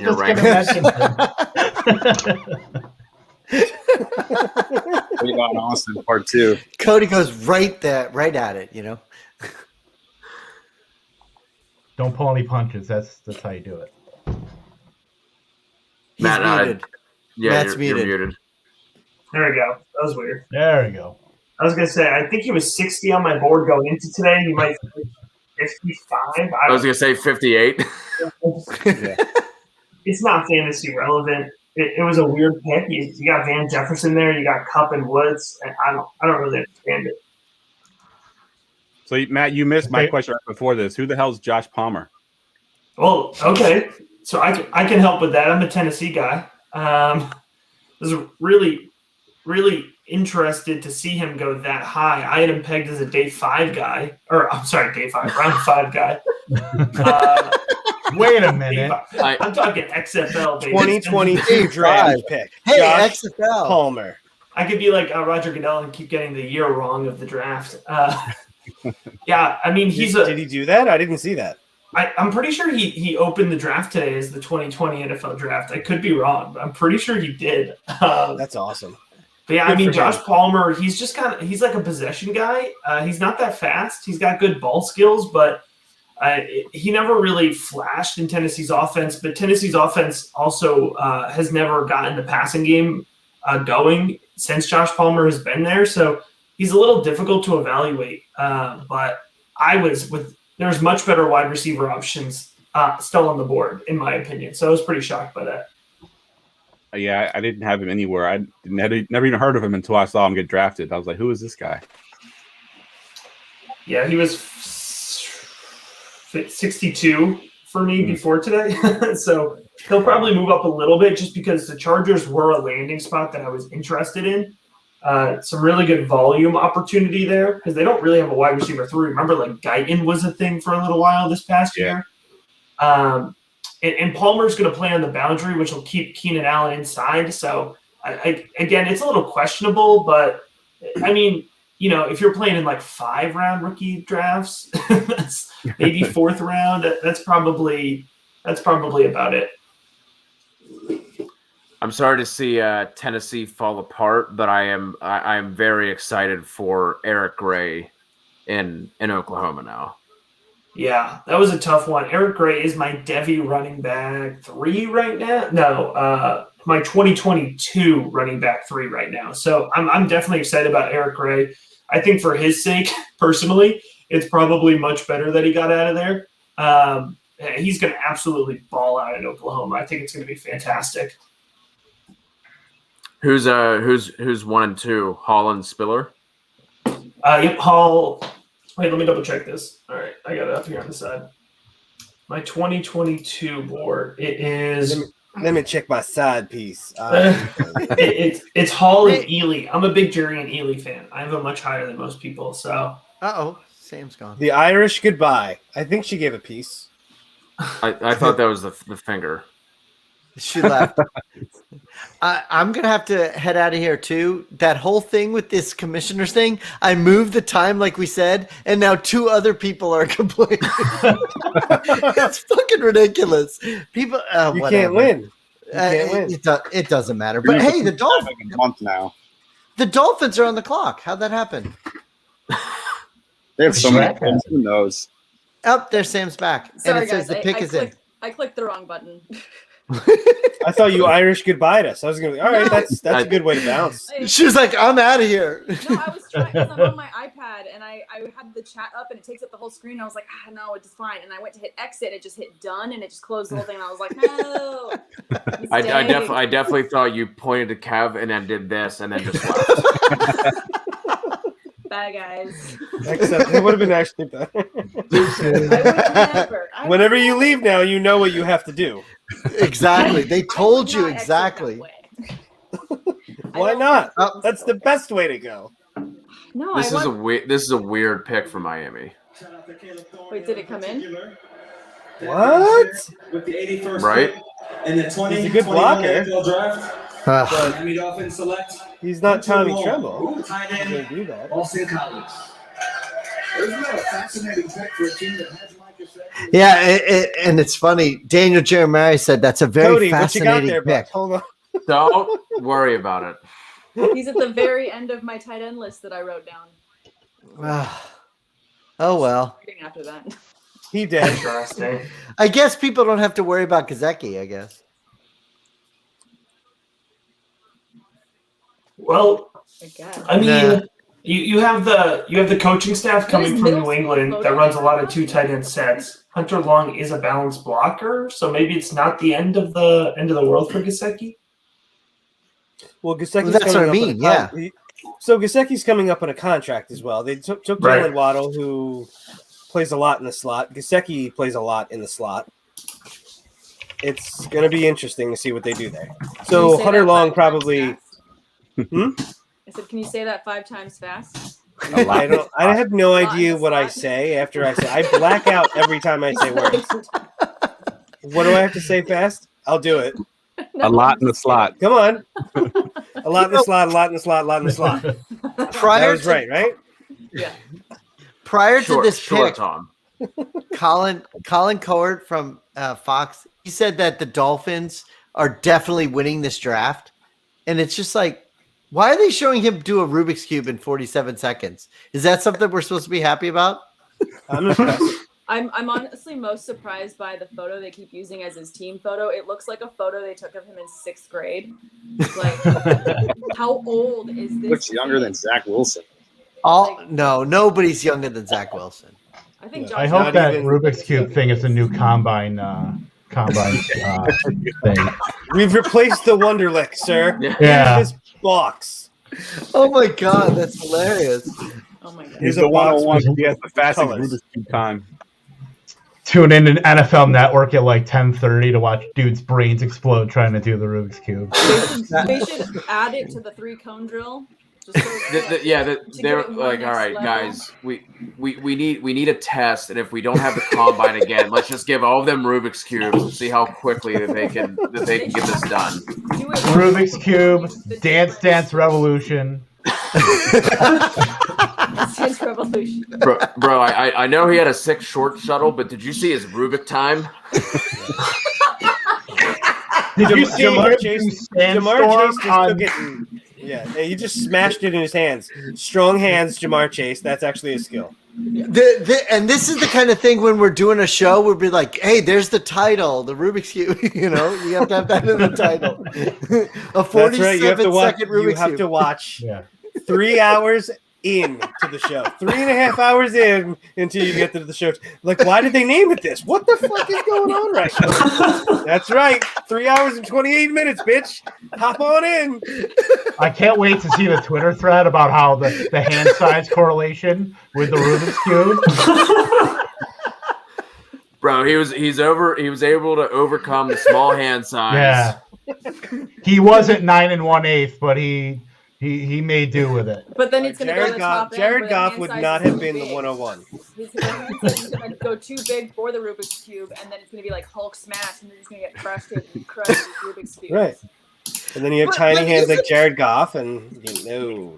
Isn't that whole Rubik's Cube, isn't it just memorization? Like if you know the code or whatever, you just do it? I saw it on TikTok. It's literally 2 moves. You go counterclockwise, clockwise, counterclockwise, clockwise on the top and the side, and you keep doing it, and eventually it solves itself. Michael, so based on your question, no, you're an undrafted free agent. I don't even want to hear from you anymore. I'm calling you J-Rob for the rest of the show. You've been replaced. Oh man, that is. Do we even have Rubik's Cubes in Eastern Illinois? I don't think so. All right, I gotta bounce out of here. I got an early day. Yeah, I gotta go too, guys. I have to go too. See you, buddy. Thank you very much for having us. Sorry I'm late, and it was a lot of fun. No, man, I'm glad you could get that straight now with AT&T and hop on, man. Oh God. Have a great night, everybody. See you, man. Take care, man. Samantha, this is how you do it. Fuck off, Kev. Love you, buddy. And I won't do that, but I'll go like this. Bye. There you go. I think I saw a middle finger at the end though, so like that still counts. Amazing. Are we going to get a fantasy relevant pick here before the end of round 3? I know, right? Johnny Brown's got to go somewhere. Let's go. Tennessee can take a wide receiver. Let's go. I like this. I like this a lot. Gainwell still got to go too. Gainwell still got to go. I really like the spot for Diami. Oh, did he go? My prediction before today was that the Niners would go with Chuba Hubbard at 39, so that's still in play. I dig that spot for him, by the way. I like that. I like that spot. Interesting. Diami Brown with Ryan Washington. Fitzpatrick with 20 yards per reception. Diami, yes, please. Yes. I like that. In theory. McLaurin, Samuel, Logan Thomas, and Antonio Gibson now. That's a nice little offense they've put together. I knew Gary's going to text me about that pick. That's going to be fun to watch. I wonder what his volume's going to look like. I think it could be decent. That is a fair question. I guess it all depends on how they're planning on using Samuel, right? Yeah. That's the that's the determining factor. Because I feel like there's no way that J.D. McKissick gets 100+ targets again. No way. So I he feel might like not get 50. Yeah, I feel like there's going to be a rebalancing between him and Gibson. Maybe Logan Thomas isn't a volume monster now. You know what I mean? Because now that they have more He's weapons, probably more touchdown dependent. And Fitzpatrick just those receivers. If you look at his percentages to receivers versus tight end or running back, it's like way out of whack. So it's like receivers all day and running backs. I think Parker was like 23% target share last year, and then I think it's like 15% was the next highest. I'm pretty sure Diami had some crazy percentage on the outside. He had 2% slot snaps, or even that. It was 90% out wide. The thing with Diami too, I'm a truther. He is my flag plant prospect for this class. And the thing with him is I think he is more than just the deep ball 20-yard per catch guy that he was used at as UNC, because they had Newsome, and it was kind of one of those things. It was just like, if it's not broke, don't fix it. And he just functioned so well with what he did. But I think with how quickly and how crisply that he kind of just snaps off his routes, I think he can develop more into a short to intermediate guy as well. So I don't think he's. Oh, I love that. I don't think he's just pegged in.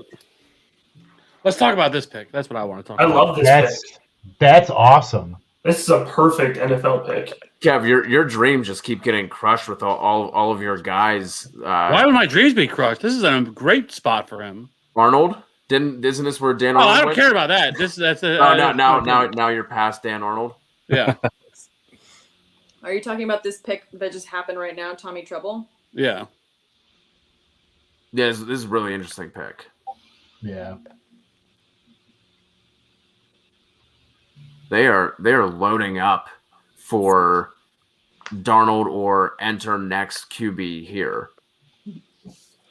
Well, I think the thing about Tommy Tremble is that he is a fantastic lead blocker. Like even on the highlights here, they're showing him the way that they use him as a blocker. So he's going to be great for Christian McCaffrey as well. Oh yeah, I love this pick. Good for Sam Darnold because Ian Thomas is garbage. Oh, you don't think Ian Thomas is going to break out this year? Is seventh time's the charm? Yeah. The Eric the Andy Isabello tight end. The Traquan Smith of tight ends.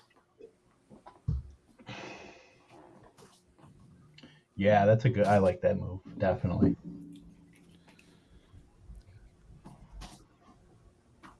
All right. Are the Falcons picking again? Are the Falcons picking again in this round? I'm trying to pull it up, but my computer's moving slow. I think do they have a Green Bay's up in another pick. I better switch to hat. Atlanta is done. They're done. So we have Dallas with still their better. pick, and it looks like Green Bay just traded up, I believe. They did. Yep. And then we have Minnesota, Steelers, Rams, Panthers, Vikings, Browns, Packers, Bills, Ravens, Bucks, Pats, Chargers, Broncos, Cowboys. Is this? Who would Green Bay have moved up for? It's definitely going to be another running back, right? Honestly, It's the loudest. Kenny Gainwell, let's go. That would be hilarious. Like, what'll piss off Rodgers the most right here? What kind of pick can you get?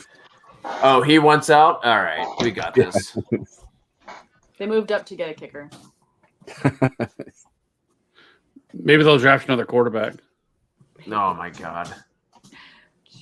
Here comes Ian Book. Oh, no. Oh, no. All right, hold on. I got to schedule a tweet. Green Bay threw the book at Rodgers. So Green Bay got 85 and Tennessee got 92 and 135. So they picked up a fourth for moving what, 8 spots. I think Green Bay had an extra fourth anyway, so. Hey, wide receiver time. Well, Tyler actually, Wallace wide still on the board. Dude. I don't know why they would have moved up though. They didn't really have to move up. Don't tease me like that. I'm just saying. Oh, you know what? Maybe they're doing a St. Brown reunion. We got. We fucked up on one St. Brown. Let's get the good Yeah. one. Hey, St. Brown would actually be a really nice. That'd be a really nice pick here, actually. What about Tyler Well, Watt? unless Aaron Rodgers is Wall not Street. actually the quarterback. That's a good pick. That's a good point. Well, Love to see it. No pun intended. well, it is a receiver. Wait, is it?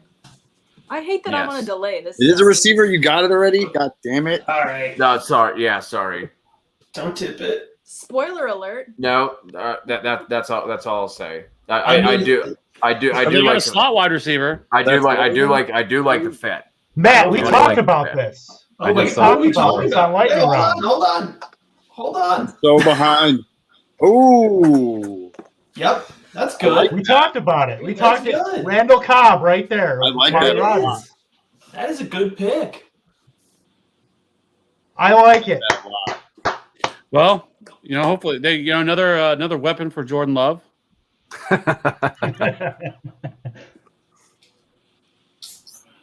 Replace the Rodgers with another Rodgers. It can bring I know we've talked about this Richard before, Rodgers but do back you guys too. think that Aaron Rodgers is going to play for the Packers this year? Because I don't. Nope. I don't think so. He is as petty Homer as Simpson they just burned the come. bridge, and He has the money. He does not have to do this anymore. look good. He's an older No. player. Like I honestly think if they do not trade him, that he's just going to say, "All right, I'm just going to retire." I'm just Yeah, gonna I go see do him Jeopardy. Tires and place. I was gonna say he had a taste of that Jeopardy life and was like, dude, I don't want to go back. Yeah. No, here's what's gonna happen. He's gonna retire, host Jeopardy for a year, do an off season like Gronk did, and then someone's gonna call him and he'll be like, "Yeah, I could come back," and then he'll come back to another team that he wants. The Buccaneers It'll be again. Bucks, yeah. It'll be Yeah. Tampa when Brady retires in 2 years. Maybe he'll follow the footsteps of Brett Favre, come back to the Jets for a year, and then go to Minnesota. I wouldn't wish that upon him, but Well, you'd still have to get traded, though, or he'd released. yeah. I mean, can't he just retire? Yeah, but when you come back, he's still under contract with the Packers. Yeah. Technically, yeah. That sucks.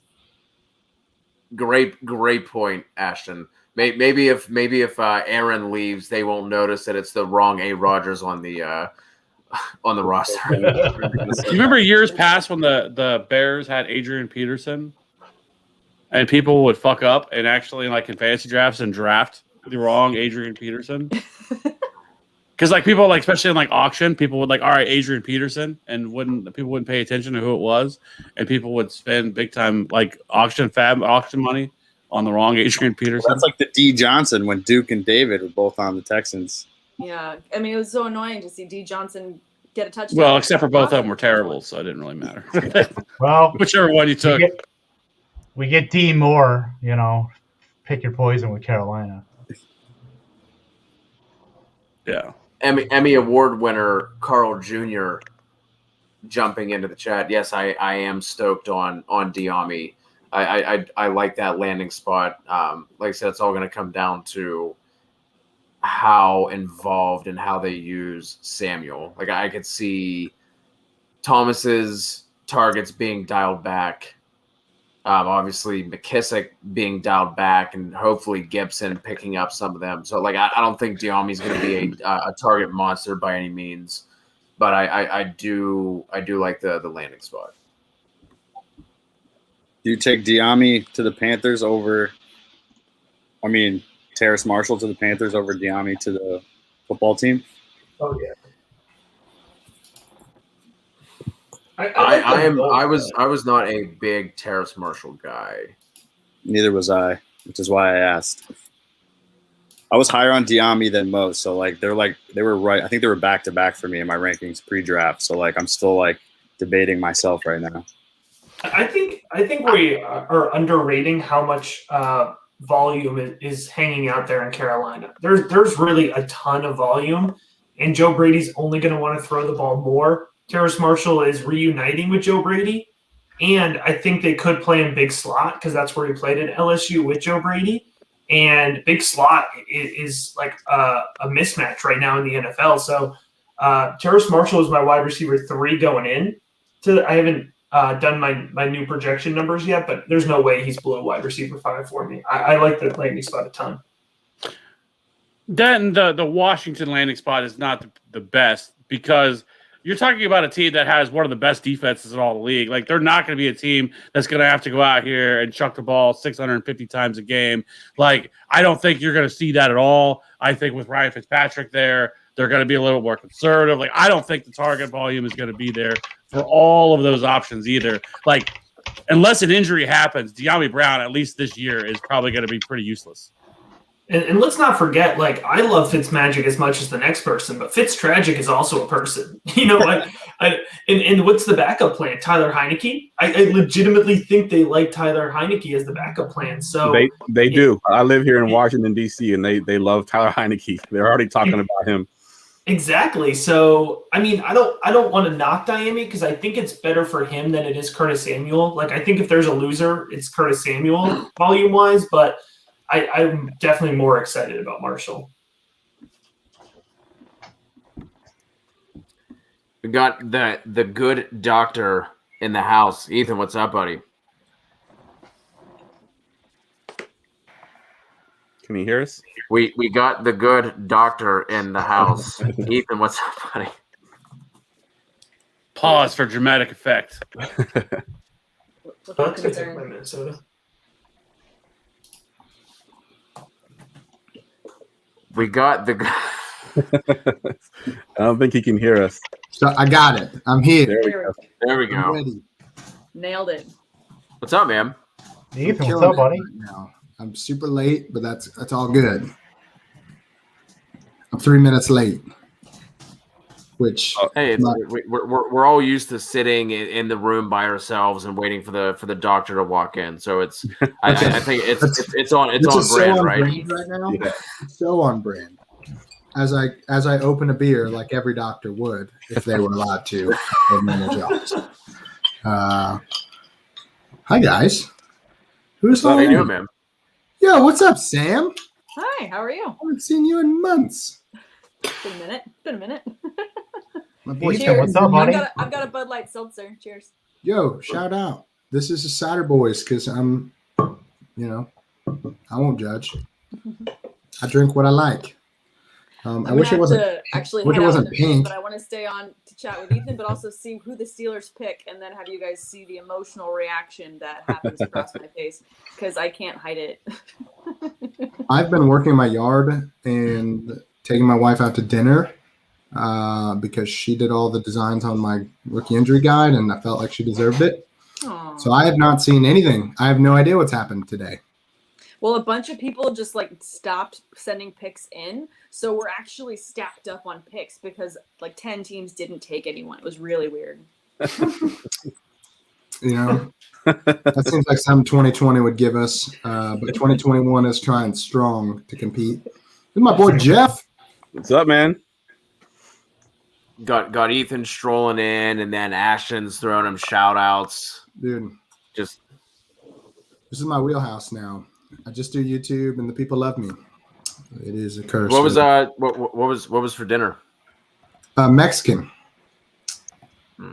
which, if you're from anywhere that's not the Midwest, probably doesn't look like Mexican to you, but it's definitely Mexican to me.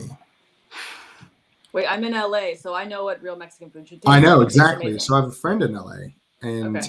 I went to LA and had Mexican, and it was not very good compared to my fake Mexican. What I learned is that like real Mexican is not the same as the Midwest Mexican. No. So how was how was the cheesy gordita crunch? No, but you're telling me my North Dakota Mexican is shit. Basically, real talk. It is. My hometown has two Mexican restaurants and like 3,000 people. Oh, hey, we got And a a taco lineman that no one has heard of. That's sweet. What? I'm on a delay. Yeah, I'm on a delay. Kendrick Green from Illinois. Oh yeah, no, he's all up there. right. He's up there. We'll take it. He was getting a lot of pre-draft buzz.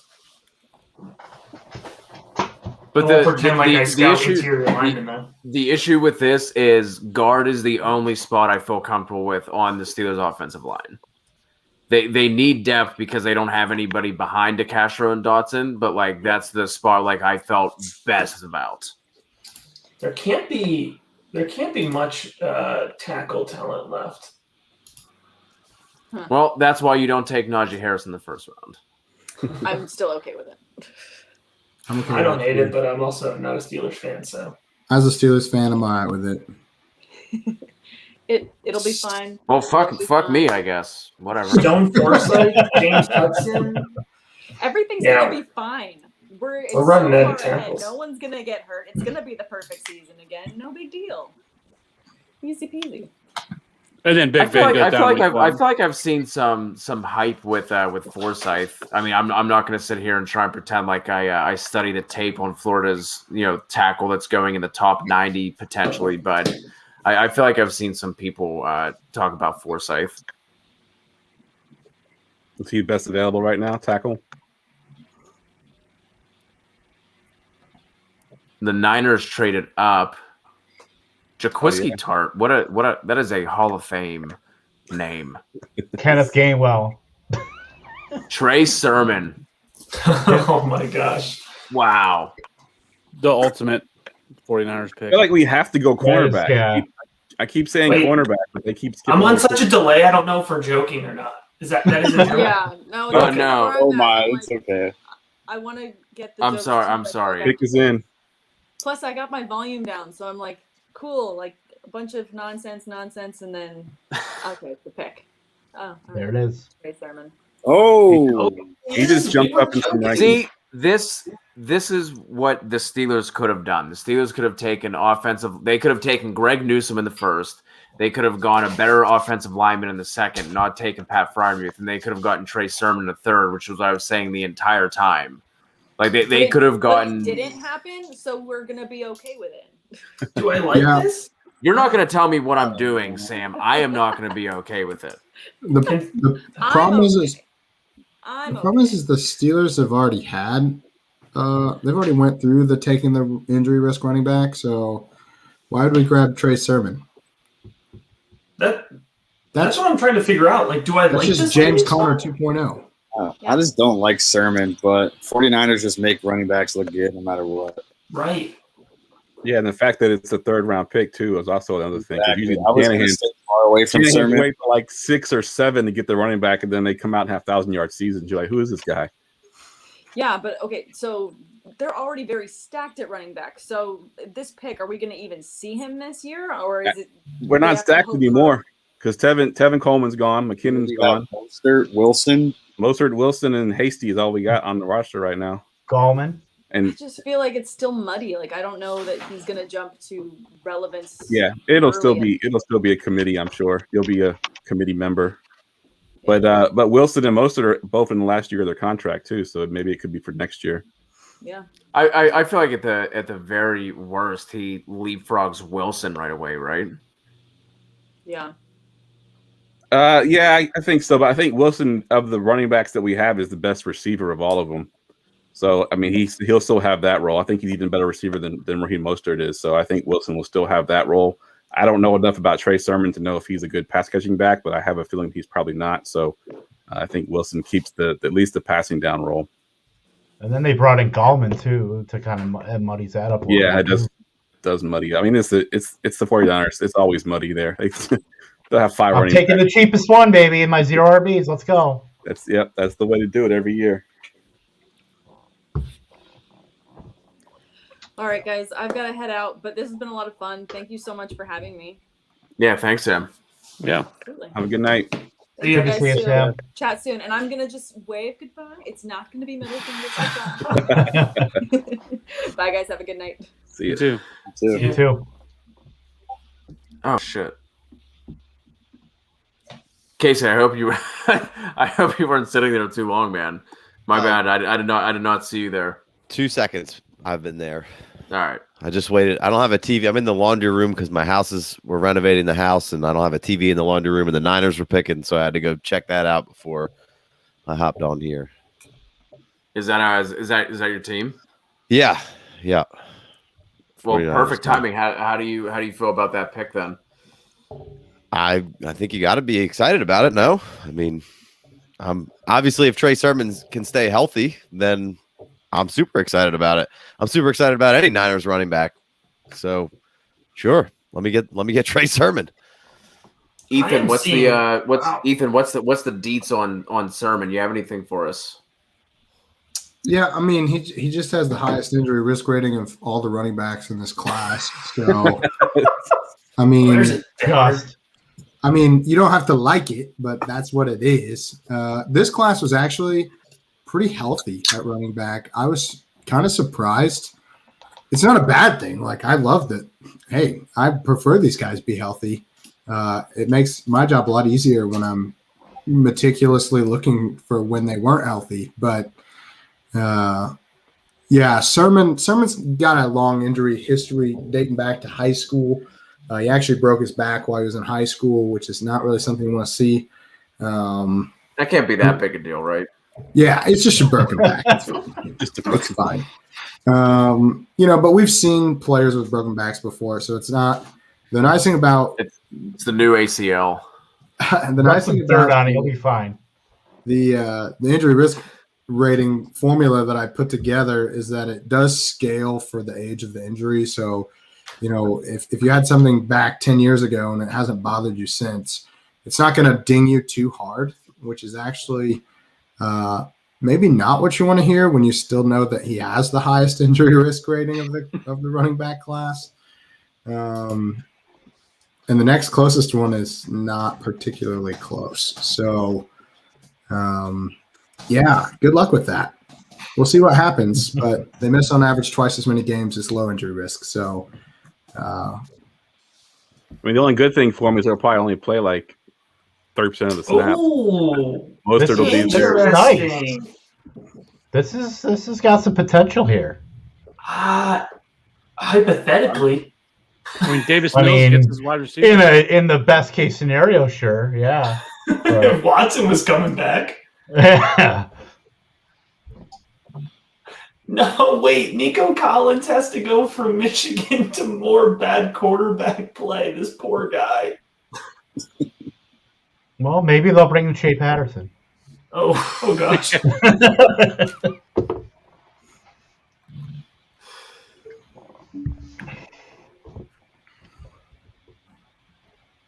Does Minnesota go another offensive lineman here?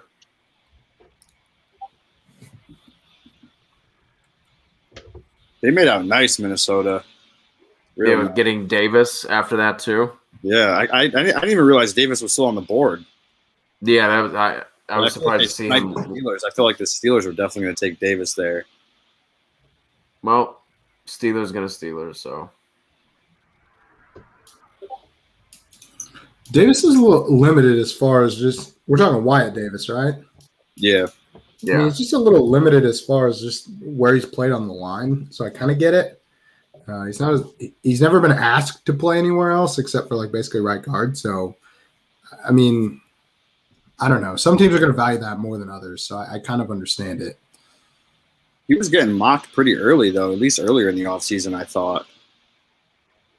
Like, I know as a Jets fan, I was even seeing him getting mocked to the Jets at like 34 at the top of the second.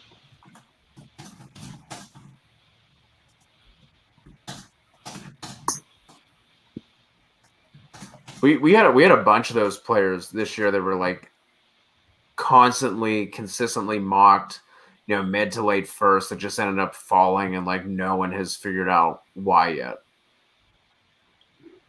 Yeah. We're at this year? Yeah, I feel like JOK, Jenkins dropped, Cosme dropped. Montgomery fell too. Marshall dropped. Yeah, Marshall was another one. I mean, Terrace Marshall does have an injury history that I think is probably worth knowing. Who are the other ones? JOK? Yeah, I think he's another one who had an injury. Was he? Olujari was another one I know who has an injury. JOK has the third highest injury risk rating among linebackers. He had a foot fracture. Teams are pretty hesitant when you're talking foot fractures. But yeah, that makes sense. Marshall had one too. Who was the other guy that you mentioned? Aziz Ojulari. Where did he end up going? I forgot. Actually, had a prop. Did he go to Giants? Giants. Giants. Yeah. Because that was Terry Slate's 2021 contribution of the Giants was announcing that pick. Ojulari tore his ACL in high school. I mean, that's the only thing I have. So there might be some arthritis. That's the thing that we missed this year with no official combine with everyone there, is that we didn't get to see any of the bone on bone. This guy's knee is deteriorated to the point of non-existence. But if you were going to pick one that might have had that, Ojulari would probably be that, because about 2/3 of players or just people in general that tear their ACL when they're a teenager end up with early onset arthritis by the time they're 25. So, that wouldn't surprise me if maybe they were worried about that knee. The other thing is, when you tear your ACL in high school, you don't get the resources that like a college player gets or an NFL player gets. Yeah. And so really you're kind of limited as far as just like, you might not get the best surgeon, and you might not get the best rehab, and you might not get especially if you're talking about it. And I don't know if this Ojulari is this way or not, but if you're talking like inner city kids that don't really get access as much to like the cream of the cream as far as surgeons because of their medical insurance, or maybe their families can't travel very far. We see this a lot of times. Those injuries don't always turn out with the best outcomes down the road. That's what happened with Tylan Wallace's brother. His mom actually came out and talked about how different it was with Tylan Wallace's twin brother when he tore his ACLs in high school, the difference in care that they got versus Tylan when he was at gosh, why is this escaping? Oklahoma State. That it was like two totally different rehab programs, and part of that's just major college programs have way better resources than these kids get at like their local high school or wherever their local PT clinic is. A lot of times they're seeing someone that maybe never has seen a high level athlete before and has never maybe they rehab one ACL a year. I know around here, like where I'm at, I maybe see 2 ACLs a year, and that's only because I specialize in sports medicine, and they travel to see me because my gym's way bigger than everyone else's, and I can do a lot more. But most of the time, these guys are just kind of getting whatever they get when it comes to high school injuries. What a flex there by you, Dr. Ethan. I mean, I do have an 8,000 square foot gym, so it's not tiny by any stretch. Indoor basketball court. I mean, Ethan don't play. Do you have rich mahogany inside that No. facility? It used to be a grocery store. They remodeled it. I'm serious. It used to be like a Pomida or like I don't even know like a regular grocery store. It's like 4,000 square foot. Here's Teeter. What do we think about Schwartz going to Cleveland? I see a little stash potential there. I mean, they're probably going to move on from OBJ next year, right? And he does bring an element they don't have currently on the squad. Yeah, I mean, he's fast. Yeah, like Olympic fast. Damn it, Tennessee didn't go wide receiver. I thought for sure it was going to be Wallace or St. Brown. Are they really about to roll out with Josh Reynolds as two? Like I said that like semi. AJ Brown, 200 targets, baby. Let's go. Honestly, AJ Brown's about to be wide receiver 1. He is, yeah. He is been my wide receiver 1, and will be that. 100%. This is wild. They haven't done anything at tight end. They haven't added to the receiver season. Let's. I do like their focus on defense. The dude doesn't block. He's gonna run routes. Let's calm down. I just realized the Bills took Basham. They took 2 defensive ends, their first and second. Yeah. Oh yeah. Rousseau and Basham. And that D line is just like they just keep adding pieces to their D line. Like some of these guys are going to hit eventually. Yeah, I mean, what was it? Ed Oliver. I was going to say if Oliver can put it together. AJ Epinesa, that was a first rounder. Oh yeah. He fell because he wasn't athletic.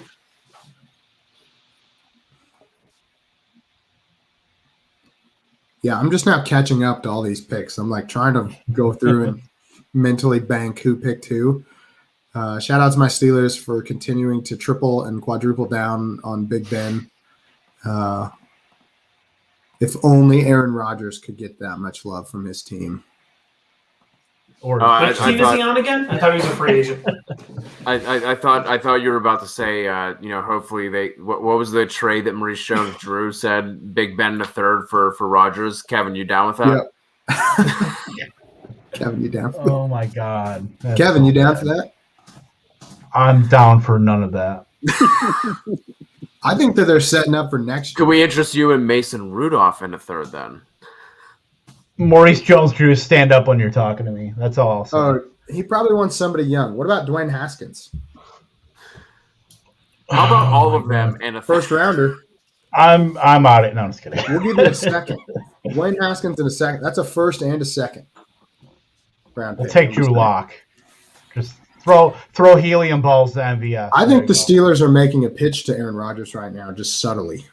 It's like, hey, we ain't afraid to draft wide receivers. We got Permani brothers. I mean, come on. Can you imagine? I mean, what teams do you realistically think that Rodgers would play for at this point? There can't be many. Yeah, that was a. It was what, Denver? Ashton the jumping Raiders? in and wondering about Watson and Rodgers. What if he went to Washington? That team's set up pretty nice.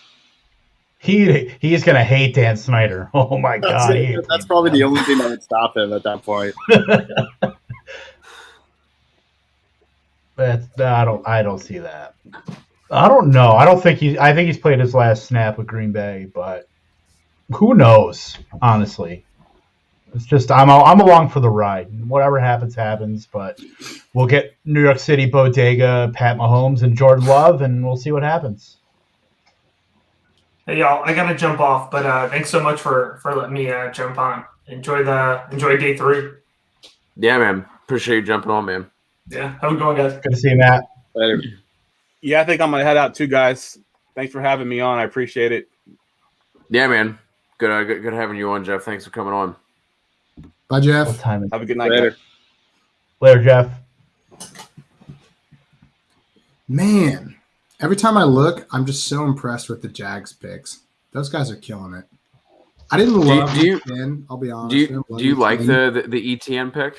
I didn't love it, but I understood it. I guess like you keep him with Lawrence. You know, you keep his binky together. Like they're instant. You don't have to worry about them like creating a connection. Like they already have a connection. Lawrence knows how best to use him. So I get that. I mean, I love that they picked Andre Sisco at the beginning of the 3rd. Like that's a great pick. Dude's a stud. Andre Sisco is like, if he doesn't tear his ACL, he's probably the best safety in this class. I'm just saying. Tyson Campbell is not. I thought he was underrated. They've made some solid decisions in this draft. I've been pretty impressed. Walker Little, I thought that was a good pick too. So like, I'm digging what the Jags are doing right now. Like I dig it. I think the Chargers are killing it too. Asante Samuel, that's a great pick. Right in their lap. If the Bears didn't give up, I'm sorry, go ahead. No, I was just gonna say it just feels like the Chargers are this year's Ravens, where like they're just like sitting and everything's falling to them, and just like, okay, Yeah, it's like we'll take it. The NFL. I guess we'll take that. Yeah, they don't even have to draft. The NFL is pretty much doing it for them at that point. If the Bears didn't give up like the next 7 years of picks, Jenkins and Fields is pretty good for them. Yeah. Yeah, that's. I love Fields to the Bears. I think that was a great move for them. He's already the 3rd best Bears quarterback in history, so good for them. Obviously behind Jay Cuddy. Sid Luckman, Jay Cutler, that's right. I'm trying to figure out what the Raiders are doing. I think they are. I think they are. I swear, I'm like going through. I'm like, all right, they got Diablo, but I'm pretty sure that I watched them. Didn't they get Morg in the 2nd? Like, dude, they took Leatherwood over like 4 other linemen.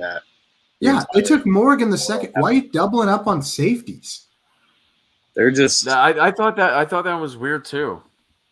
I don't mind Diablo in the 3rd. I think that's good value, but like, if you took Morg in the 2nd, like, what are you doing? Why? Like, why? Why would you do that? It just seems so. I don't know, man. I think that they are just like, I said this when they hired Gruden. That dude is just so out of it. Like, he doesn't get it anymore. Like, he doesn't get it. He doesn't understand how the game works anymore. Like, it's like, sometimes you get that old teacher that like is like an amazing teacher, and that's why they're like so revered. And then you get that old teacher that like doesn't know what the hell is going on because everything has progressed past what they learned in like their 4 years of school 50 years ago. Like, that's John Gruden. Like, the dude just doesn't get it. He's an idiot. Like, he just doesn't know. Like Mike Mayock, I feel like he should be better at this.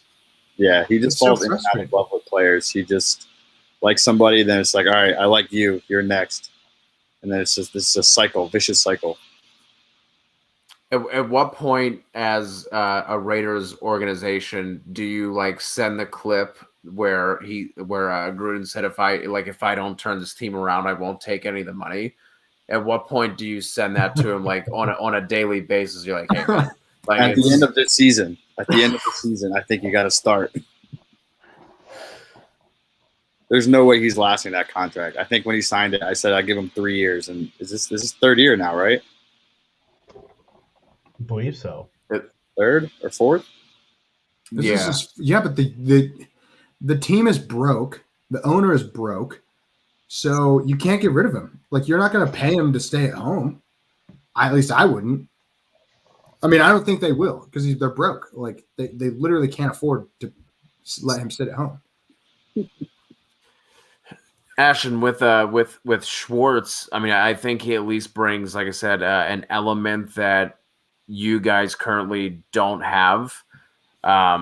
It's a little tight right now in that receiver room, but you're going to have some contracts coming up soon enough. But like I still wouldn't want to lean on Schwartz as like my two. I think he's a nice dynamic piece to bring in. But like as of right now, like I said, just he at least brings an element that you guys don't currently have. So it'll be interesting to see, do we get the unleashed version of Baker Mayfield, or do we get the Zimmer version where it's just a lot of the run game and a lot of Jarvis Landry. So that'll be interesting to see how that is treated. Yeah, I think it's a good stash. I mean, you can't ignore the capital at this point.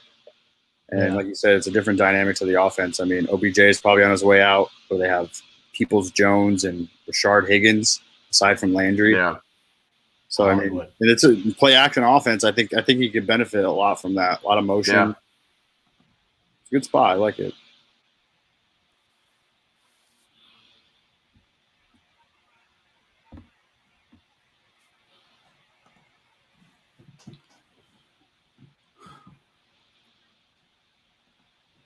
Buccaneers going to take a running back. Can you imagine? Oh my god. I'm waiting for it. I think my last mock, just for shits, had ETN going 32 to them in the first round if he fell, but that obviously didn't happen. Like where do you like is Gio just like straight up the third down back for them? Who knows? I don't know what they're doing with that running back room. Like, I thought maybe if they invested in a running back, maybe they try to trade Rojo. But who knows?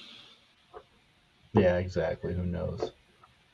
Like, I've been kind of surprised by the Bucks picks so far. I felt like they were going to go all in on like guys that can immediately impact them, even if they weren't like the best necessarily like the best prospect. That doesn't seem like their strategy, though. Just so weird. Like, what do you do with a Super Bowl winning team that like you literally brought everybody back from? I think you go BPA or the guy with the most upside at that point. I just feel like they didn't do that with, what was it, Joe Tyron, 32? Yeah, Joe Tryon. That was their first round. Tryon? Yeah, Tryon. Yeah, that's it. Never got hurt in college. The more you know. Yeah, he's more of a project. And then Kyle Trask, I mean, it's nice to have a backup, but like Kyle Trask ain't winning you a Super Bowl, so I guess they're just trying to develop him. That was a weird one. Trask is there to go to UFC matches with Brady and Gabbert. Is Trask just gonna become the COVID quarterback that they just keep away from the facility? How they did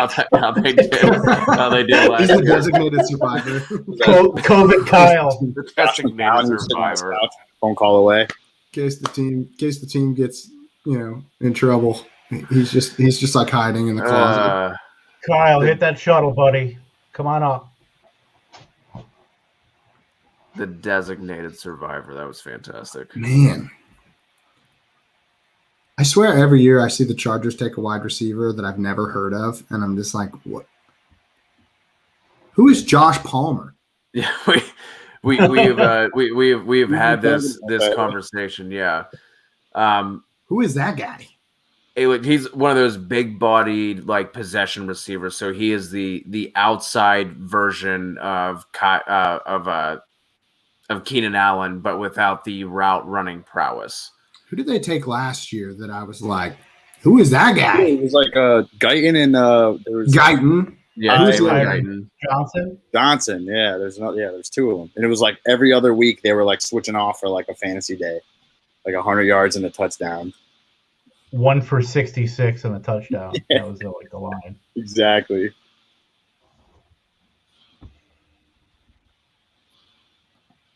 I mean, I've been buying a little bit of Mike Williams this offseason. I mean, I'm not giving up on him yet, considering how dirt cheap he is. He is. What's been the average price that you've paid for him? I think the couple times I did, it was more in a package deal. But I mean, at this point, you could probably get him for like an early third, especially like coming off a draft day, like when people are hyping up rookie landing spots. Like someone might take 3-1 for him. Yeah, yeah, I'd be willing to pay that for sure. Is there anybody that's still on the board that you're surprised about? Like I'm kind of surprised that Amon-Ra St. Brown is still available, just because like I know he wasn't a quote unquote sexy prospect, but I thought he, like, as far as being a sure-handed, very safe slot receiver who can come in and kind of just play right away. I'm a little surprised to see that he is still floating out there, considering we're closing in on the comp picks in the third. But is there anybody that you guys are looking at this point that like either you're interested to see where they land or you're surprised they're still sitting there? Probably for me, Gainwell and Carter, just because I think they both have PPR upside if they get in the right situation. So, Has Chuba Hubbard gone? think he's gonna roll. No, he hasn't either. Too. Yeah, I was not high on this running back class to start. And the NFL is confirming exactly what I expected. Like, I didn't think this running back class was particularly great. I think we've been a little spoiled with running backs, especially like the last, basically 3 or 4 years. It's like, oh, here's 5 running backs that are all going to be fantasy relevant. I just don't see that happening with this class. We're lucky if we get 2, maybe 3.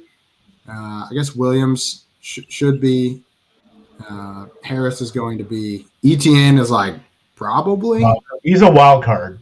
Like, could we find out that James Robinson is just like that dude? Like, this just pisses James Robinson off, and he just continues to be like the cheapest, easiest running back to just slide into wherever. I don't know. What about Tylan Wallace? That was a guy. That's probably another one for me. I mean, I'm not as high on him as others, but at this point, I'm definitely surprised he hasn't gone yet. I mean, his analytics profile is pretty favorable, so I thought he's definitely someone that would go higher. Well, he has the injury concerns, plus he also has the he didn't test as athletically as a lot of people thought he was going to. So he kind of that's true. And he's also one of those like for me, it's like maybe like low hanging fruit to talk about him as far as James Washington goes. But James Washington was another guy who like just excelled as a deep ball receiver in that offense, but like wasn't big and wasn't particularly fast. So like you wonder, like, are they going to be able to win the same way they did at college at the NFL level? Like, I was surprised to see that Wallace was like, as not that he's too Atwell small, but like he plays a lot bigger than what he measured in at. And then you add in like Kev was saying, the athletic measurables on top of it, and it's kind of just like what do you do with someone like that? Is he just always going to be one of those guys we always look back and it's like, damn, like such a good college wide receiver, but like just like never worked for him in the NFL. Yep.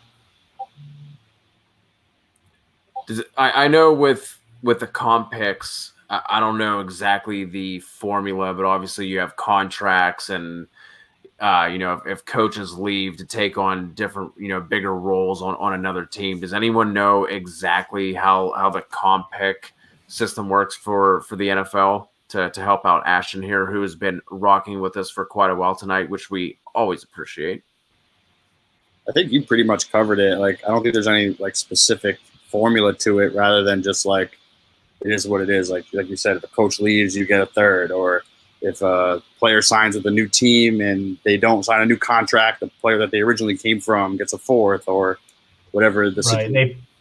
And they played X amount of snaps, or I forget what the actual formula that is, but it's something along those lines. Yeah, like if you played a certain percentage of snaps for that team, if it's like over like 75% or something like that. I'm not sure the numbers, but that factors in.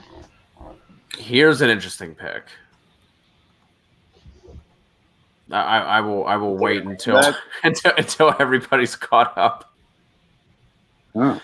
Since we're all working on Ooh. different. Ooh, I like this. really I like this. Steffi Smalls is happy. That's her guy Who else right do they there. have? Donald Parham. Did they just sign Jared Cook too? The corpse of Jared Cook and Just say Donald the Parham, yeah. Walking Dead Jared Cook. I guess Parham's season just got doused out real quick. Did it though? Yeah. Did it? I don't know. Is McKitty more of a blocker? I think he's like one of those like Tommy Tremble-ish kind of things where it's like he just wasn't used, I guess, like to his full potential, like a good blocker, but like he seems to be more athletic than what his like box score stats would lead you to believe. Yeah, no. Some of the clips they just showed are showing him in the receiving game. Yeah, and hitting in the slot and stuff like that. I mean, Josh Palmer just leaves such a sour taste in my mouth. Just knowing the wide receivers that they could have taken there, I don't like that at all. Yeah, true. Like I love that landing spot too, but I don't think I'm going to be investing in any Josh Palmer. I figured Josh Palmer would be your boy.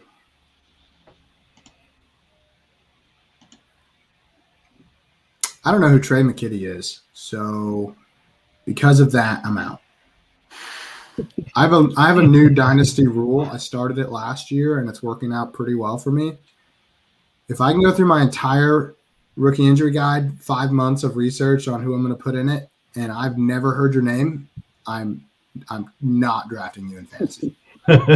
Out. Well, that could also be a good sign for your injury profiles, though, right? Like if you've never heard of them, doesn't have the injury history.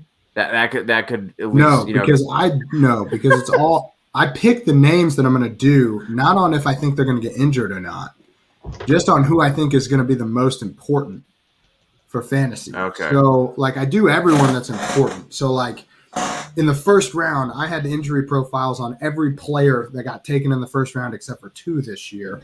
And they were both defensive players. Eric Stokes and Peyton Turner, who were both on my list for like the second update, but they weren't like, oh, I have to get this guy in for the drop for the initial release.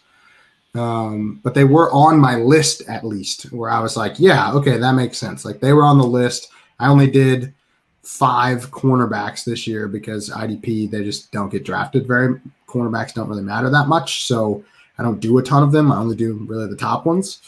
So I will add them. They will get added in. But what the hell am I watching on this, by the way, on ESPN? I'm watching the Lumberjack games right now. That's a good pick. What was it, Miners? Yeah. Kev, you gotta love this for Javonte, the Lumberjack.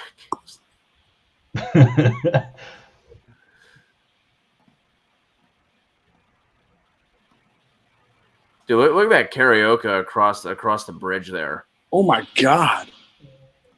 He's pancake this dude. Man, Javonte season in full effect.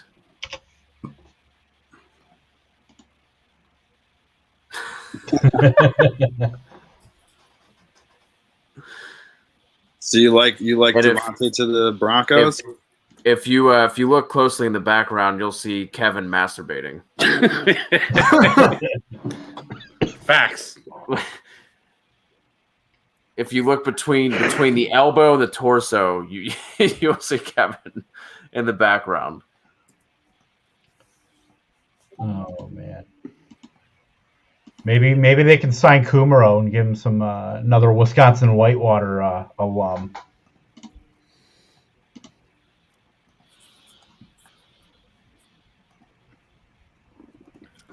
I didn't even see that Adebo went until right now to the Saints.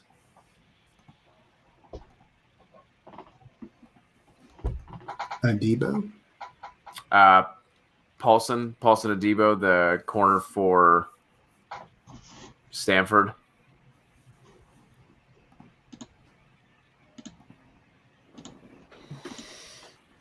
It's just so funny whenever like 2 years out, people are trying to, proclaim where guys are going to end up going. And I remember Debo being like, just an unquestioned stud at corner.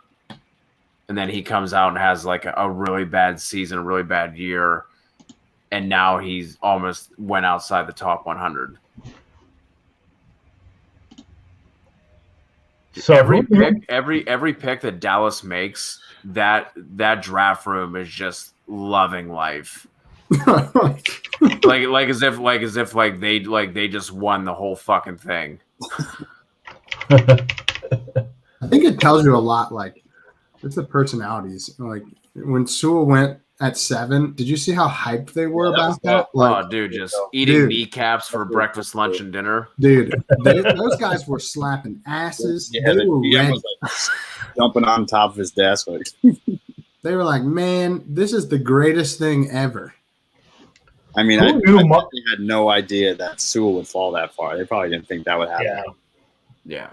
They were apparently one of the big trade back teams. Yeah, right? but you ain't trading back when the OT1 falls to you. They probably muted the phone at that point. Once yeah, right. Who do they end up? Yeah, as soon as Waddle went 6, those two dudes were hugging, freaking mouth kissing. They were all about it. Like, they were pumped. Who knew Mike Davis was going to survive day 2? Dude. Yeah, man. Who? Is that a thing? For Atlanta, Mike Davis. Who knew he was going to survive day 2? I think Mike Davis could be a thing. Early third a couple weeks ago. Shout out to Mike Davis, who saved me in Scott Fishbowl last year. John Walsh taking us all the way back to round 1 with the Parsons pick. I mean, Van Der Esch can't stay healthy, and Sean Lee retires, so they needed another Penn State linebacker. It's true. Yeah. I mean, I think with the way that all the picks went in front of them, that was the worst case scenario. Yeah, you know what exactly. I mean, Everyone thought they were definitely going corner, right? And then both corners right before their pick. Yeah, Carolina just fucking everything up for everybody. Yep. They did that shit on purpose too. The Cowboys were the opposite of the Lions. They were not slapping asses. They were mad. They're like, are you freaking serious? They got shafted the worst. That, and I think Philly trading up and taking Smith in front of the Giants. Yeah, dude, and Philly then is savage. Do you remember? This would have been like 2, maybe 3. I can't remember. Maybe 3 years ago. The lineman pick with Houston. Well, they did that, but then when they took Dallas Goedert, they jumped in front of the Cowboys, and the Cowboys were like desperate for a tight end, and they jumped in front of them like 2 picks to take Dallas Goedert when they had Zach Ertz already. It was like the most savage draft move I've seen in a long time. They love that. They just love to do that. Last year with CeeDee Lamb, They're like, hook that in my veins. I don't think Lamb was even really projected to go to the Cowboys, and then like he was just in their lap, and he was like, you know what, we're gonna screw everyone up and just take them. Yeah. Walsh also wants to know. He thinks Waddle was a bad pick. What are your guys' thoughts on that? I thought that was going to be Sewell personally.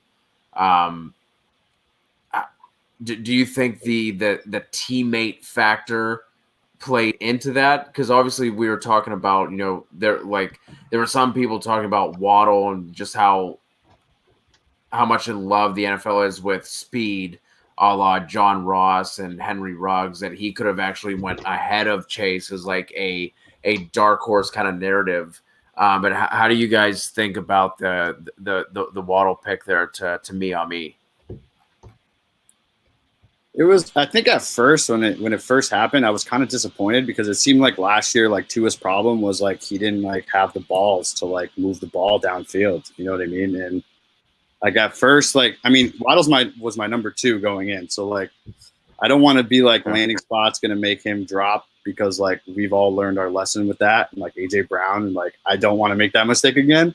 So I'm probably going to keep Waddle right where he is, but like, I don't know. I think there was a better spot for him that would have made me a little more excited. But I think him being, teammates with Tua might help give, Tua a little bit more confidence to move the ball.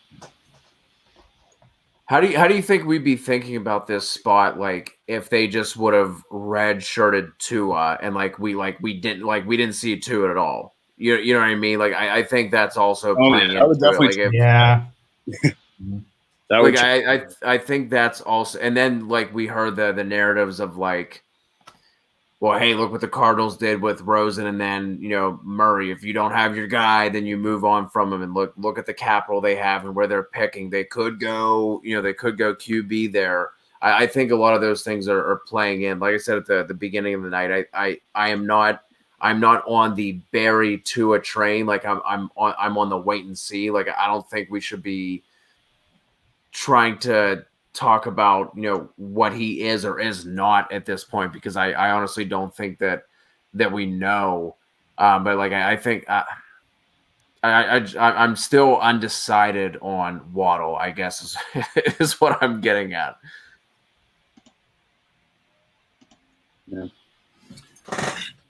Yeah, I think that I actually like Waddle there just because I don't think they have a ton of weapons outside of Will Fuller. So I don't mind they needed wide receiver help, so I don't mind that. I agree though on Tua. I thought they were gonna redshirt him for a year basically, and let him get 100% healthy, not risk throwing him out there. And I'm not sure what they kind of, I don't know, they kind of really weird him how they around a little handled it. bit. Like, Yeah, I feel like he got kind of the short end of the stick because Fitzpatrick was playing, not great, but like Fitzpatrick level. And so, they were 3-3. Tua didn't have to come in at that point. You could have easily said, hey, look, we're 500. We think, maybe Fitzpatrick could help us get at the playoffs. Like, let's give it a few more weeks. And nobody would have been like, they need to be playing Tua. And so, I don't know. I do feel like if he hadn't played, maybe we would be talking about Tua like, oh, can you wait to see what happens with Tua right now? Like, I don't know. I agree with that, I guess. Just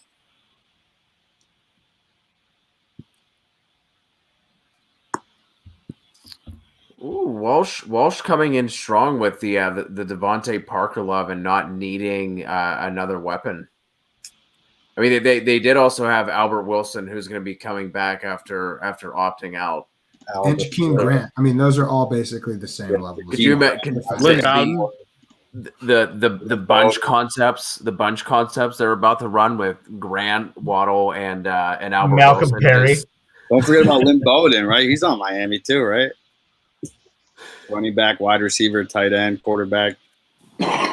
Just nothing but 4 wide receiver bunch sets out of the slot with Malcolm Perry in it, Wildcat.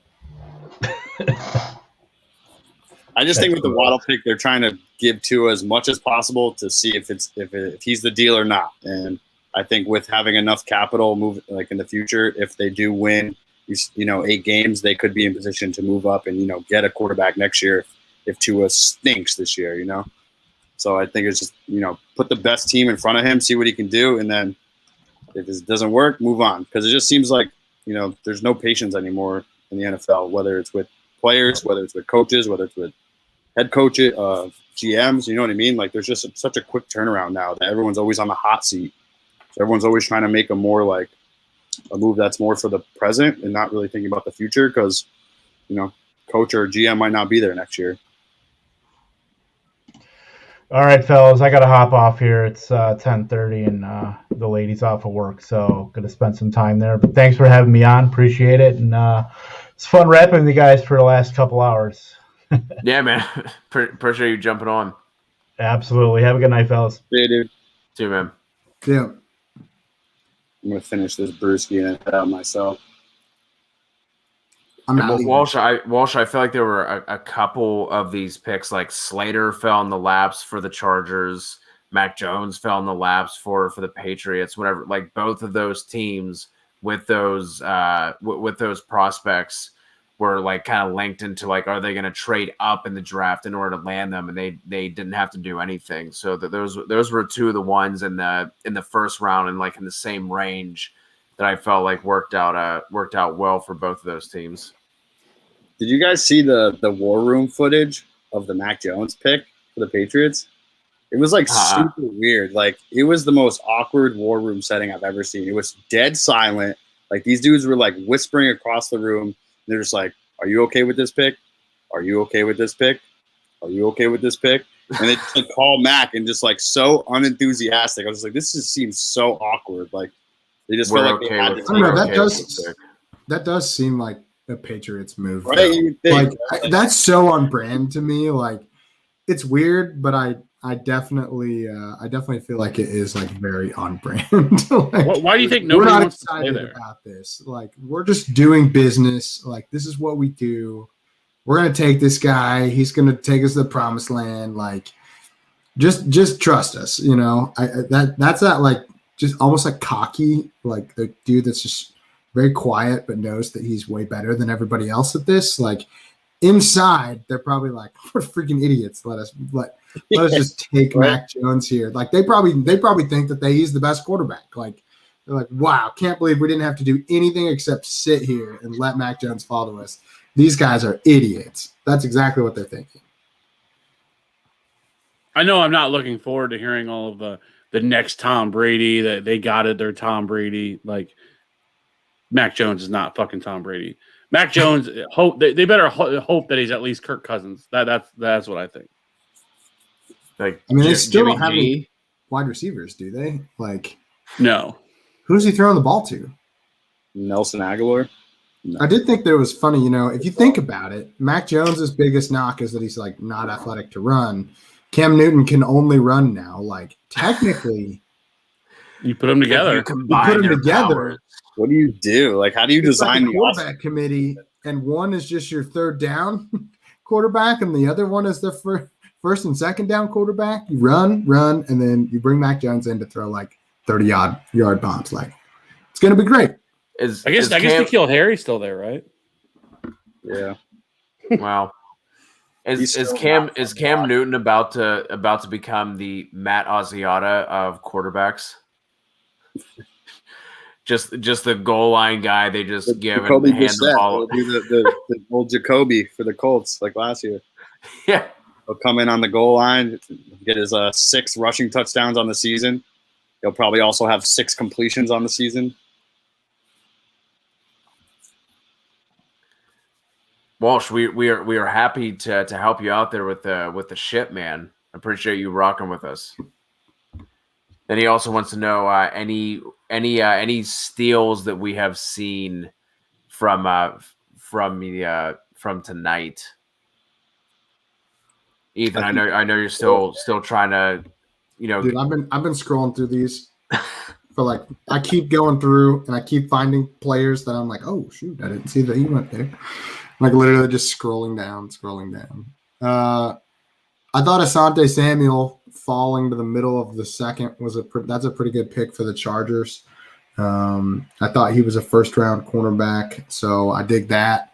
I mean, JOK falling, like his injury history didn't indicate that he was going to fall that far, so maybe there's something else going on with him. I said it last night on the headliners that I feel like teams are a little nervous because I don't really know if he's like a traditional linebacker, even though that's all he was asked to do at Notre Dame. His size is more of like I always say that he's like Jamal Adams, but he's placed as a linebacker, and that like I think that's throwing teams off. Like they're not really sure how to use him correctly. So that was a good pick for Cleveland, which I think is kind of interesting too, because gosh, why can't I never remember this guy's name? Who is Cleveland's safety right now? Do they have Jabril Peppers? No, they sent him in the Odell deal.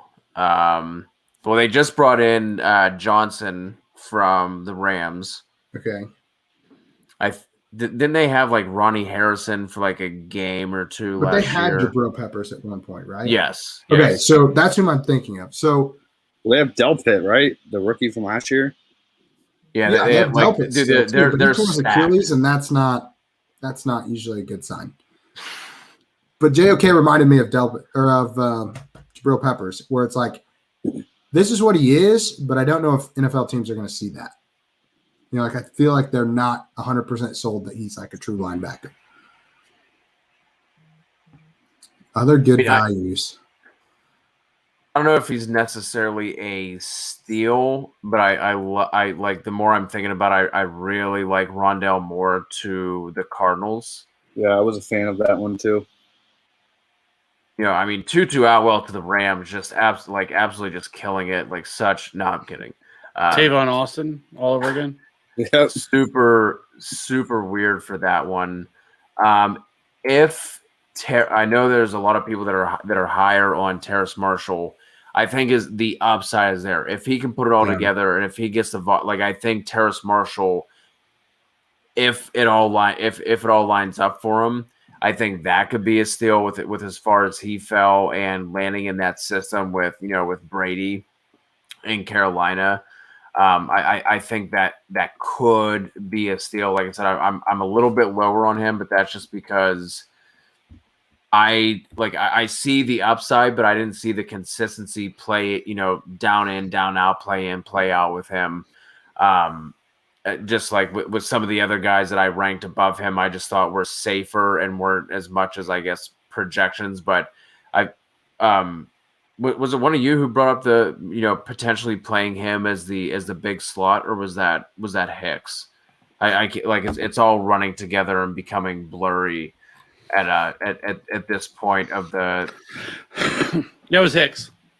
Okay, but yeah, I think those. Terrace Marshall has if you're looking for a steal, I think he has the he could easily be the biggest steal of the draft. Yes. I mean, the fact that at the level that he produced at at his age, in the offense that he was in, I mean, he has an early breakout. Terrace Marshall's the real deal, and I think most of this has to do with his injury concern. I think is the reason he fell the way that he did.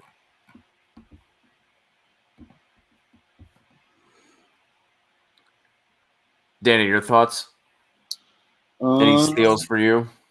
I like Creed Humphrey to the Chiefs at the end of the second. They've just built a brand new wall that's even stronger than the one they had. Everyone was afraid that, what are they doing? Get rid of all their linemen. That was pretty much the reason they lost the Super Bowl.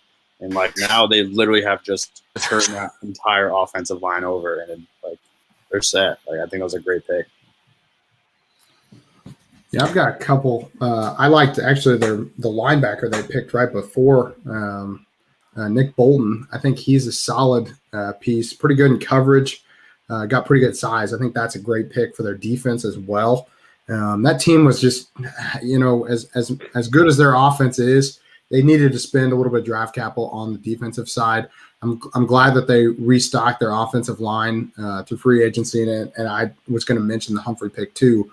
The other guy that I don't know if this is a steal necessarily, but Washington getting Diami Brown in the third, I feel like is pretty good value. That's a good landing spot for fantasy too. They have some wide receivers, but Diami Brown adds another element to that wide receiver room. Definitely good downfield. Probably one of the better double move wide receivers in this class, and so I dig that one quite a bit as well. I thought the Raiders got two good picks, but they are at the same position. So I like Diablo in the third, and I like where they got Morgan the second, but I don't know why you had to get them both. I feel like that was kind of I don't know. It's even when they do something right, I'm confused by it. So, but those are the ones that kind of stood out as I continue to try to digest the hundreds of picks that I'm looking at. Do any of you have any thoughts on the Kentucky corner that the Cowboys took, whose name is escaping me right now? Is that Tyson Campbell? Is that it? I don't. No, the Jags took him. That was the Jags. The one they just took? Kentucky corner. Yeah. Kelvin Joseph. Yes. I have nothing on him. Obviously, the Cowboys needed that corner help. I know he was kind of ranked up there as far as the corners go. So they didn't necessarily reach on him, and they didn't do what we have seen. Even if we disagree on the Najee pick, Ethan, I think we can both agree that like sometimes the Steelers will be like, hey, we really need a corner. And then William Jackson goes ahead of them and they're like, hey, we need to take Sean Davis here for no goddamn reason except we were like going to take a corner. So I think it's good that the Cowboys didn't pull a page out of the Steelers book and do that, but that they needed one. Yeah, I think the Giants did that in the first round too. Yes. When Smith got taken right before them, they're like, all right, well, we'll just trade back. And they got almost like stuck into this, like, well, we have to take a wide receiver because we wanted a wide receiver in this first round. And then it took Kadarius Toney, which I don't know how you guys feel about Toney, but I have never gotten on board with that guy. Like, I keep going back to Hakeem Butler. Do you remember Hakeem Butler from Iowa State? Yeah. And he didn't break out until he was a senior. And then we were all like, wow, this guy is huge and fast. And he had a bajillion yards this year. And I just get like Hakeem Butler. Like, I just keep seeing that in Kadarius Toney's profile. Like, you didn't do anything. Nobody cared. And then you broke out as a senior and you didn't even like totally break out either. So like, I just worry about when I see players like that.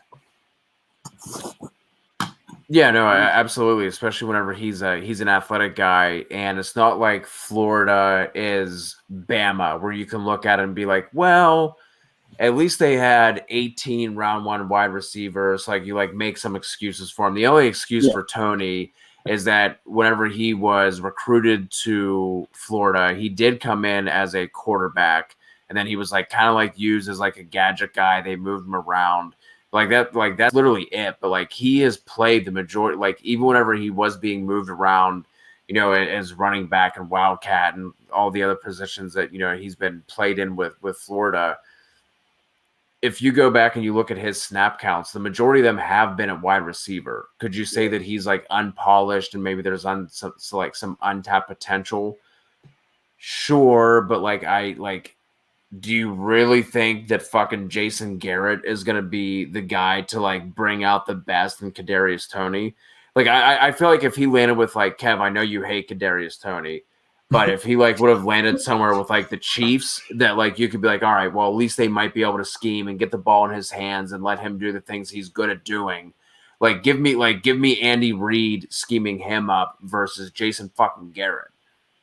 Like, that's what I don't get. But I will advise you guys, if you were on TikTok, do not say anything bad about the Giants. We are trying to up our TikTok game here at TFA, and I just threw one together quick this morning about not understanding this pick, and the Giants fans were just like, if you guys want to see someone who's never watched the film on Kadarius Toney, look no further. Dude, every single one. There was not like, because I put in there like, hey, can Giants fans help me out? And literally every single one was just like, you haven't watched the film, apparently. Like, you clearly haven't watched the film. You gotta Which is funny because they probably never watched just a warning either. Just a warning. That cracks me. And maybe it's because I just recognize my own weaknesses, and I'm like, I'm not watching the film. Like, I'm gonna listen to guys that spend all their time watching the film, and like that I trust to watch the film. And I'm gonna take what they say, and I'm gonna like add my part, which is just the injuries.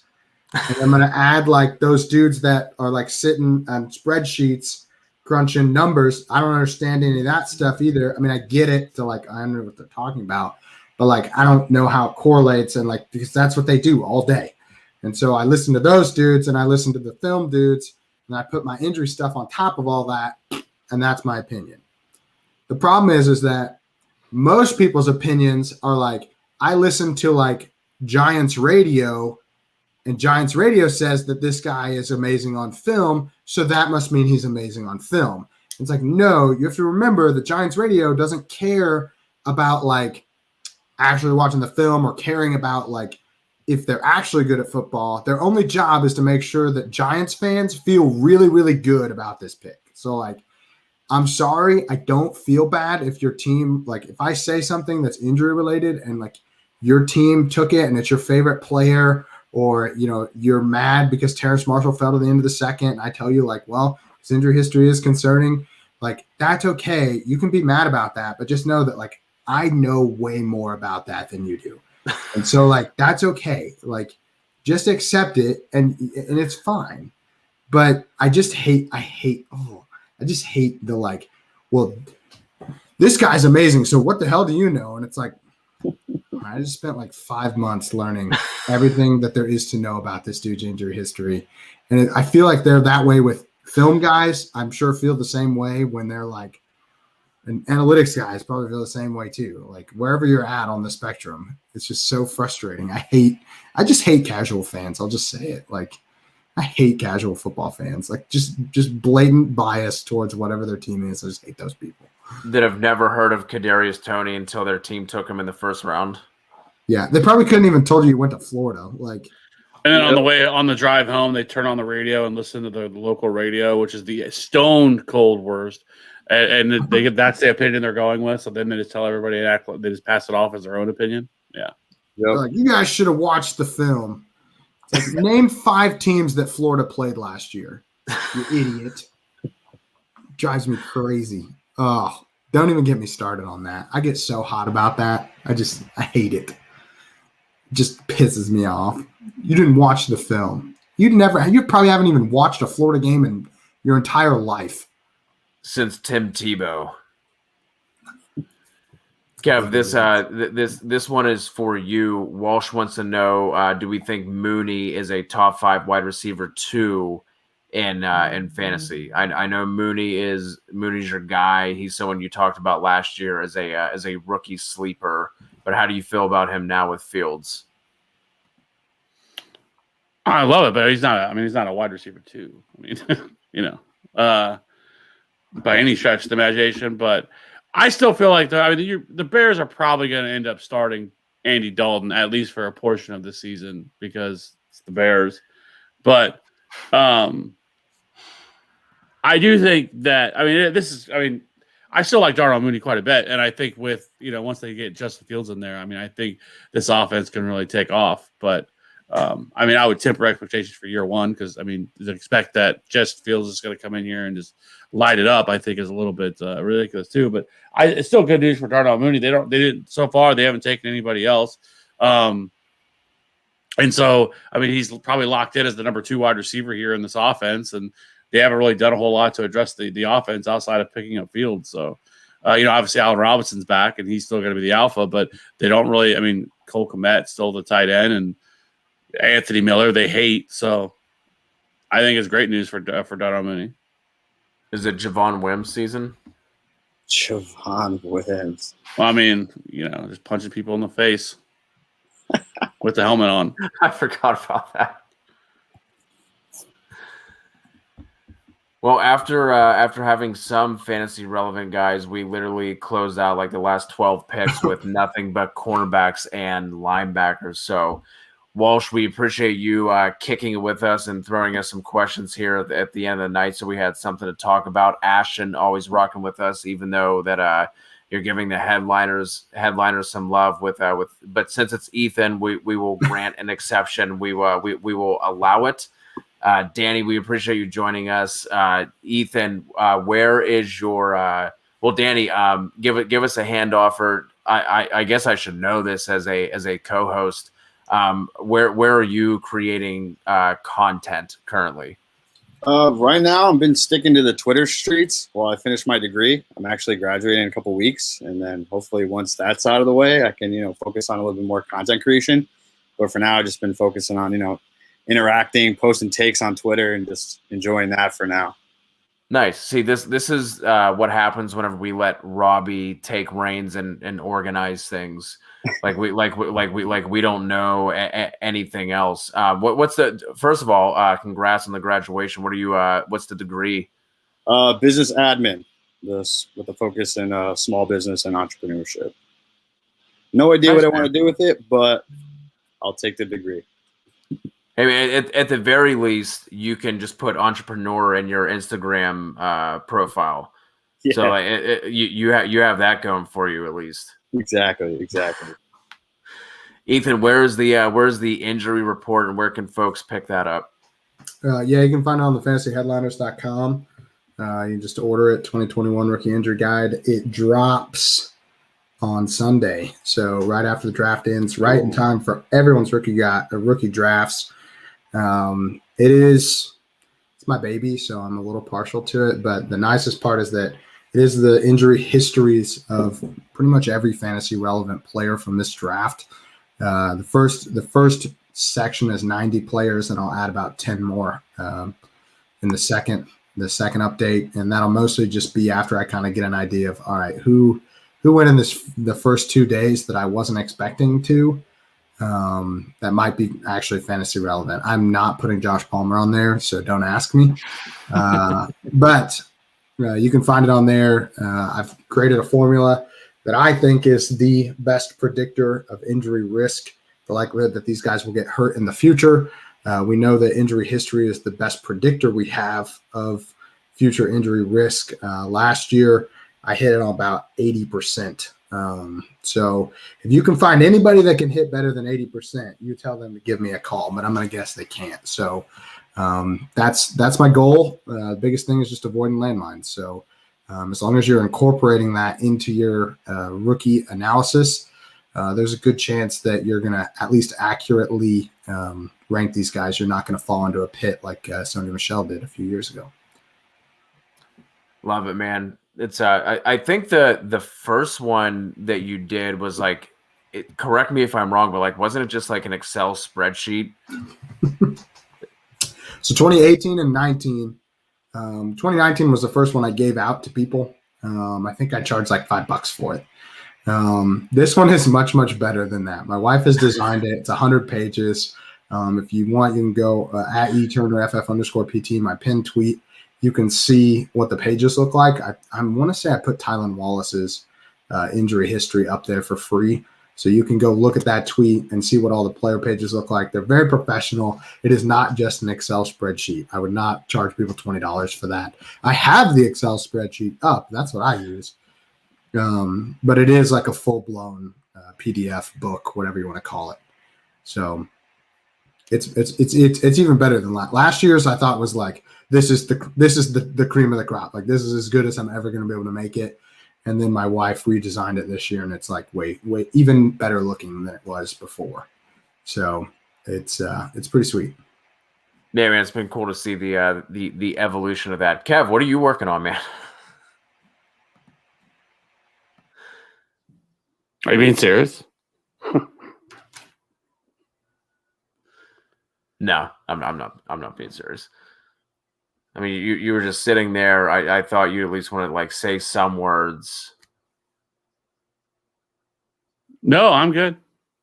All right. Well, hey, there you have it. Ethan, Danny, we appreciate you guys rocking with us for the past couple hours. It feels like. Hope everyone else has enjoyed their draft weekend. Any questions you have, drop them. Hit these guys up on Twitter. Hit us up on Twitter, and keep an eye out for the next content to drop. And we'll see you all soon.